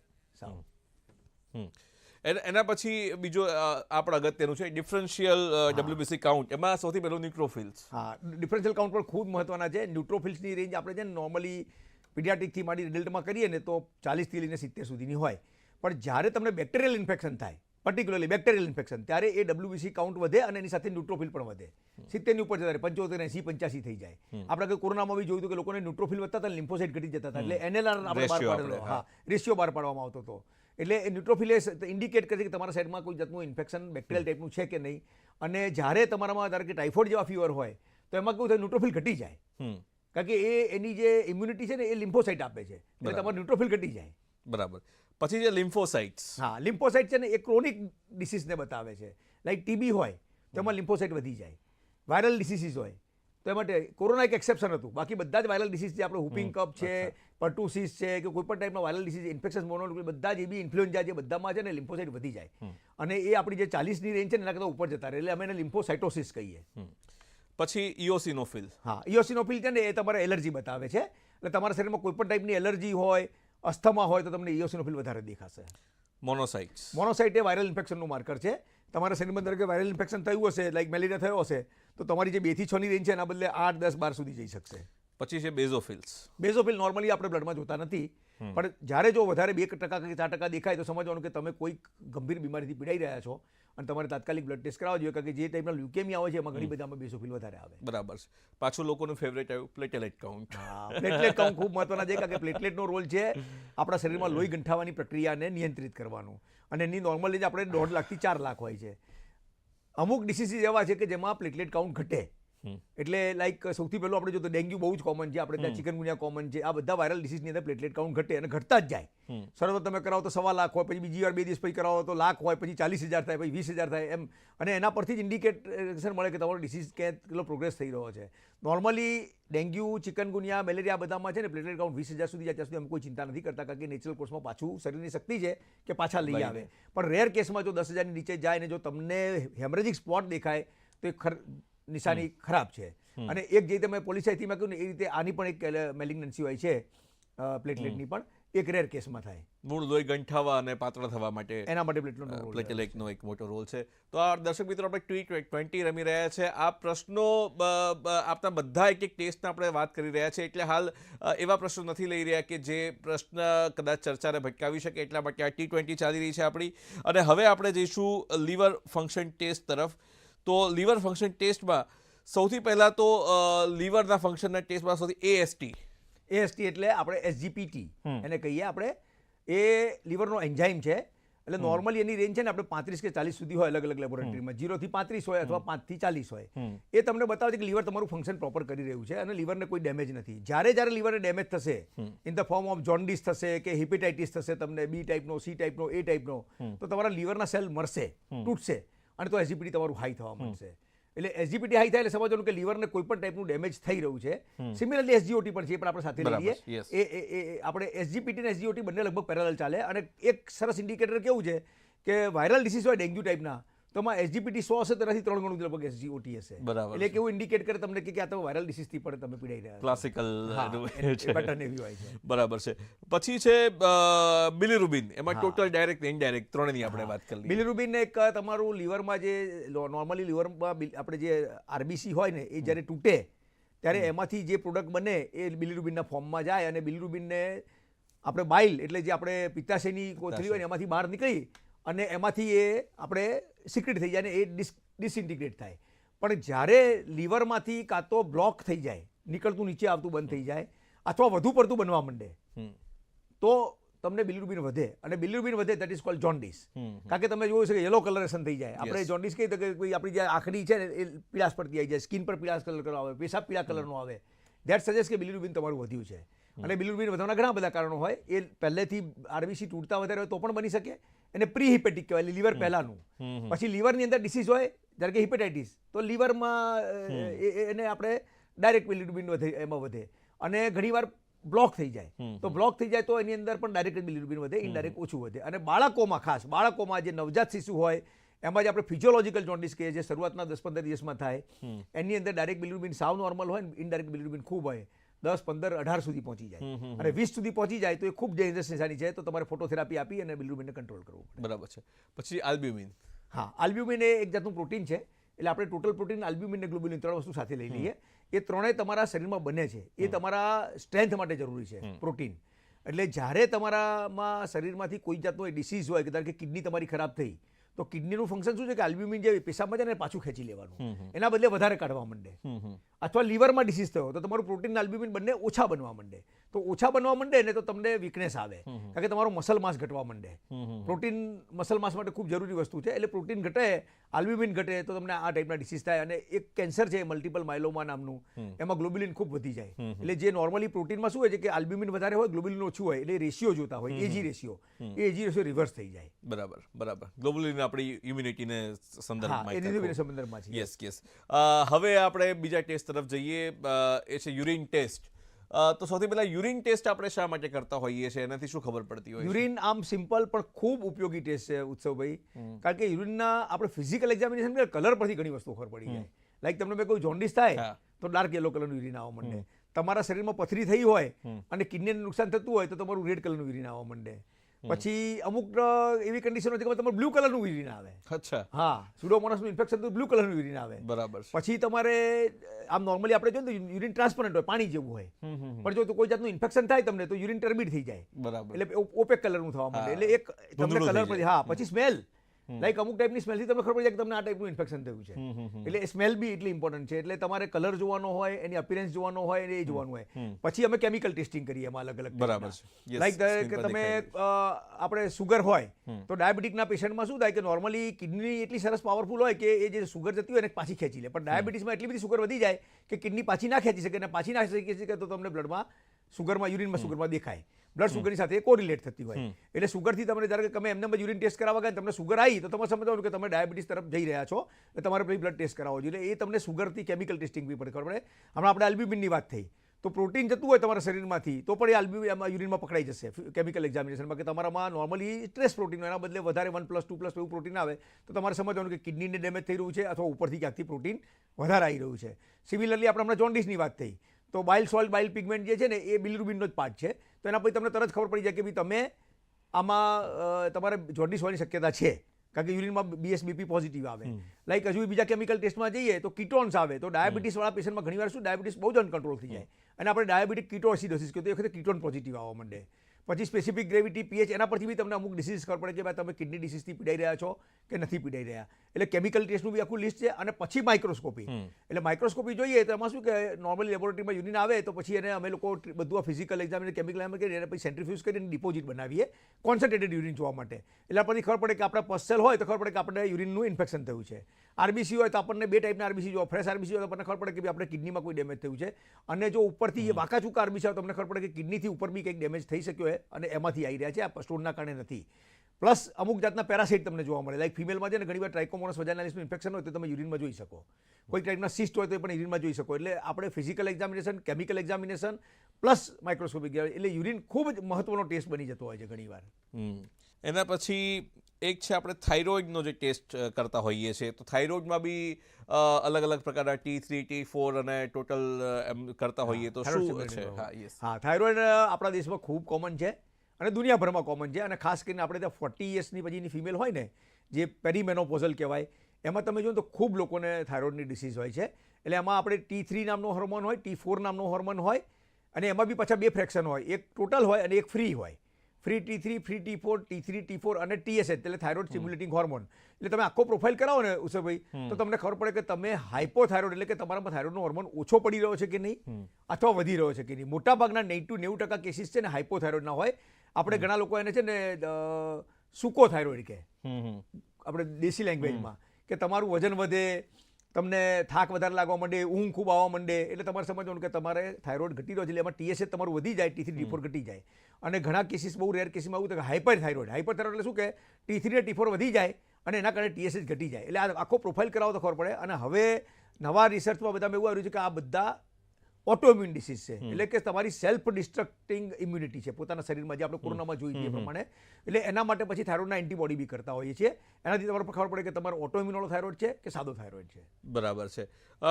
ત્યાર પછી બ્લડ શુગર ટેસ્ટ, જે આપણે બહુ કોમનલી અત્યારે ગ્લુકોઝ, પ્લાઝમા અને રેન્ડમ કરતા હોઈએ, ફાસ્ટિંગમાં કરતા હોઈએ, તો શું છે આ ટેસ્ટ? બ્લડ શુગર બી આપણે એટલા માટે ખૂબ મહત્વનું બની જાય કે આપણે દુનિયાનું ડાયાબિટીક કેપિટલ ગણાવીએ છીએ. ભારતમાં લગભગ કદાચ મને અંદાજ છે 4 કરોડથી વધારે લોકો ડાયાબિટીસથી પીડાય છે અને કેટલા લોકો પ્રી ડાયાબિટીક છે. એટલે આપણે બ્લડ શુગર કરીએ ને એટલે આપણને પહેલો અંદાજ આવી જાય. નોર્મલી શું છે કે ભૂખ્યા પેટની એક શુગર હોય જે 10 કલાક ફાસ્ટિંગ પછી કરવાની હોય, રાત્રે 10-11 વાગે તમે કશું ખાઓ ને 8 વાગે તમે બ્લડ આપી દો, that is cold fasting sugar. અને એક જમ્યા પછી 2 કલાક હોય, APPBS કહેવાય, એટલે પોસ્ટ પ્રાન્ટિયલ બ્લડ સુગર. એના રેન્જ છે એક ફિક્સ કે ભાઈ ભૂખ્યા પેટની સુગર છે એ તમારે 110 સુધી હોવી જોઈએ અને જમ્યા પછીની 140-150 હોવી જોઈએ. એ જ્યારે બ્લડ સુગર વધી જાય અને તમારું બોડીમાં કાં તો ઇન્સ્યુલિન ઓછું બને અથવા તમારી રિક્વાયરમેન્ટ ઇન્સ્યુલિન વધી જાય અથવા ઇન્સ્યુલિનનો રેઝિસ્ટન્સ ડેવલપ થાય તો તમને ડાયાબિટીસ ડેવલપ થાય. એટલે જે તમારી જે નોર્મલ સુગરની રેન્જ છે એના કરતાં સુગર ખૂબ વધી જાય અને સુગર વધી જાય એનાથી તમારે બિયોન્ડ નથી, પણ સુગર વધી જાય એના જે કોમ્પ્લિકેશન ઘણા બધા થાય છે એનાથી તમારે બચવું જોઈએ. એટલે ડાયાબિટીસનું ઇન્ડિકેટર છે સુગર અને એની સાથે પાછો કોઈનો પ્રોફાઇલ આવે. કદાચ આપણે આગળ ડિસ્કસ કરીએ કે સુગર સાથે બીજા કયા ટેસ્ટ હોવા જોઈએ કે જે ડાયાબિટીસને આપણને વધારે સારી રીતે ચોક્કસ એની આપણે ચર્ચા કરી જ લઈએ. હા, તો આપણે જે બધા કહીએ છીએ કે 3 મહિનાનો ડાયાબિટીસનો કંટ્રોલ છે, HbA1c કહેવાય, ગ્લાયકોસિલેટેડ હિમોગ્લોબિન, એક બહુ જ જબરજસ્ત પેરામીટર છે. કારણ કે ઘણી વાર એવું બને કે આપણને બ્લડ ટેસ્ટ કરાવવા આવ્યો ને તો આગલા દિવસે પ્રોપર ખાય નહીં, તો જો માણસ ના ખાય તો એટલો ટેસ્ટ નોર્મલ આવવાનો છે. બરાબર. પરંતુ તમે 3 કે 4 મહિનામાં તમારો કેટલો કંટ્રોલ રહ્યો છે એ જોવો હોય તો એના માટે HbA1c અથવા ગ્લાયકોસિલેટેડ હિમોગ્લોબિન કરવું જોઈએ. અને તમામ ડાયાબિટીકના દર્દીઓએ તો દર 3 મહિને કરાવવું જ જોઈએ, જેથી શું થાય તમને 3 મહિનામાં તમારી સુગર કેટલી ફ્લક્ચ્યુએટ થઈ છે ખબર પડે. એક દિવસનું નહીં પણ 3 મહિનાનું તમને કંટ્રોલ ખબર પડે. એટલે HbA1c જરૂરી છે. પછી ઇન્સ્યુલિન કરવામાં આવે છે. એટલે ઇન્સ્યુલિનથી તમને ખબર પડે કે ઇન્સ્યુલિન તમારા બોડીમાં પ્રોપર બને છે કે નહીં અને ઇન્સ્યુલિનનો રેઝિસ્ટન્સ ડેવલપ થયો છે કે નહીં એ જોવા માટે હોમા આયર નામનો ટેસ્ટ કરવામાં આવે છે. એટલે એક આખો સ્પેક્ટ્રમ છે આ રહ્યો. અને ડાયાબિટીસની અસર કિડની પર બહુ થતી હોય છે, એટલે કિડનીમાંથી છે ને આલ્બ્યુમિન બહાર જાય તો એને જ ટેસ્ટ કરવા માટે અમે યુરિન માઇક્રો આલ્બ્યુમિન પણ કરીએ. એટલે ડાયાબિટીસના પેશન્ટો હોય ને એને આખો આપણે સ્પેક્ટ્રમ જોડે જોઈ લેતા હોઈએ કે ભાઈ અમે કોઈ ફાસ્ટિંગ સુગર કરાવો, પોસ્ટપ્રાન્ટિયલ બ્લડ સુગર કરાવો, HbA1c કરાવો, યુરિન માઇક્રો આલ્બ્યુમિન કરાવો, આટલું કરાવો અને જરૂર પડે તો પછી હોમા આયર કરાવો. એટલે તમારો ડાયાબિટીસ કઈ ટાઈપનો છે ખબર પડે. કારણ કે ડાયાબિટીસ 2 ટાઈપના હોય છે. એક જે બાળકોમાં થતો એને ડાયાબિટીસ ઇન્સિપિડસ કહેવાય અને આ આપણો જે ડાયાબિટીસ જે મેજોરિટી આપણે લોકોને થાય છે મોટી ઉંમરમાં, that is called diabetes mellitus or type 2 diabetes, જેની અંદર આપણે સુગર ખૂબ વધી જતી હોય. જી, બીજું આપણે હવે જે આપણે હૃદય તરફ થોડા જઈએ, એક ટેસ્ટ છે અત્યારે જીમવાળા બી બહુ કરાવતા હોય છે કે એક લિપિડ પ્રોફાઇલ ટેસ્ટ, અને એમાં બહુ કન્ફ્યુઝન બહુ હોય છે. પેલું એ ટ્રાઇગ્લિસરાઇડ LDS ને VLDL ને એના વિશે થોડી જરાક વાત કરો કે શું છે આખું એ ટેસ્ટ વિશે. લિપિડ પ્રોફાઇલ વિશે ખૂબ કન્ફ્યુઝન છે લોકોને અને રેન્જ ધીમે ધીમે નીચે આવી રહી છે. તમને ખાલી એટલું કહું કે હું જ્યારે ભણીને MD થઈને બહાર આવ્યો ને ત્યારે કોલેસ્ટ્રોલની નોર્મલ રેન્જ આપણા દેશમાં 250 ચાલતી હતી, આજે 200 છે. એ હાર્ટ એટેકનું એક મેજર રિસ્ક ફેક્ટર છે, મેજર રિસ્ક ફેક્ટર. દુનિયાભરમાં એ પ્રૂવ થઈ ગયેલું છે કે જે લોકોના લિપિડ પ્રોફાઇલ એબનોર્મલ હોય છે, કોલેસ્ટ્રોલ વધારે હોય છે, ટ્રાઇગ્લિસરાઇડ વધારે હોય છે અને HDL જે સારો કોલેસ્ટ્રોલ છે ઓછો હોય છે, એ લોકોમાં હાર્ટ એટેક આવવાની, લોહીની નળીઓમાં કોલેસ્ટ્રોલ જામી જવાની શક્યતા ખૂબ રહેતી હોય છે. એટલે લિપિડ પ્રોફાઇલ એક ખૂબ અગત્યનો ટેસ્ટ છે. ડાયાબિટીસવાળાએ, ઓબેસિટીવાળાએ અને 50 વર્ષની ઉંમર પછી દરેકે ચેક કરવો જોઈએ. કારણ કે હેરિડિટરી હાઇપરલાઇપિડીમિયા એક ખૂબ કોમન કન્ડિશન છે. એમાં ઘણીવાર કેવું થાય કે તમારું એકલું ટ્રાઇગ્લિસરાઇડ વધે, કોઈક વાર એવું થાય કે કોલેસ્ટ્રોલ અને ટ્રાઇગ્લિસરાઇડ બંને વધે અને કોઈક વાર એવું થાય કે બધી જ ટાઈપના લિપિડ વધે તમારા. એટલે આપણે લિપિડ પ્રોફાઇલમાં છે ને લગભગ 7 જાતના અલગ અલગ ફેટ કરતા હોય છે. એમાં સૌથી ઇમ્પોર્ટન્ટ છે એ ટોટલ કોલેસ્ટ્રોલ. એટલે કોલેસ્ટ્રોલને આપણે જોઈએ. પછી એક સારો કોલેસ્ટ્રોલ હોય છે જેને HDL કોલેસ્ટ્રોલ કહેવામાં, હાઈ ડેન્સિટી કોલેસ્ટ્રોલ હોય. પછી બીજો જે ખરાબ કોલેસ્ટ્રોલ છે LDL કોલેસ્ટ્રોલ છે, લો ડેન્સિટી લિપોપ્રોટીન. પછી એક VLDL નામનો કોલેસ્ટ્રોલ હોય અને ટ્રાઇગ્લિસરાઇડ હોય અને પછી એક ટોટલ લિપિડ હોય. એટલે આ 7 જાતની ચરબીને પ્રોપરલી મેન્ટેન રાખવી ખૂબ જરૂરી છે. કોલેસ્ટ્રોલની નોર્મલ રેન્જ 200 સુધીની છે. 200 ઉપરના હોય એ લોકોને આજકાલ કોલેસ્ટ્રોલને લો કરવાની દવાઓ સ્ટેટિન નામની તમે જાણો છો એ આપતા હોય છે. સિમિલરલી ટ્રાઇગ્લિસરાઇડ વધારે આવતું હોય તો તમારે સમજવાનું કે તમે કોઈ જાતના ડિસીઝથી પીડાઈ રહ્યા છો. ટાઈપ 4 ટાઈપનો એક લિપિડીમિયા હોય છે, એક બહુ જ કોમન છે આપણા દેશમાં. એટલે એમાં ટ્રાઇગ્લિસરાઇડ 400, 500, 800, 1000, 1200 સુધી અમે જોયેલા છે. એટલા બધા ટ્રાઇગ્લિસરાઇડ આવે એટલે એને તમારે કંટ્રોલ કરવું જ પડે. નહીં તો શું થાય કે ફેટ ડિપોઝિટ તમારા શરીરમાં અલગ અલગ થવા માંડે. અને ખાસ કરીને જ્યારે લોહીની નળીઓમાં ડિપોઝિટ થાય એટલે તમારે બ્લડ સપ્લાય કરતી જે નળીઓ હોય એ સાંકડી જાય અને તમને હાર્ટ એટેક આવવાની શક્યતા વધી જાય. હાર્ટ એટેક આવવાનું એક મેજર રીઝન છે કે તમારી લોહીની નળીઓ સાંકડી થવી અને એનું રીઝન છે આ લિપિડ. એટલે લિપિડ અલગ અલગ ટાઈપના લિપિડનું અલગ અલગ ઇમ્પોર્ટન્સ છે. HDL કોલેસ્ટ્રોલ જે તમારું છે 30 થી 70ની રેન્જ છે, પણ એ જેટલું વધારે હોય એટલું સારું લાગે. 50-60 હોય તો તમારા માટે બહુ સારું કહેવાય. કોલેસ્ટ્રોલ 200ની અંદર નિયંત્રિત કરવું જોઈએ. ટ્રાઇગ્લિસરાઇડની 175-70 સુધીની રેન્જ છે તો એમાં આપણે નીચે લાવવી જોઈએ. અને વધારે હોય તો ચોક્કસથી તમારે ડાયટ કંટ્રોલ, એક્સરસાઇઝ અને ડૉક્ટરનું કન્સલ્ટેશન આટલી કમ્પલસરી વસ્તુ બની જાય છે. કારણ કે લિપિડ પ્રોફાઇલ એ અત્યારે આજના આધુનિક જમાનામાં જે આપણે તમે જોઈ રહ્યા છો કે અત્યારે લાઇફસ્ટાઇલ ડિસીઝ બહુ જ થઈ રહ્યા છે અને એમાં તમે બંને જ બોલ્યા, એક લિપિડ અને ડાયાબિટીસ, આ બંને લાઇફસ્ટાઇલ ડિસીઝ છે. એટલે એ બહુ જરૂરી બની જાય છે લિપિડ પ્રોફાઇલ સમજવો. પછી હવે ઘણા બધા વૃદ્ધો ઘરમાં હોય ત્યારે એક ટ્રોપોનિન નામનો ટેસ્ટ ક્યારેક ડૉક્ટર કરાવતા હોય કે અથવા એ સિવાય થ્રોમ્બિન એ બધા બીજા ટેસ્ટ થતા હોય છે, એના વિશે થોડીક વાત કરો. હા, હાર્ટ એટેક આવે ને ત્યારે ECG એટલે આપણે ઇલેક્ટ્રોકાર્ડિયોગ્રામ અને એના સાથે ટ્રોપોનિન આ બહુ જ મહત્વના ટેસ્ટ બની જાય છે, કારણ કે ટ્રોપોનિન છે ને તરત જ વધી જાય, ઇમિડિયેટલી તમને ઇફેક્ટ 2 કલાકમાં આપવા માંડે. અને એમાં ઘણીવાર એવું બને કે કોઈક વાર 2 વાર કરાવે તો ઘણીવાર ડૉક્ટર પેશન્ટ એવું થાય કે આટલો મોંઘો ટેસ્ટ 2 વાર કેમ કરાયો. તો એની ઇમ્પોર્ટન્સ ઉત્સવ એવું છે કે એ સિરિયલ જોવાનું હોય. કારણ કે મેં પહેલી વાર કર્યું મારું 1 આવ્યું પછી બીજી વાર 2 આવ્યું, તો દેટ મીન્સ કે I am suffering from cardiac problem right now currently. અને એ લગભગ પહેલા 4-5 કલાકમાં તરત જ ટ્રોપોનિન વધી જતું. એટલે ટ્રોપોનિન ખૂબ જરૂરી ટેસ્ટ છે. એટલે ટ્રોપોનિનમાં પાછા 2 આવે છે, ટ્રોપોનિન I ને ટ્રોપોનિન T. એ ગમે તે જે પણ કરાવે ડૉક્ટરને યોગ્ય લાગતો હોય એ ખાસ જોવાનું હોય છે. અને પછી જો 24 કલાક જતા રહ્યા હોય તો CP કે MB નામનું ટેસ્ટ આપણે કરતા હોઈએ છીએ. એ પણ કાર્ડિયાક માર્કર છે. આ કાર્ડિયાક માર્કર છે બધા, કે જેમાં તમને તરત જ ખબર પડી જાય ECGમાં ચેન્જીસ હોય ને ટ્રોપોનિન હાઈ આવે એટલે સમજી લેવાનું કે તમે અત્યારે તમારે કાર્ડિયાક માયોકાર્ડિયલ ઇન્ફાર્ક્શન ચાલુ છે. બરાબર છે, બરાબર છે. મને લાગે છે આપણે તો પાવર પ્લે રમી નાખીએ, બસ હવે છેલ્લી હવે કંઈક રહી જતું હોય તો કહો. જે કિડની ફંક્શન આપણે રહી કિડની ફંક્શન રહી જાય. યસ, જે બ્લડ પ્રેશર એના માટે આપણે રિનલ ફંક્શન ટેસ્ટ રહી જાય. અને આ બધા જ જે ડિસીઝ આપણે બોલ્યા, બ્લડ પ્રેશર બોલ્યા, ડાયાબિટીસ બોલ્યા, આ લિપિડીમિયા બોલ્યા, બધામાં અસર કિડની પર અલ્ટિમેટલી થતી હોય. એટલે કિડનીમાં આપણે યુરિયા, ક્રિએટિનિન, બન નામનો ટેસ્ટ અને યુરિક એસિડ આ આપણા માટે બહુ મહત્વનો બની જાય છે. અને પછી જો કિડની ડિસીઝથી તમે પીડાતા હો તો કેલ્શિયમ, ફોસ્ફરસ અને ઇલેક્ટ્રોલાઇટ, સોડિયમ, પોટેશિયમ, ક્લોરાઇડ અને પેરાથાઇરોઇડ આટલા ટેસ્ટ કરવાના હોય. મેઇન જે આપણા છે ને એ યુરિયા ક્રિએટિનિન છે. બધા મોટાભાગના લોકોને આપણે તમે જોશો ને તો બોડી પ્રોફાઇલ આવશે તો ક્રિએટિનિન કરેલું જ હશે. અને ક્રિએટિનિન રેન્જ 1.2 સુધીની છે. એટલે જ્યારે તમારું 1.2 સમજવાનું કે તમારી કિડની પ્રોપર ફંક્શન કરી રહી છે. પણ જો તમારું ક્રિએટિનિન 1.4 ને પછી બીજી વાર 1.5 ને 1.6 આવે તો સમજવાનું કે કિડની ફંક્શન કોઈ રીતે ડેમેજ થઈ રહ્યું છે અને તમારે હવે નેફ્રોલોજીસ્ટની સલાહ લેવાની જરૂર છે. તો તમને એ આગળ ડેમેજ અટકાવે. નહીં તો શું થાય કે ગ્રેજ્યુઅલી તમારું જેમ જેમ ક્રિએટિનિન વધતું જાય એમ યુરિયા પણ વધતું જાય, પછી તમારું યુરિક એસિડ વધતું જાય અને અલ્ટિમેટલી તમારે એક એવી પોઝિશન પર ઉભા રહી જાઓ કે તમારું પોટેશિયમ, સોડિયમ કશું કંટ્રોલ ના થઈ શકે અને તમારે ડાયાલિસિસ પર જવું પડે.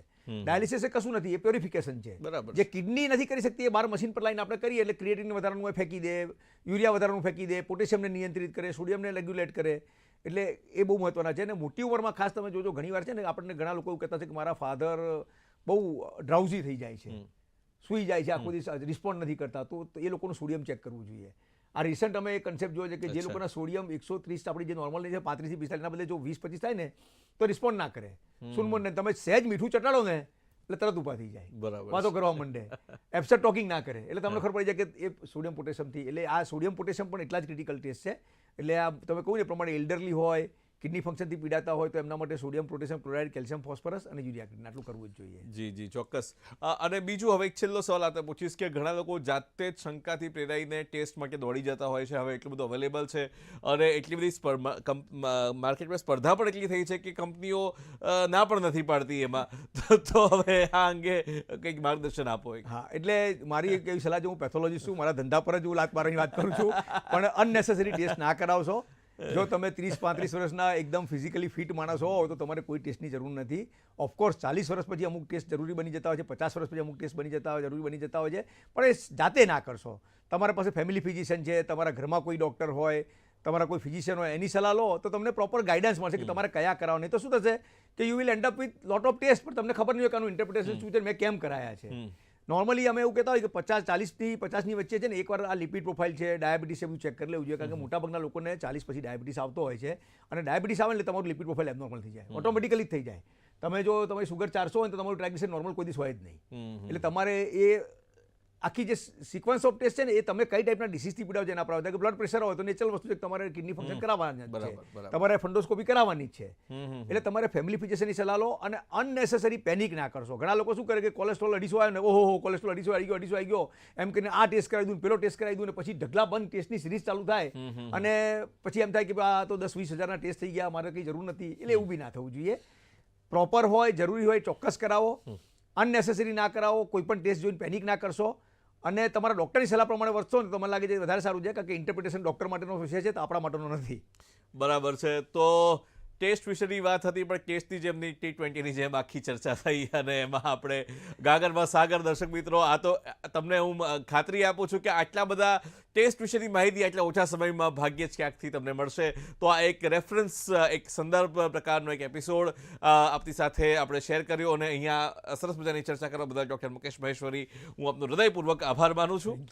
અને દર્શક મિત્રો, તો આ હતો આપણો ખાસ એપિસોડ. ફરી મળીશું આવતા સપ્તાહે એક નવા વિષય સાથે. ત્યાં સુધી અમને રજા આપશો. આવજો.